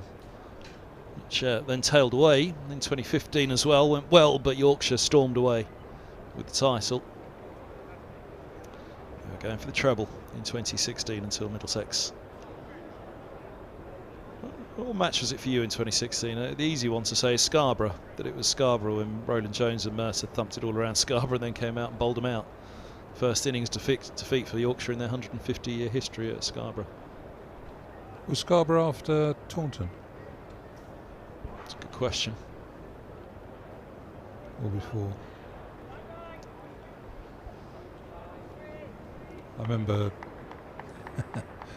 2016 getting an email altercation with a member.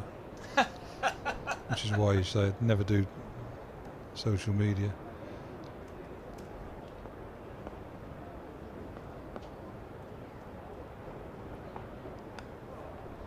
It's a nice shot, gets it away for 4, just tickled away. His second one he's got fine like that, 64. Yeah, sort of emailed me when run chase had been set and perceived that Middlesex weren't going for it, called everybody a disgrace, no one would ever win anything. You should stand down or whatever, because if you're overseeing this, I was in London, I was in the office behind here, not in Taunton, leaving to get on with it. And then I didn't say anything, then obviously it then became apparent that we were going for it again. So we got that one right, haven't you? Type of thing. And then he came back, oh sorry, I said, look, I don't need your apologies, we don't need supporters like you. And I think he reported me to the chief executive.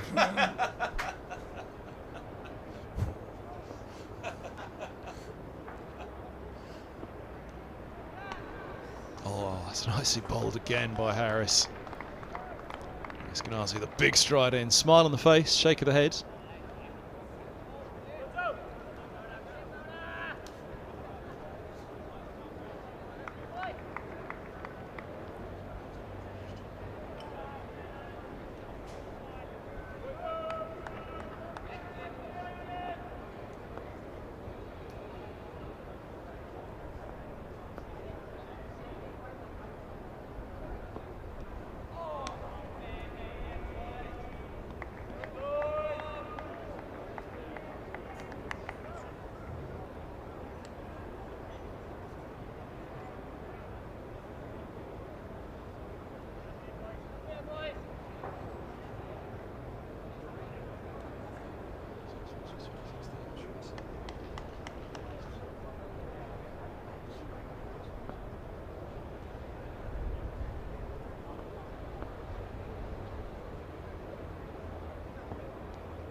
That is a good leave by Stephen Eskinazi.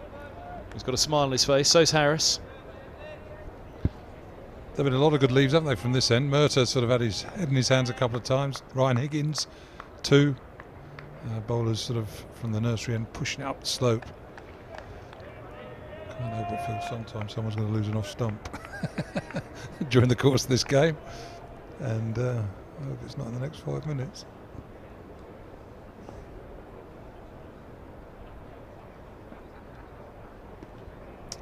Wobble on that again once it had pitched from Harris. The Taunton match was July 10th to July 13th, 2016. 302 for 8, Middlesex. And John Simpson, 79 not out, hit that 6 to win the game, didn't he? Extraordinary shot over long leg. James Fuller did very well with the bat in that game, didn't he? I think both innings. Yeah, 36 in the second, and was it 70? No, it's 93 in the first. 78 for James Harris, indeed. Into the 17th, 64. I just remember Somerset being a bit slippery on that game, suddenly changing the pitch when they realised Murtagh wasn't around. And we suddenly played on something that we'd been rolling our bags over to train.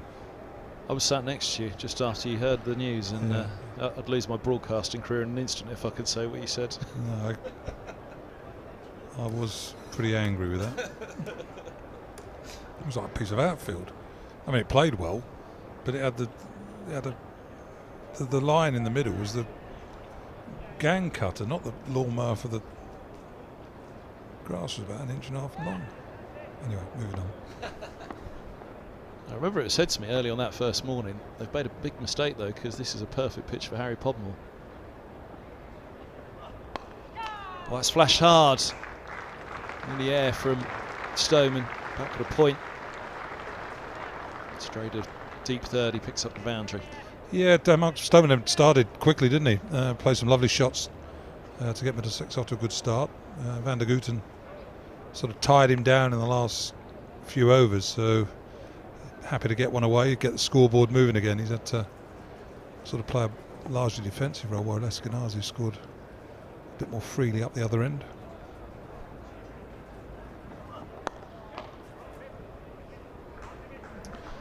Yeah, Harris and Fuller both got 6-fers in that match, but some fella called Fraser said to me, I think this pitch will be perfect for Podmore, and he picked up 7-for in the match.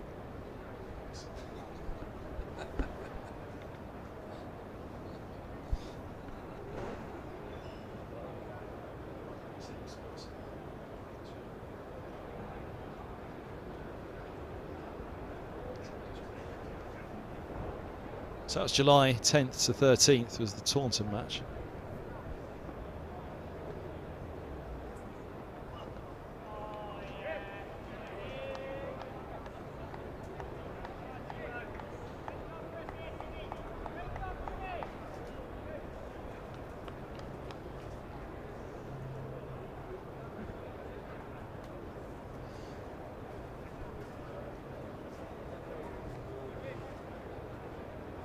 Yorkshire game was the week before, July 3rd to July 6th. That was a couple of weeks, wasn't it? Back to back. I didn't remember that they were back to back rounds.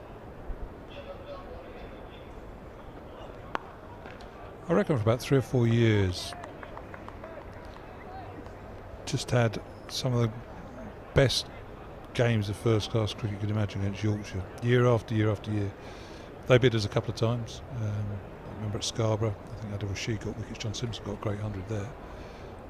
Johnny Bairstow got a fantastic 100 at Headingley as well in one game, and then obviously we managed to sort of turn them over a couple of times. Chris Rogers got that ridiculous 240 here, and again the game you mentioned at Scarborough on that occasion. And we were for 3 or 4 years really the 2 best sides in the country, weren't we? Absolutely.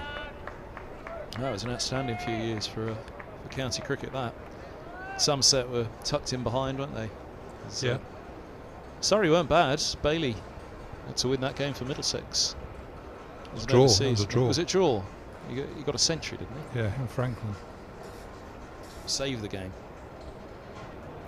that was one of the, again, that was a game where people sort of say, well, your relationship with the groundsman, pitches here at Lord's, what sort of pitches you get to, and I've never got sort of too. That's a beautiful shot. Eskenazi, beautiful extra cover drive. It's a big boundary, but it's gone over that boundary rope with a bit of force. Elegant, timed it. Swoosh. But never let the groundsman do his job. Let the ground. Our job is to actually produce a cricket team, cricketers that can succeed on surfaces. The moment you start sort of telling groundsmen what to do, and at the end of the season, I wouldn't say we got funky, but the first time we sort of tried to do it, and then all the times I was here. So there were 2 pitches. There was one pitch that was set up for one game, and probably the Yorkshire game. Would it have been the Yorkshire? Anyway, but there was a Surrey game, and then all of a sudden, because I think we got through to the knockout stages we got through to a knockout stage of a 50 over or a competition, that had to be a televised pitch, so it had to be more central.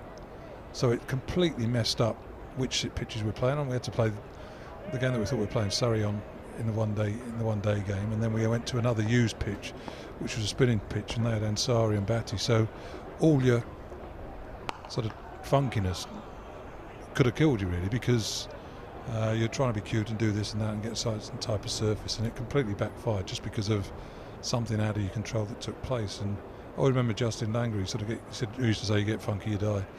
So just get out there, play, forget the pitch, just concentrate on playing decent cricket and being the better side. And I know, all right, you're playing a subcontinental team, you're not going to sort of produce or attempt to produce conditions in England that are like Ahmedabad or somewhere like that, but equally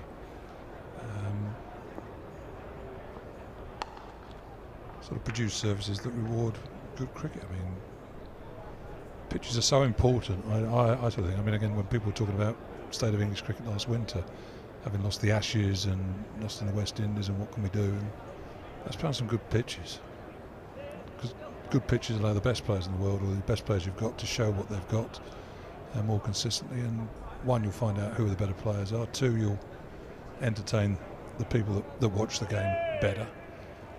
But all of a sudden you say, no, we want a bit of grass here and we want that a bit more shaved, and get out a brush and sort of scarify that. 4 more. Third time he's got it away fine like that, Eskenazi. Leg byes on that occasion, but Middlesex will take them all.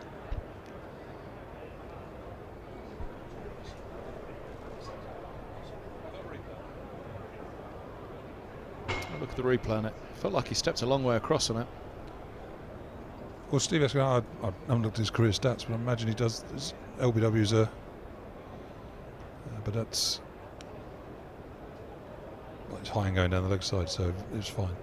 You just think, well, full and straight, but when it's full and straight, you're backing yourself to almost to be able to clip that. If you're not, as long as you're not trying to hit too square the wicket between mid wicket and wide win on, that's where you'll be looking to hit the balls that are full and straight. But if you do miss, you are a candidate.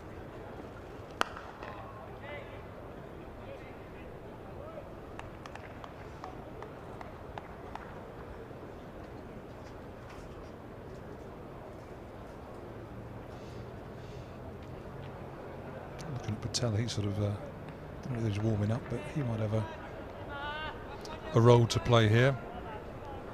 Morgan's left arm spinner from New Zealand.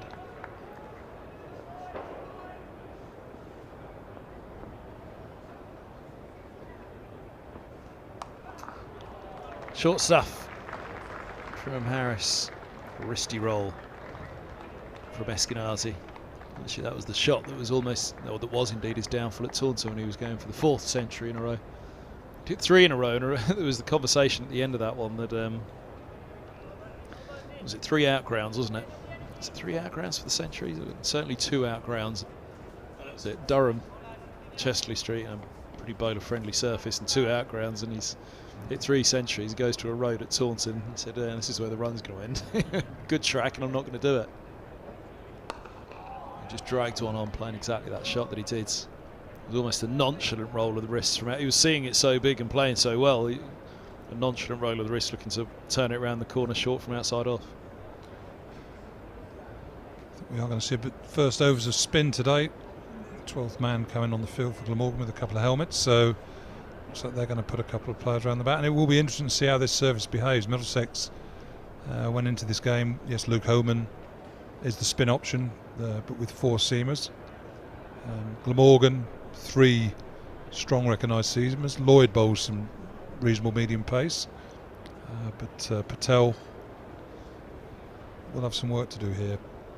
It'll be interesting to see how Middlesex look to play him as well. They look to be positive, respectful, and does he get any grip on this surface, which has helped seamers, but sometimes pitches that help seamers can grip for the spinners too. It's quickly looking back at that Yorkshire first innings at Scarborough, if I may, before we move on, just because you forget Yorkshire 406, Balance got 132, 63 Bresnan, 63 Lees, 3 for Mercer, 3 for Roland Jones. And you remember the bit that the match was heading for the draw, when where it seemed as though how's anyone going to do anything from here? And then Roland Jones 79 not out from 51, Mercer 47 not out from 38, and Middlesex all out for 577 after those two clattered it around. Franklin 99 for his caught Williamson, bowled Brooks, and Eskenazi, who I mean, that's the unluckiest bit, is that everybody does forget the Eskenazi century, don't they? Because I think he got back-to-back once, didn't he, at Scarborough? Didn't he hit century in 2015 there? And then 157. It's a lovely shot by Stoneman. Moves to 40, 84 on Middlesex. It's the over pitch from Patel, outside off. Yeah, 157 from him. Robson 40, Gubbins 43, Bailey 63 in for Voges in that match. But then the 79 Roland Jones, 47 Murtagh before 167 all out. Yorkshire in their first innings defeat in a 150-year history at Scarborough. 3 for Murtagh, 2 for Finn, 3 for Roland Jones, 2 for Rayner. It's easy the little bits that you forget like that, isn't it? It's a century for Balance. I should write a book on that season, shouldn't I, Gus? Still wouldn't be able to print what you said down at Taunton. That's nicely played by Stoneman. Picks up a couple. He's to 42, 82 for 1. I think I upset Matthew Maynard, who's obviously here now in charge of Glamorgan, but he was the Somerset head coach then. We had a bit of an exchange of words on the phone.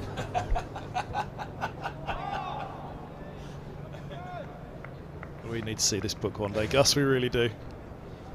All the fun of the fair.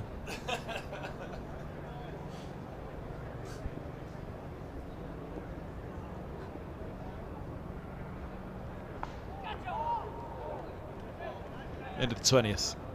6 off his first over for Patel, 82 for 1. Still 21 overs to go tonight. Floodlights on. They've well, the sky's almost gone 50-50 again, hasn't it? It's a fair old bit of lights to the right and darkness to the left, the south. Yeah, I'd be surprised if we got all 21 of those overs in, over 8.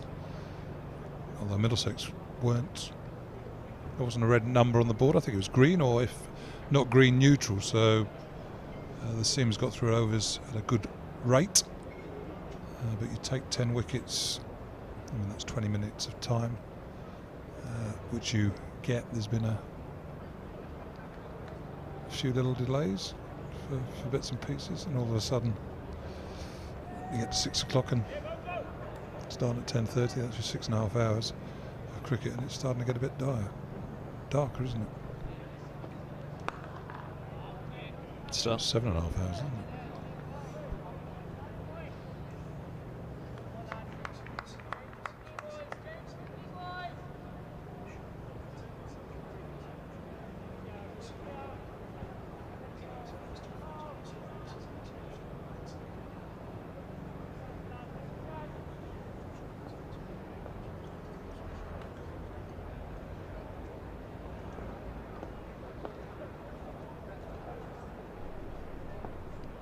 Oh, that lifts on Eskenazi. Bottom glove Coming off the bat. Oh, yes, no. Unfortunately, no was a quick decision by the pair of them in the end. Shakes his hand at the non-striker's end.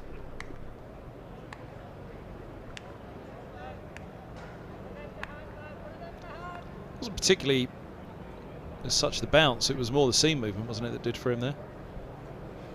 Yeah, I mean, it has bounced a little bit, but it's hit him on the fleshy part of the glove, so fortunately the quality of the gloves now is so much better than they were. It's the ones that sort of hit you around the edge of your fingers that are the problems, having broken a few fingers myself. Not that I was batting in those sort of green, pink, sort of spiky ones that you used to have. Absolute waste of time they were, weren't they? Well, I think they were always, well, as of a certain age, they were sort of amongst the first gloves that we probably got because they were cheap, weren't they? I remember the St. Peter. Do you remember St. Peter? Tony Gregg used to. There was a bat company called St. Peter. They had the bat was called a flatback, and they had these big gloves that were like they didn't have individual fingers. The sort of individual fingers held behind this big sort of padding that covered the whole of your hands. And Tony Gregg used a pair of them. I think they were after my green spiky ones. There was a bloke called Peter Ray, a legendary figure in Middlesex League cricket, left-arm spinner, played for Richmond. As posh as they come, but foulest mouth of the lot.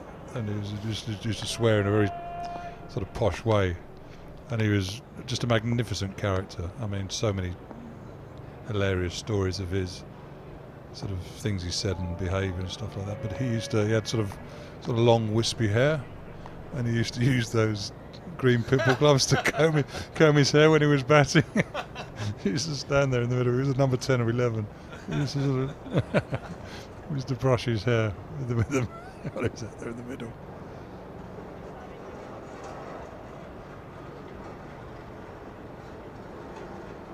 It's a great story from him. I can't remember who they were playing, and I won't use the language because we'll be off the air. Oh, a little swish at that. End of the 21st, 83 for 1. The game, 3 balls to go. Richmond needs 3 wickets. Oh, I thought it was Richmond or Wembley. I can't remember which side he was playing for. Probably Richmond. And everybody knew 3 balls to go, 3 wickets required.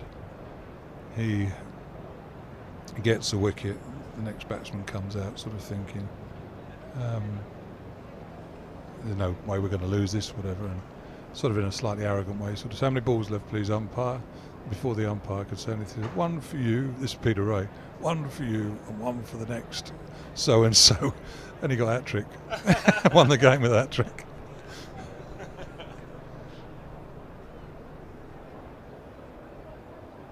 Oh, that looks a bit ominous. The lights actually look worse on the TV than it does out in the middle. Looking at the screen to our right, to the stream, there's just a few shadows. You see the hat of the umpire there. It looks an awful lot darker than it does up here looking down.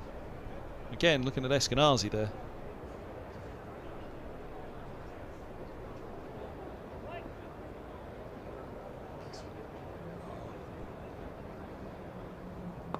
It's nicely flighted from Patel. It's one of those things where you struggle to explain to people that the stronger the shadow, the worse the light. Isn't it? But it is true. I mean, the fact is, all right, we can see 4 shadows on each fielder as we sit here now. And the stronger or the bolder those shadows get, it means that it's darker. And people say, well, how can that be the case? And you say, well, actually, because the sunlight is brighter than the floodlight, so therefore, whatever that's a lovely shot by Eskinazi down the pitch, racing away to the Warner stand. Middlesex have made their, not intentions clear, but certainly Stoneman in Patel's first over, driving through extra cover for 4. Eskinazi playing the same shot now. Then you suddenly put the spinner under a bit of pressure. Means you've got to return to the seamers a bit quicker.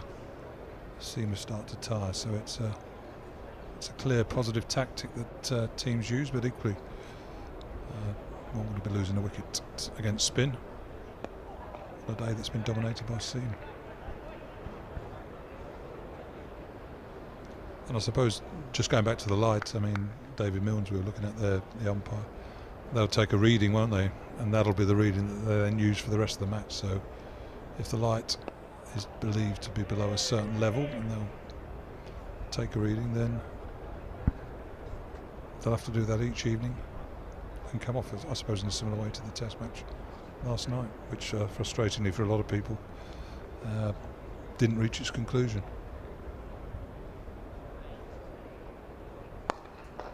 Oh, wristly work by Eskinazi. Right on cue, the sun's coming out. Casting the shadow of the pavilion across the surface. You can still see the shadows as well, though, of the floodlights. But the clear, bold shadow now from each of the players. Yeah, I suppose one bold shadow is good. Looking at Harris walking back to his mark there, there's one bold shadow and 3 weaker shadows. The bold one is obviously coming from the sun, which is briefly, I probably say, just coming. Where's the and again, wind it moving? is Where that the players 50-50 moving? skyline, though, isn't it? Like that day against Durham. I'm not suggesting this is teeing it up for Harris here at all. A bit of a half volley from him on that occasion, and Stoneman didn't fully cash in. Give it a fair old thump, but didn't quite time it. It'll pick up. Oh, a slip and a slide from the pair of them. He's back for a third. Moves to 45. 94 on Middlesex.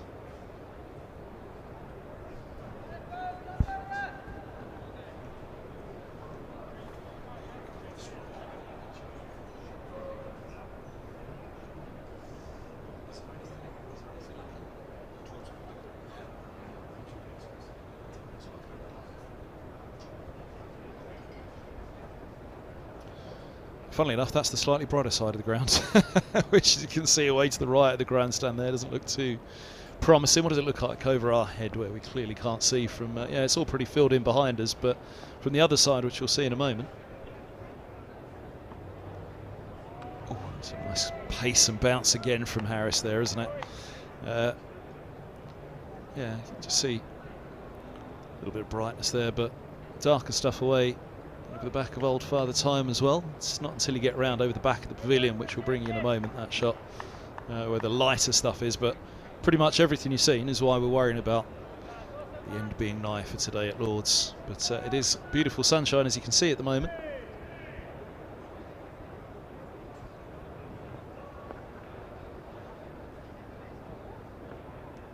Oh, is he taking him? He has! He's just got something going here, Harris. Last couple of deliveries from the nursery end. That last one just seemed to have a little bit of extra nip in it, a little bit of zip. And this one did as well. Eskinazi's gone for 31. Corker from Harris. 90 for 2, Middlesex. Yeah, an excellent delivery there from Harris. A few occasions he's beaten the been the outside edge of Eskinazi's bat. Eskinazi's left the ball quite well as well on occasions, but on this occasion drawn into a push. He's got to play at it.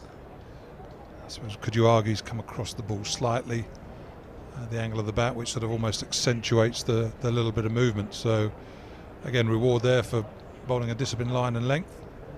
And Eskinazi looked in good form, played some really nice shots, and a healthy scoring rate. Makes his way back to the pavilion with 31 to his name. Peter Malam gives Eskinazi a pat on the back. He's done a decent little job there. 90 for 2 again. You say to Middlesex this morning, Glamorgan will be all out for 214. You'll be happy with that? Yeah, pretty much so. You're going to be 90 for 2 after 22. We're in the 23rd.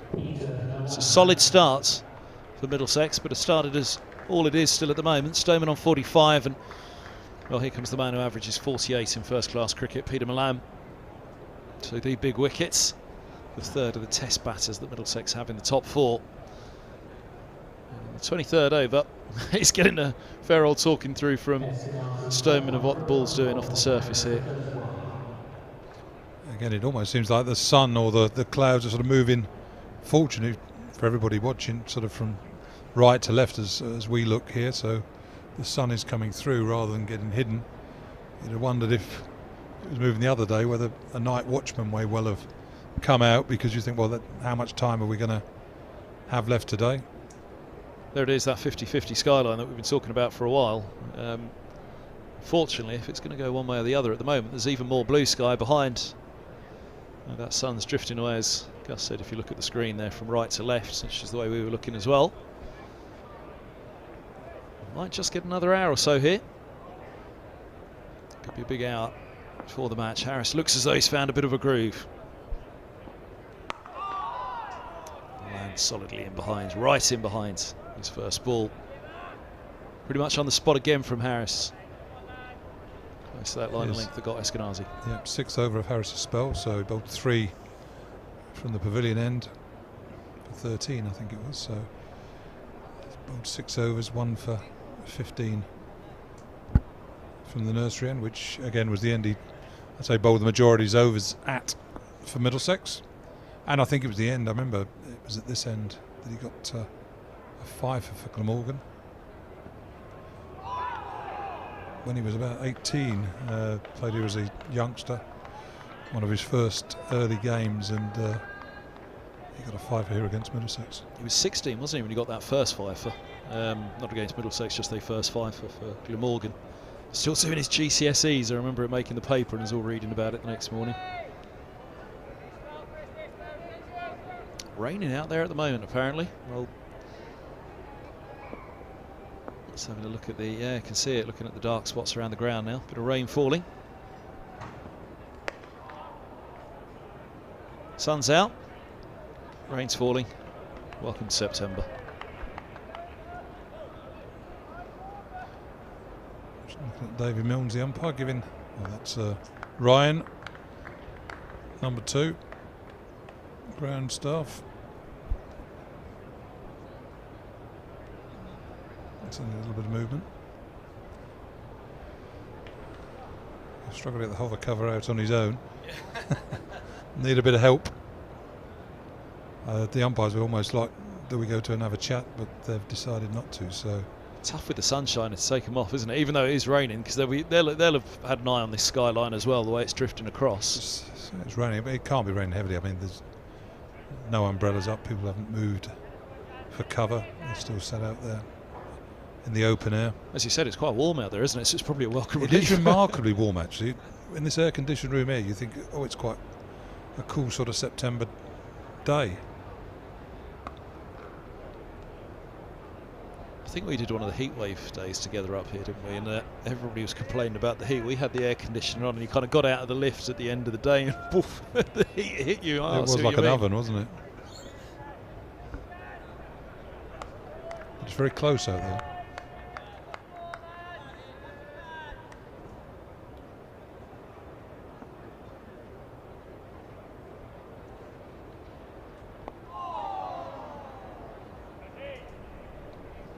I actually do fancy at this stage of the day now, if the weather holds, that Middlesex would much prefer see out this final hour. Put a few more overs into the bowler's legs, put a few more overs on the life of this ball. I agree with you there, yeah. I mean, if, say, another 12, 13, 15 overs in, I suppose that comes under the prerequisite that you don't lose any more wickets. But as you said, to sort of take another 12, 13 overs out of this ball, it's not quite as hard, not quite as new tomorrow morning, where undoubtedly there will still be some dew around, slightly heavier conditions because of the time of the year.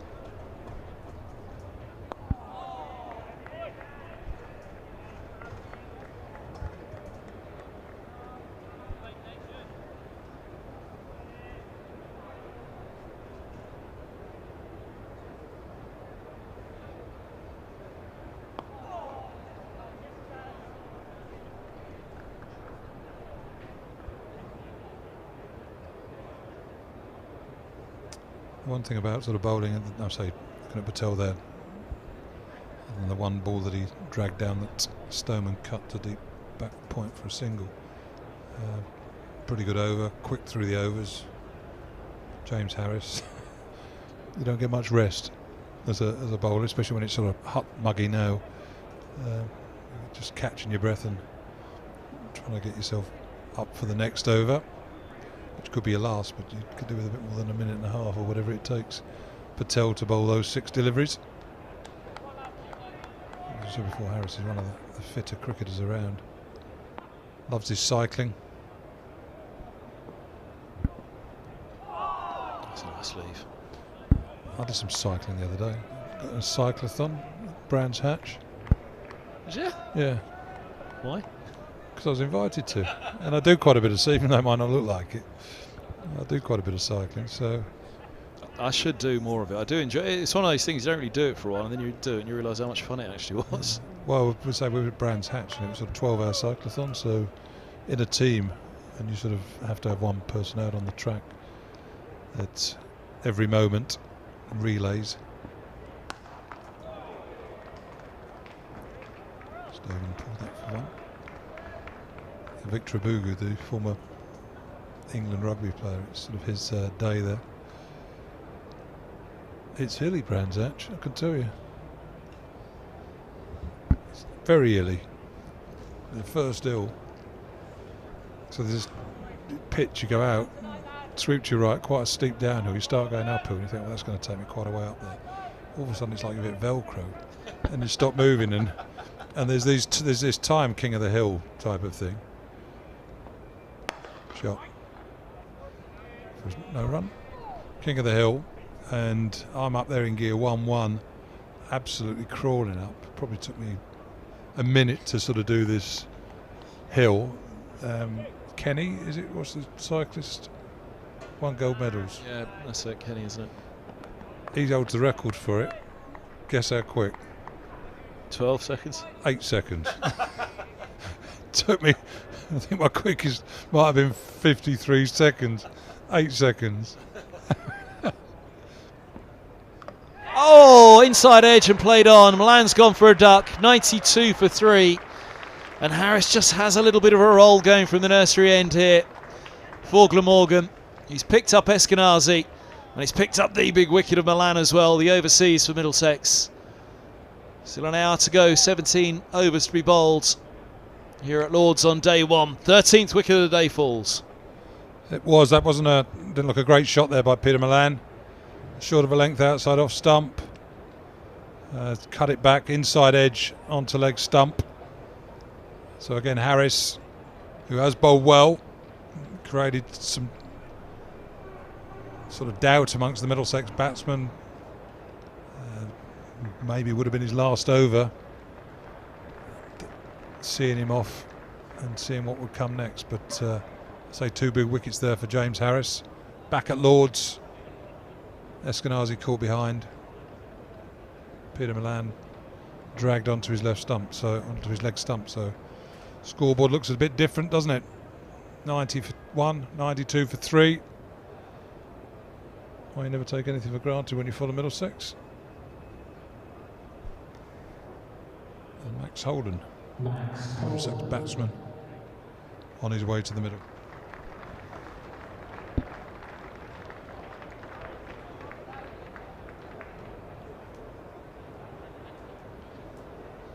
Yeah, this is well, again, when Milan came out, it was a very different skyline, wasn't it? As you said, there could have been a thought if that cloud was rolling the other way about a night watchman, but still a full hour ahead this evening. To say it could be a big hour. Harris just getting something going, but Middlesex likewise, Sloman set. Eskenazi just a couple of overs back as well. You'd have thought they'd have been hoping to look through this hour this evening.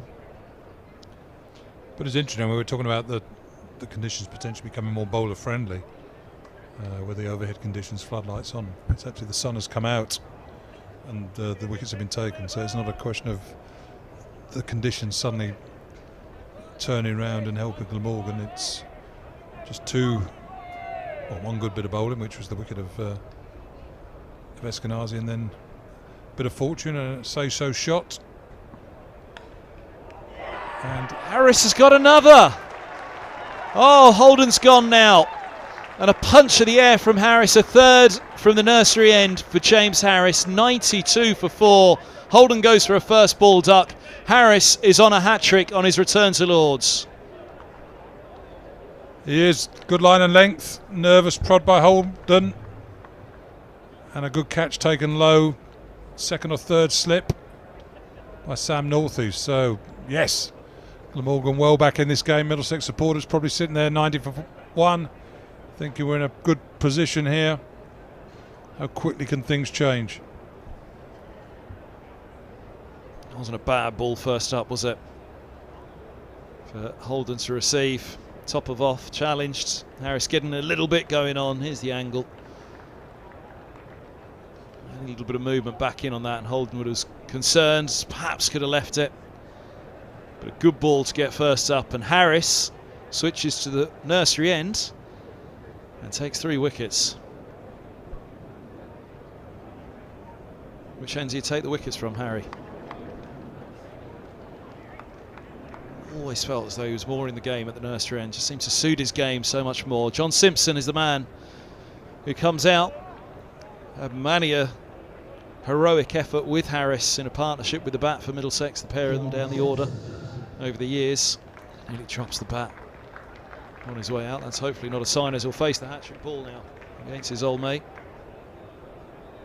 It was they, as we were saying earlier, that shared that stand that nearly turned that playoff against Lancashire in the Royal London Cup a few years back.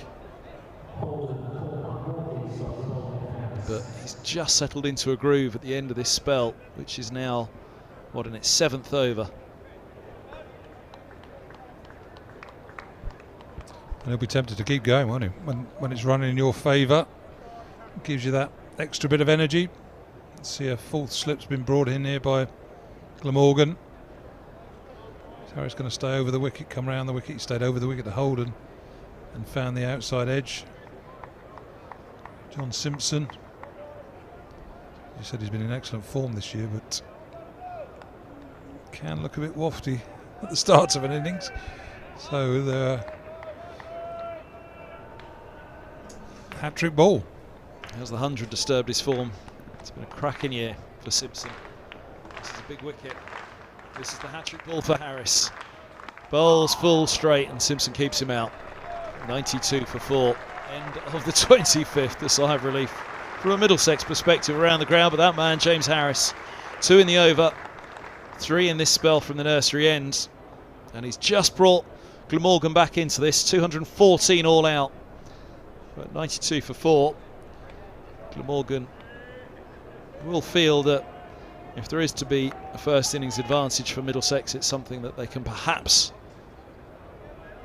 limit in the damage now with those quick top order wickets, just to send a little rattle.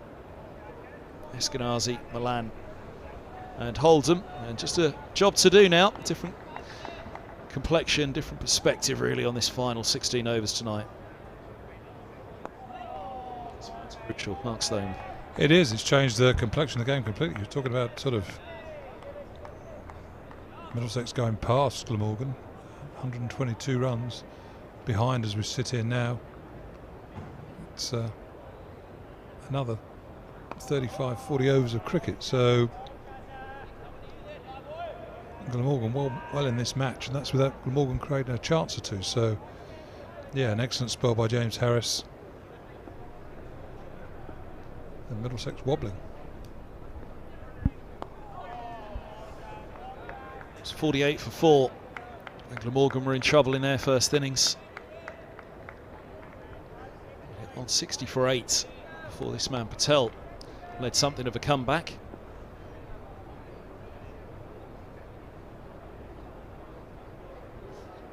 Oh, he turned that from a straight line. Very straight line indeed. Stoneman, that was the U and the R that you'd have detected on the effects mic.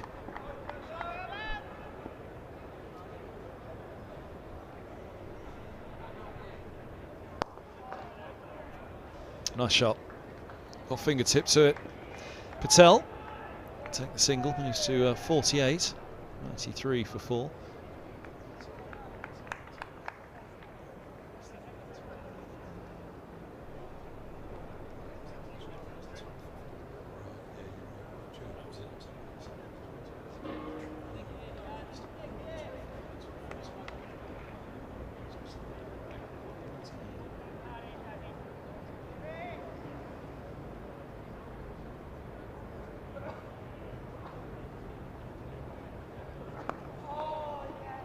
of the over. 93 for 4, 15 to come on a fascinating day one. It's one of those games, 14 wickets have fallen. You almost check yourself to say, yeah, it is still day one. So much has happened. So much still can happen. Middlesex will hope it will be happening with the bat, not with the ball. For this last 15 overs, Glamorgan will be relishing the situation at the moment, but how much longer can they get out of James Harris? He takes the cap off, continues at the nursery end. Again, there's been over 300 runs scored today, so it's not a question of it being a slow day for the batsmen. When they've got in, they've been able to score their runs. Some good bowling, good catching. One thing about Glamorgan, they've held all their catches today. Middlesex did drop a couple earlier on.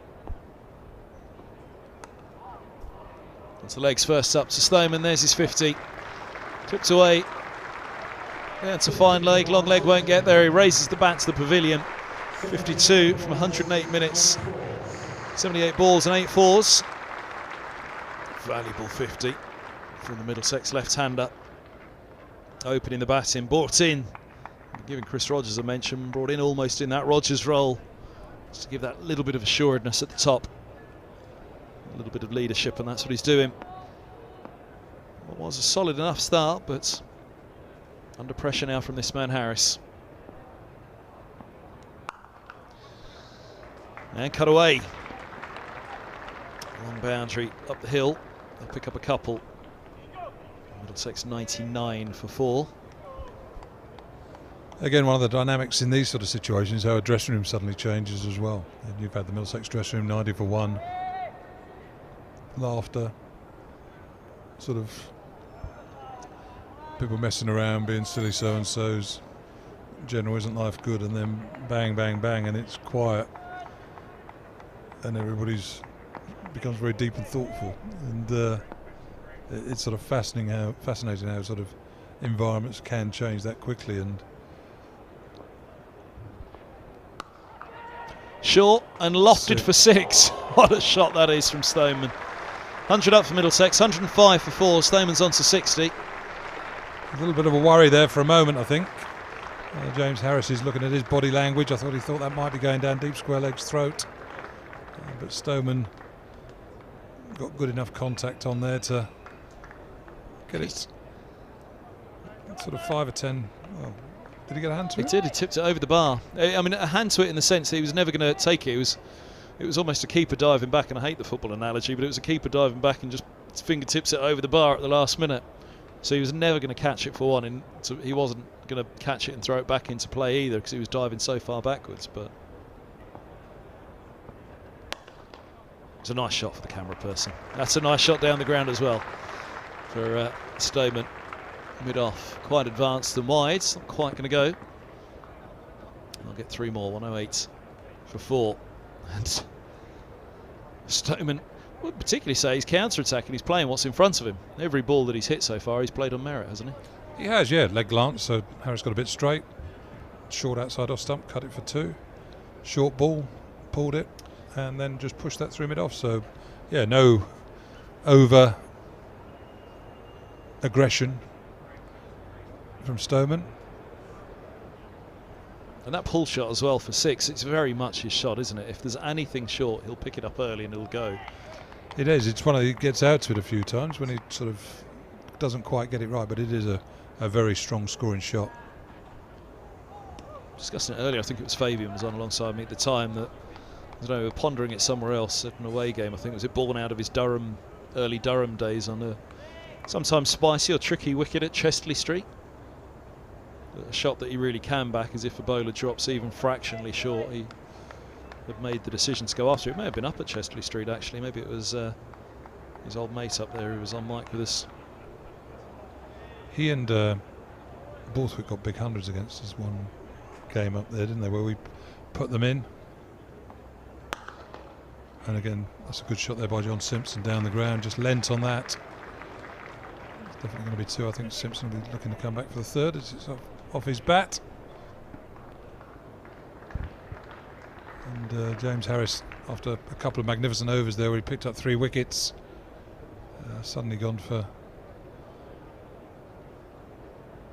18 and over, I think. 6-4. 2, 2, 3, 1. 18, I think, of the over, so that might be his final over, but of this spell. But his efforts have most definitely got Glamorgan back into this game. I just had a message from David Kendick saying that Andrew Sampson was emulating Gooch and Embry in the Test match, finishing early at the Oval and racing off to respective games. He said Embry arrives at Hove. They both played in an Oval Test that finished early in the day, and they rushed off to play in the Championship match. Ember's arriving at Hove at 2 p.m. on day one to play. Andrew Sampson didn't make the trip to the Oval this morning. He hedged his bets.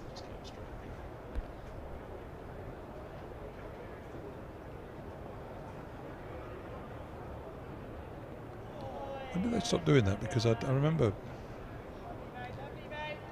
I remember a funny conversation. I think we were playing Lancashire in a one-day game at Lord's. I wasn't playing in the Test, but it was England v Pakistan, and there wasn't much of the game to go, and it was getting near that time where could you get from the Oval to Lord's to play in the game. The Lancashire players, it might have been your De Freitas or people like that. There were Fairbrother that might have been in the Pakistan Test. And Tufnell was batting against Wasim Akram. So someone said, "Yeah, don't worry, Tufnell will make sure they don't get here quickly by hanging around a bit." And Wasim Akram came around the wicket to him, first ball, stumps everywhere. Tuffers wasn't even in the picture, I don't think.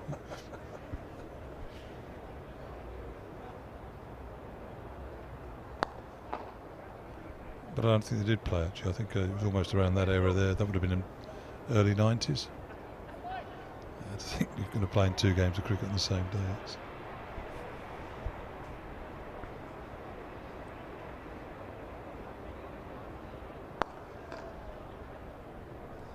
Yeah, my cricketing memories roughly start around 89, 90. Gooch's 333 really was the one of the really formative ones for me.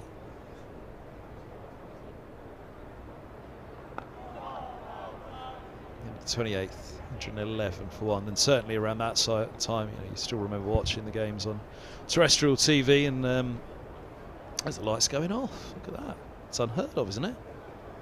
Oh, they're going back on. They usually don't get turned off once they're on in the first place. They're going back on now, having gone off slightly, but or momentarily. But yeah, I certainly remember those days where it was almost with great interest at home. You kind of be watching or listening to the Test match, and game finishes, and you kind of then do follow it. Where have they all gone? Off they go, and you flick on. It was pretty much teletext back then, wasn't it? Just to find out. I don't think there was that much radio coverage unless Radio 2 was covering a game on a Sunday.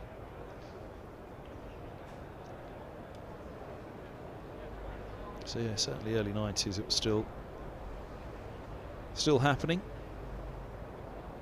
It's amazing to think, Ember's left that Test match, it finishes early on the final day, and then he goes and starts a 4-day game straight off the back of it. 3-day game potentially being back then.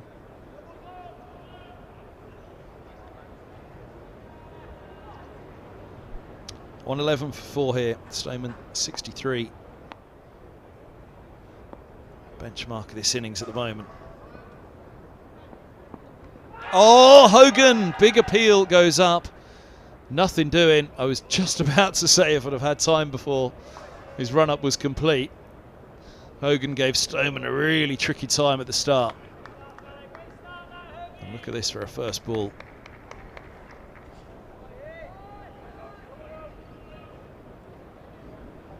Oh.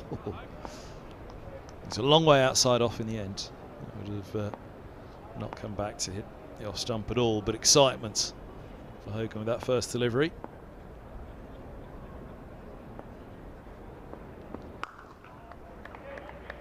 No leaving that one for Stoneman. Big spell this from Hogan now. Going 1 for 30 from 6. Doesn't really tell the story from Hogan's opening spell.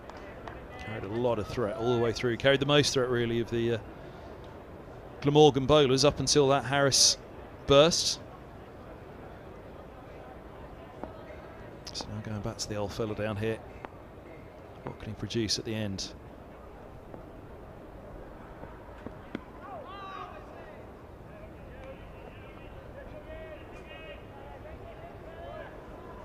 Well, a quick look at the scores elsewhere as we're approaching the end of the first day.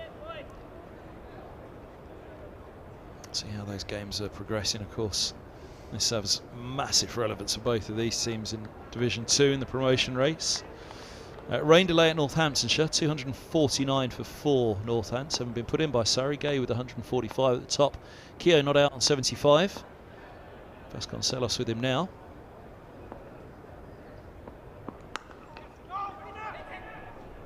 Two wickets for Kemar Roach, one for Dan Worrell.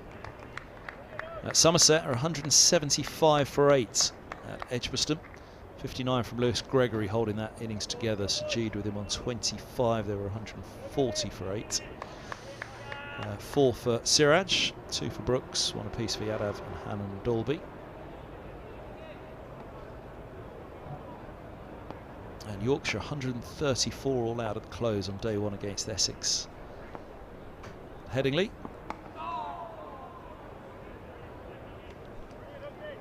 Stoneman takes the single to move to 64. 36 from Hill, 32 from Tattersall. Nobody else into the 20s. As Cook took 3, Snater took 3, 2 apiece for Allison and Porter. In Division 2, yeah, Middlesex will mostly have an eye on, and Glamorgan as well.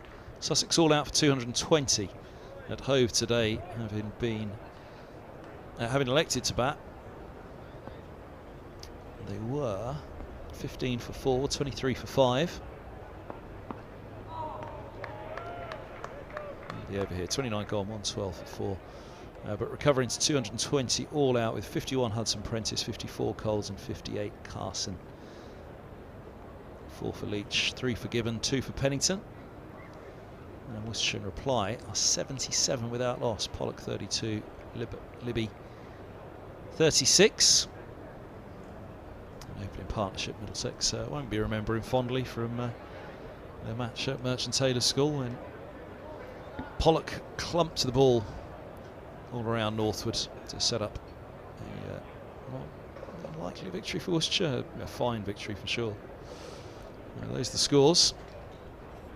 Missed one at the bottom, the Zooks one. Zooks beat the Patriots. Is that one you're particularly keeping your eyes out? High peeled on. What was it? I actually don't mind the Caribbean Premier League because it's, it almost feels like St Kitts and Nevis versus St Lucia. Right, they're called Zooks and Patriots, but I was kind of hopeful for the Caribbean Premier League. I did think that it was going to be a fun one to watch. It has its moments.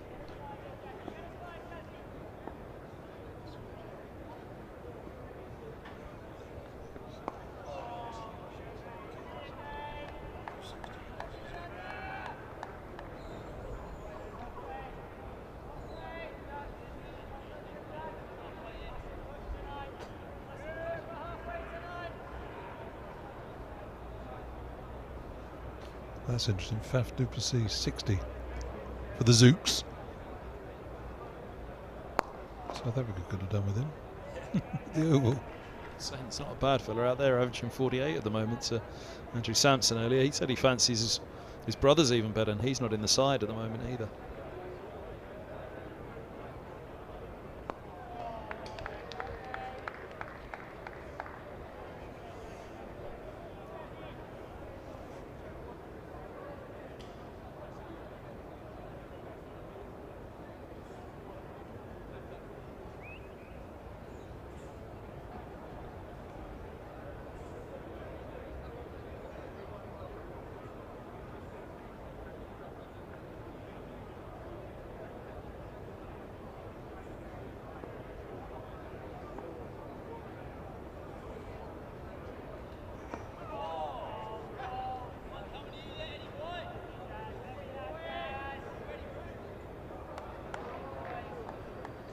They're just about holding here at Lord's. Floodlights are on, but still just about the sun that's having the most effect. Even though it's shrouded by some thin cloud up above us at the moment. Crowd's thinned out a little as well. Pavilion was looking pretty packed at one point today, probably the most packed it's been all year. Yeah, it's a good crowd this morning, wasn't it? Nice day, sun out, warm weather. Could be a few inside, I guess. Last competitive, or fully, I say competitive, there are obviously National League finals, National Cup finals and things like that, and a Women's International, but one day international, but the last men's competitive match of the season. Probably 3,000 or 4,000 here, would you say? At peak? Certainly over 3,000. It'd be interesting to know what the capacity is of the pavilion, if everybody's seated, because there was a point where there was barely a spare seat in the pavilion today, and that was why I wonder how many are behind glass watching now, where it does just get that little bit colder over there once the sun goes around the back of the pavilion in the evening. I think about 1,800, something like that.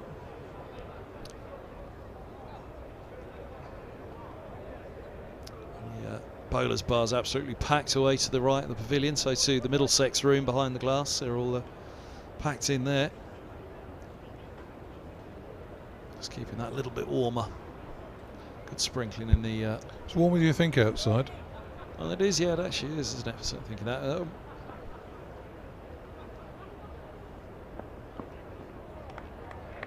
The air conditioning's far too low. Electric bill. It's all sustainable now at Lords, isn't it? Although I don't know if it's self-sustainable though, is it? They have got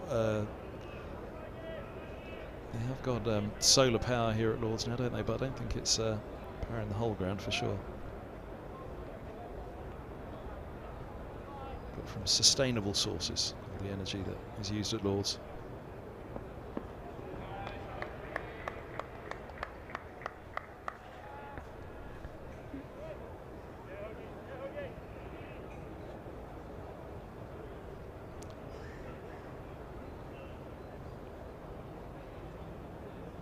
Yeah, it's a good point. I keep forgetting how warm it is out there today, actually, when you look across at it. But there are a good number in the Middlesex room, though. Maybe it's for the social aspect in there to have a natter.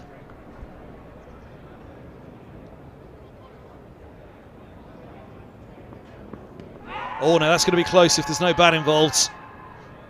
Nothing doing from the umpire, Hogan, on his haunches. A little nod to the umpire's explanation.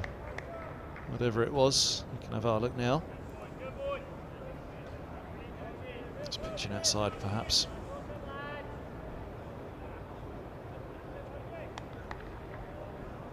Angling across him as well.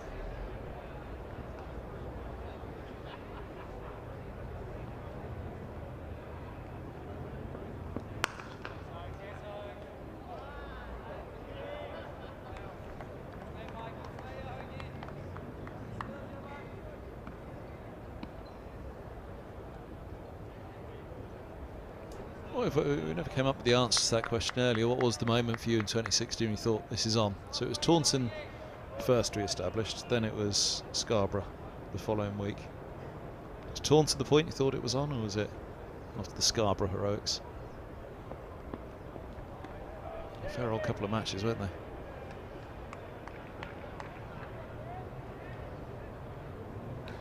I don't know. You look back, and there were so many memorable little moments again, sort of getting over the line against Notts at Trent Bridge, Simpson and Frank. I know that was sort of further down the line, but you couldn't sort of say that we were looking strong when we were 3 for 2 or something like that in the second innings. Sort of behind, was it 2 for 3? I don't know what we lost 2 or 3 early wickets, didn't we, in the second innings there against Yorkshire.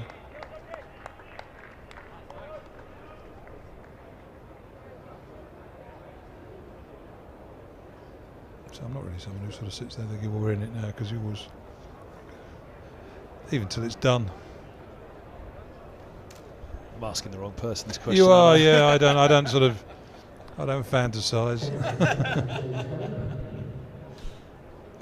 As you were pondering, I was thinking, you know, it probably is me who needs to answer this one, because even Taunton, I don't think, you know, Taunton was just brilliant.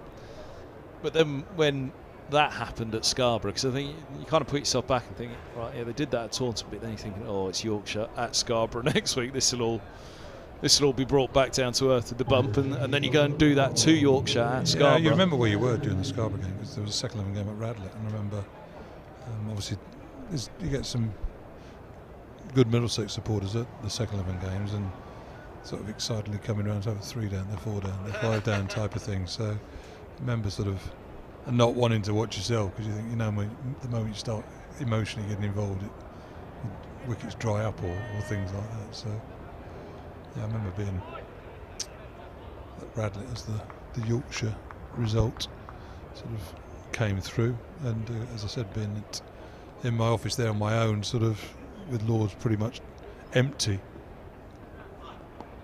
waiting for the end of the Somerset game to come along, because it wasn't streamed. I mean, it'd been brilliant. Obviously, it's been streamed. There's obviously footage and coverage, because all the deliveries were logged by Middlesex and by the home sides, but there wasn't the streaming online service that there is now. Yeah, it's amazing to think, really, isn't it? Because I don't know, there were the occasional games that carried the entire stream online, but not everybody did. And at Scarborough, I guess being an outground, they still weren't carrying the full stream online. So there was always the fixed cameras, wasn't there, at both ends, that were streamed alongside the commentaries.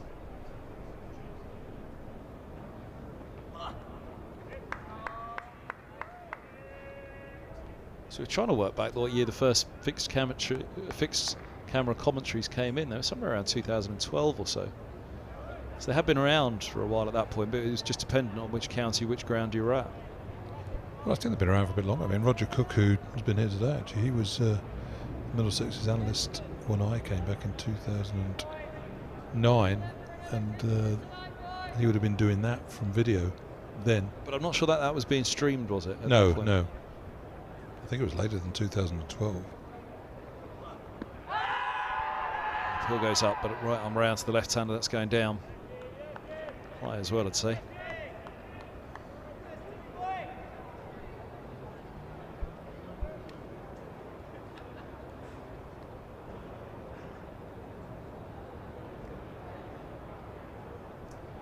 Because I think it was once there were the replays, then that it was kind of put, well, if you got all this footage, why aren't you just putting it out online? Well, it's investment, isn't it? It's getting the quality of camera. The cameras that we use were sort of old security cameras, weren't they? Sort of that you'd see attached to the side of buildings that you can manoeuvre around and zoom in, a bit like in the early days of Spooks, wasn't it? Was it Spooks? Something like that, when you saw security cameras sort of screwed to the side of tower blocks and things. The big difference really was obviously during COVID, when clubs, in an attempt to sort of get the cricket that was being played, or make it available to members, that's when the sort of first real push to where we are now started.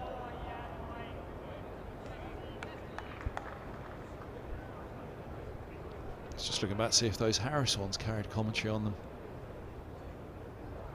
There was definitely a few years before COVID, I think maybe it was Surrey did it first, just put the static cameras onto their website and link them up with the commentary. Not sure Middlesex did it though for a while.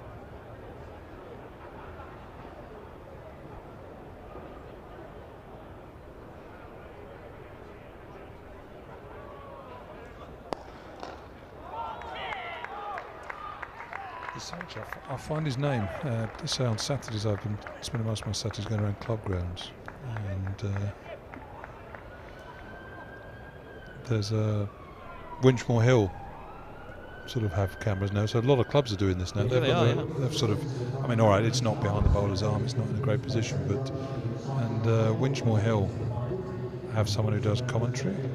I was going to sort of try and get him involved up here, or to come along and spend some time with you, but it's not materialised. Maybe we'll try. Trying to send him backwards. Sorry? Trying to send him backwards. I'm just finding the email now from does cricket on a frog box, whatever a frog box is. I have no idea.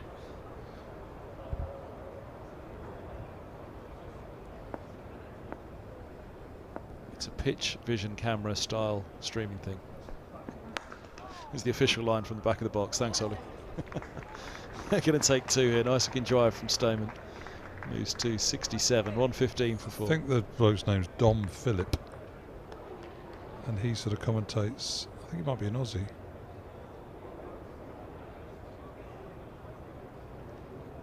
And he's supposed to be very good. He sort of does the whole Winchmore Hill matches and got a bit of a following. So there might be sort of 12 or 15 listening to Winchmore Hill's game against Wickham House or whoever it might be.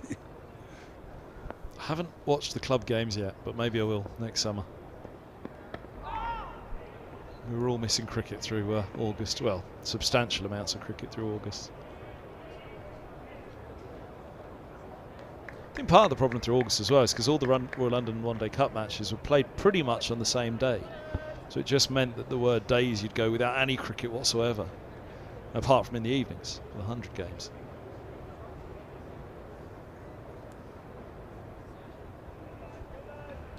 Just looking at Hogan's back foot coming around the wicket, looks quite close to the return crease there.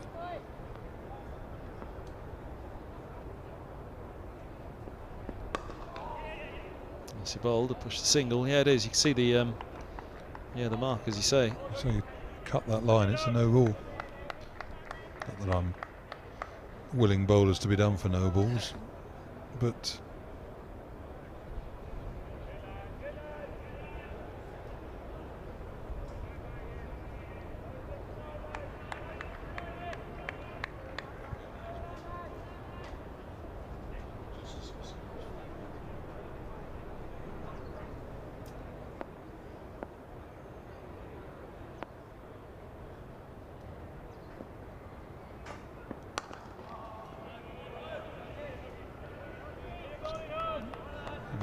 Hogan's right foot, actually looking at the scratch marks there, we're on slight angle here.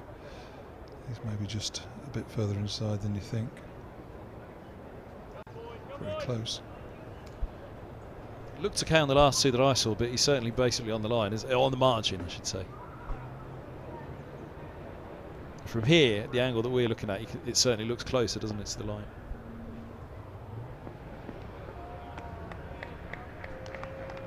It's an interesting law, that. Why can't you go wide? I suppose there's got to be a limit to how far wide you could go, because you could almost bowl it from the next pitch, couldn't you?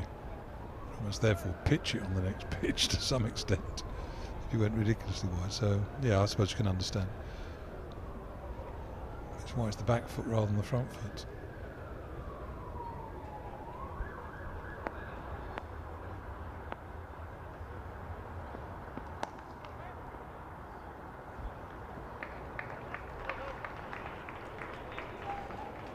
Must be quite difficult for the umpire as well, who's standing with the bowler right arm around behind him, to see if the outside of that right foot has touched the line. It's impossible, actually. I wouldn't say it's impossible, but it's if you're looking at back foot, front foot. Yeah, well, yeah. And then actually yesterday, I would say there was a Caribbean Heritage Day at Shepherd's Bush Cricket Club that I attended yesterday, sort of celebrating all the players of with Caribbean connections who've played in Middlesex and specifically at Shepherd's Bush Cricket Club. And John Holder was there, and so was David Lawrence, Sid Lawrence, and Holder said that Lawrence was his absolute nightmare as an umpire, because his back foot was by the return crease, his front foot was close to the front line, and he used to follow through running down the middle of the pitch. So he said he was an absolute nightmare to umpire to when he was bowling.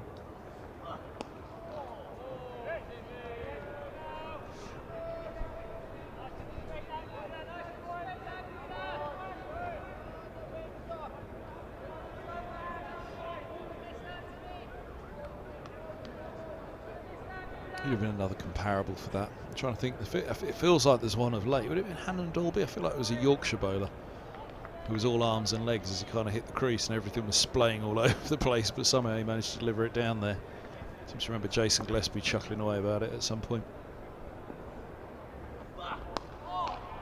Well, again, it's the peculiarities of bowlers' actions that can make them harder or easier to see. And in a strange way, I mean, Donald, even though he was quick,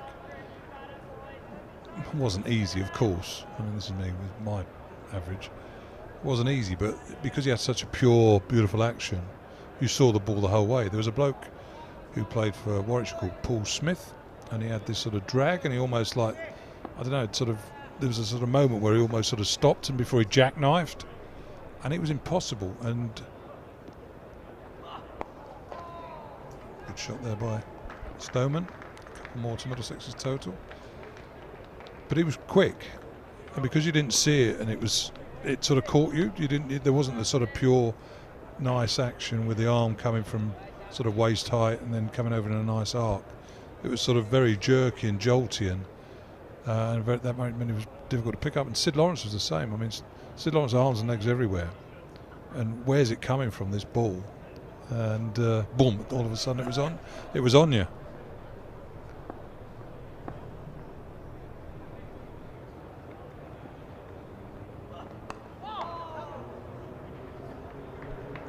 Quite a fun one for those bowling machines they have now, where they actually have the video of the bowler running in, don't they, and then the release. Characteristic of Sid Lawrence or Hannon Dalby, whoever it was, Paul Smith.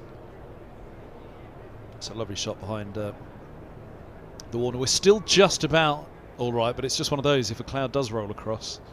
Well, I think once the sort of sun goes behind this cloud that's approaching in the top right corner of the picture, if you look at the screen there, we might be off quite soon, I'd have thought, because it looks quite thick set, doesn't it, the cloud and the distant.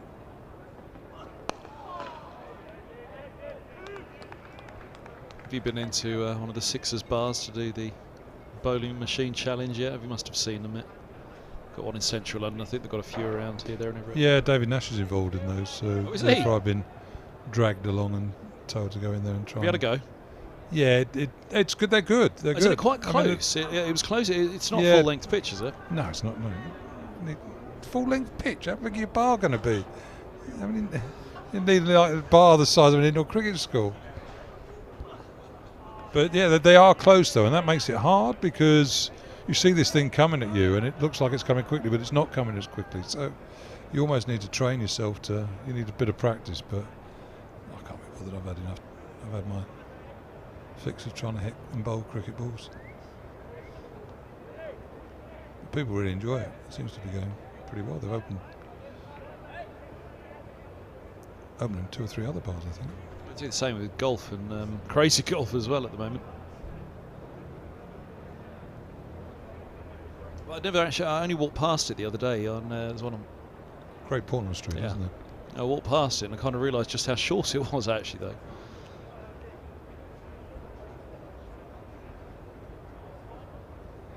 There's a famous video of Philip Tufnell having a go in it. Yeah. That's what I was going to come to. Yeah. I'll let you do it. He'd had a good afternoon. It's not his finest moment, but one that those of us who know him well would have experienced and seen before. He took a tumble, shall we say. I've seen Mercer in there as well, singing the back. Much bog standard for... actually, no, I think he did it technically quite well in there. Didn't clear the front foot. Well, again, just looking at little moments, it's important sort of 10 minutes maybe, 10, whatever it is, we're not going to get 7 overs in, I wouldn't have thought, before the close of play. Hooked away. There's a cry of catch, and long leg didn't pick it up early. It was never a catch for Van der Kooten down there. But in the end, it was a case of where do I need to go to get it. Just had to move a little bit finer. It's glorious out there at the moment. It's actually a lovely, lovely picture. The shadows crawling across Lords. So I think we've maybe got 5-10 minutes more of sun, and then it's going to potentially cloud over, and Middlesex will be determined not to lose their 5th wicket before. It almost looks as though it's being sucked into a black hole up there, the sun, doesn't it, with all the clouds surrounding it out. It's, as you say, it's any minute now. It just feels like that gap will close and the sun will be gone for the day. That's a great stop. Brilliant from Patel. That covers, just saved the boundary. Simpson looked a little ruefully on, thinking, really? That sweet bottom hand connection of his bumping the ball into the offside. Yeah, that setting sun is about to be swallowed, engulfed by cloud. It's just a ticking clock now. With the 6.5 overs left, how many can they get through? Just settled it down again, haven't they? 27 deliveries for Simpson from 4. And it's funny, other than that little burst really from Harris, where it just seems to come to life for him. It's almost settled back to where they were before that burst from Harris. Well, for wicket to wicket, I think he'd probably taken 3 in about 7 or 8 balls, wouldn't it? 8 or 9 balls, something like that. So, yeah, just that little burst is really... Not, I'd say Glamorgan are always in this game, but it's got them right back in the game, really. It was the ball before he took the first wicket. There was just something in that ball that kind of made you sit up and think, oh, hold on a minute, that's just zipped through a little bit more. And then the first came and he was on a roll. Yeah, Simpson normally quite free scoring, but 4 off 28 deliveries. So again, it shows how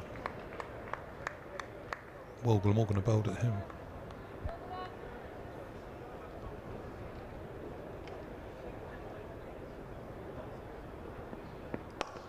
Lovely sharp. Mid-on shouldn't catch that one. Down the slope it goes and keeps on going. On 26 for 4. Simpson's first boundary, having been denied one earlier in the over by that brilliant piece of fielding in the covers by Patel. But Middlesex just feel a little bit happier with life now. 92 for 4 to 126 for 4. Even at 92 for 4, it still wasn't a wretched position. We bowled Glamorgan for 214. But Stoneman's 72, still, well, more than the mainstay. But again, it's so it's Middlesex, these 2 batsmen at the crease, Ryan Higgins, Luke Holman to come, Toby Rowland-Jones. So there's a number of capable players still to come, but it's got to be one partnership. If Middlesex can put one significant partnership together, 100-run partnership, you sort of think that will put them in a strong position. But there's still, I say, plenty of work to do before that. Those runs by Patel, quick 40 that he he played some really nice shots, to be fair to him, at the end of Glamorgan's innings, has not shifted momentum, but it's certainly giving Glamorgan a score they can work with. Almost feels like something out of Apocalypse Now behind the floodlight there.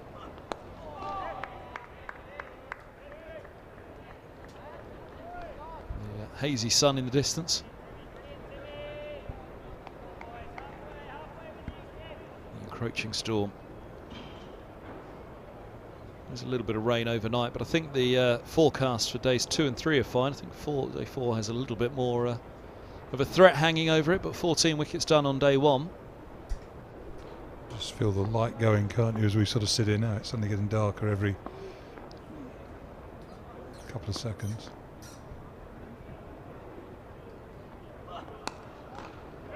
Yes, it feels like it'll be a switch, and that switch is almost flicked, doesn't it? Because you can start to see the foreshadows again now of the players. As soon as that sun is just ushered away behind that cloud, which doesn't have any break behind it now, it doesn't feel to give any respite. As soon as it disappears in a few moments, I think there will be a very quick decision. You can see the chandelier actually in the pavilion. All the lights around the ground are starting to illuminate in the darker spots around Lord's.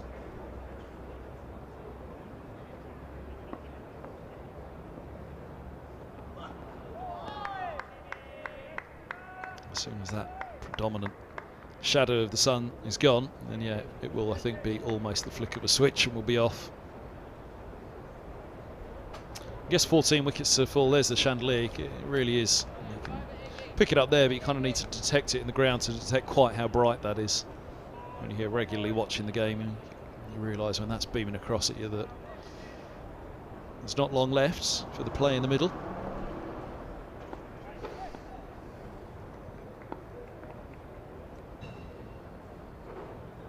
Certainly at the point now where Middlesex will happily walk off and come back and resume this tomorrow. Used to be the days when you put the lights on, didn't you, in the dressing rooms to try and emphasise to the umpires how dark it was. But you can actually see quite deep inside the Middlesex dressing room at the moment, which is very, very unusual. The light on in there. It's usually a black hole, those doors, that you can't really see into from the other side. It's very rare you can make out the figures. There they are. Holman sat to the right. Holden with his back to the door. Robson and Ramprakash being batsmen, being quite studious. Murtagh and Roland Jones being bowlers, being village idiots.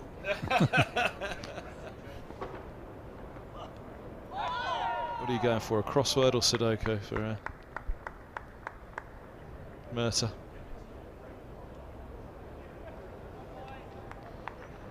Or dot to dot? Crossword, yeah, dot to dot. Where do I go after 7? So they'll have a bit of a chance there with Robbie White involved. Although saying that actually there's 3 degrees there, aren't there? Toby at Loughborough. Or was it Leeds? Leeds. Murtagh at St Mark's, Middlesex, Robbie White. They've been told they're on camera. They were just up to something there, weren't they?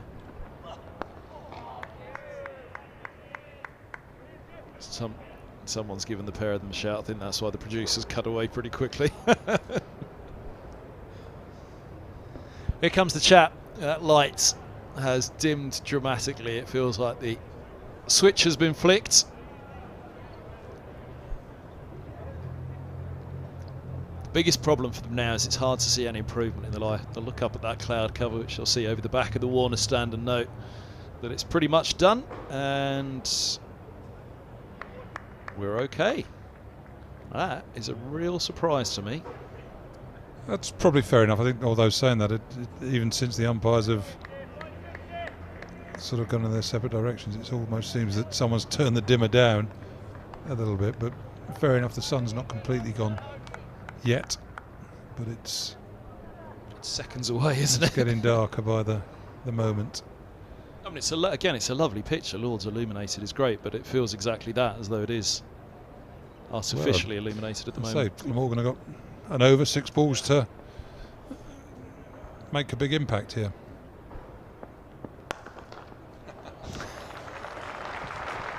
He couldn't get it through in the last over, Simpson. He gets it through this time. A lovely shot for 4.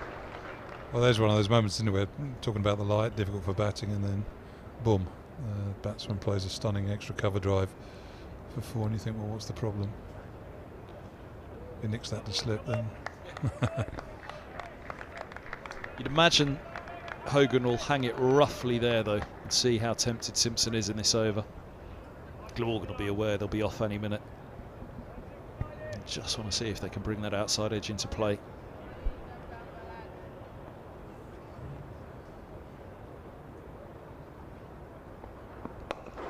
Little straighter on this occasion. Simpson gets it fine at the mid-wicket. Bit of a chase.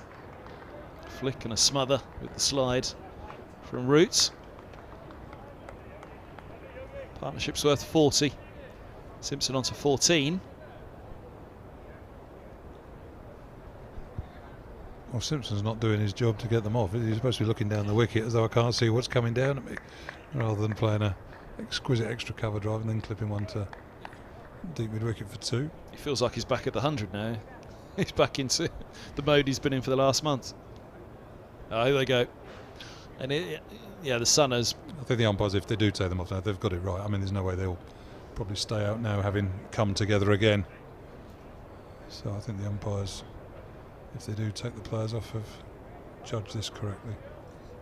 The last slither of sun from the angle that we're even sat up here, looking up over the... and it's funny because it is quite a dramatic difference from the angle up here, and there they go. That's play done for day 1. Fair the enough. Angle where they are down there to the angle where we sit up here, it is quite a dramatic difference. Yeah. When you look up and you're trying to look over the back of the pavilion, look over the back of the Warner, we have this great elevation. But that is stumps on day 1. 132 for 4 and 40 the partnership. Middlesex 82 runs behind with 6 wickets standing. 72 for Mark Stoneman. John Simpson on 14. This has just steadied things after that Harris burst.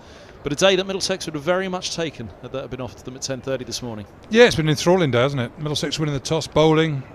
pitch maybe not as green as Middlesex would have, I suppose, wanted, but equally it's about playing on a good surface, but enough in it for the seamers. Middlesex bowled pretty well, 48 for 4, 90, 160 for 6, bit of a recovery. So it's ebbed and flowed, hasn't it?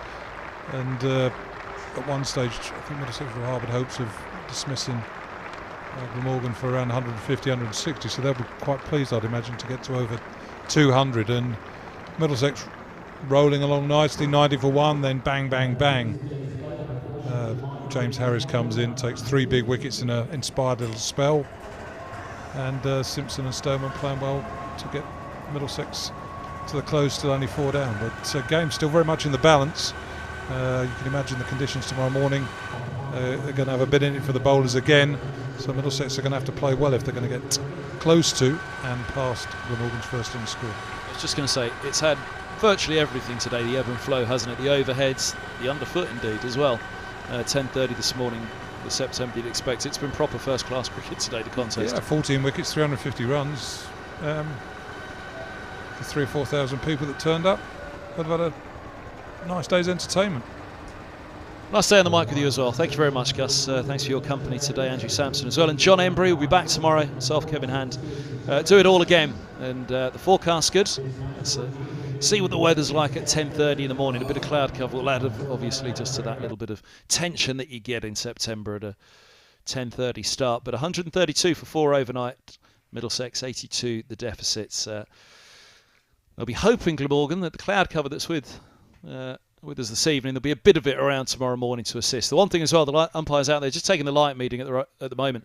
It is particularly dark, I have to say, and that's a good sign for the match, because if light does play an issue, they've set this as the barometer for the match, really, the benchmark for the match. Of this is what it has to be for them to go off. But from the stream team here at Lords, we'll say a very good night to you with Middlesex 132 for 4 in reply to Glamorgan's 214.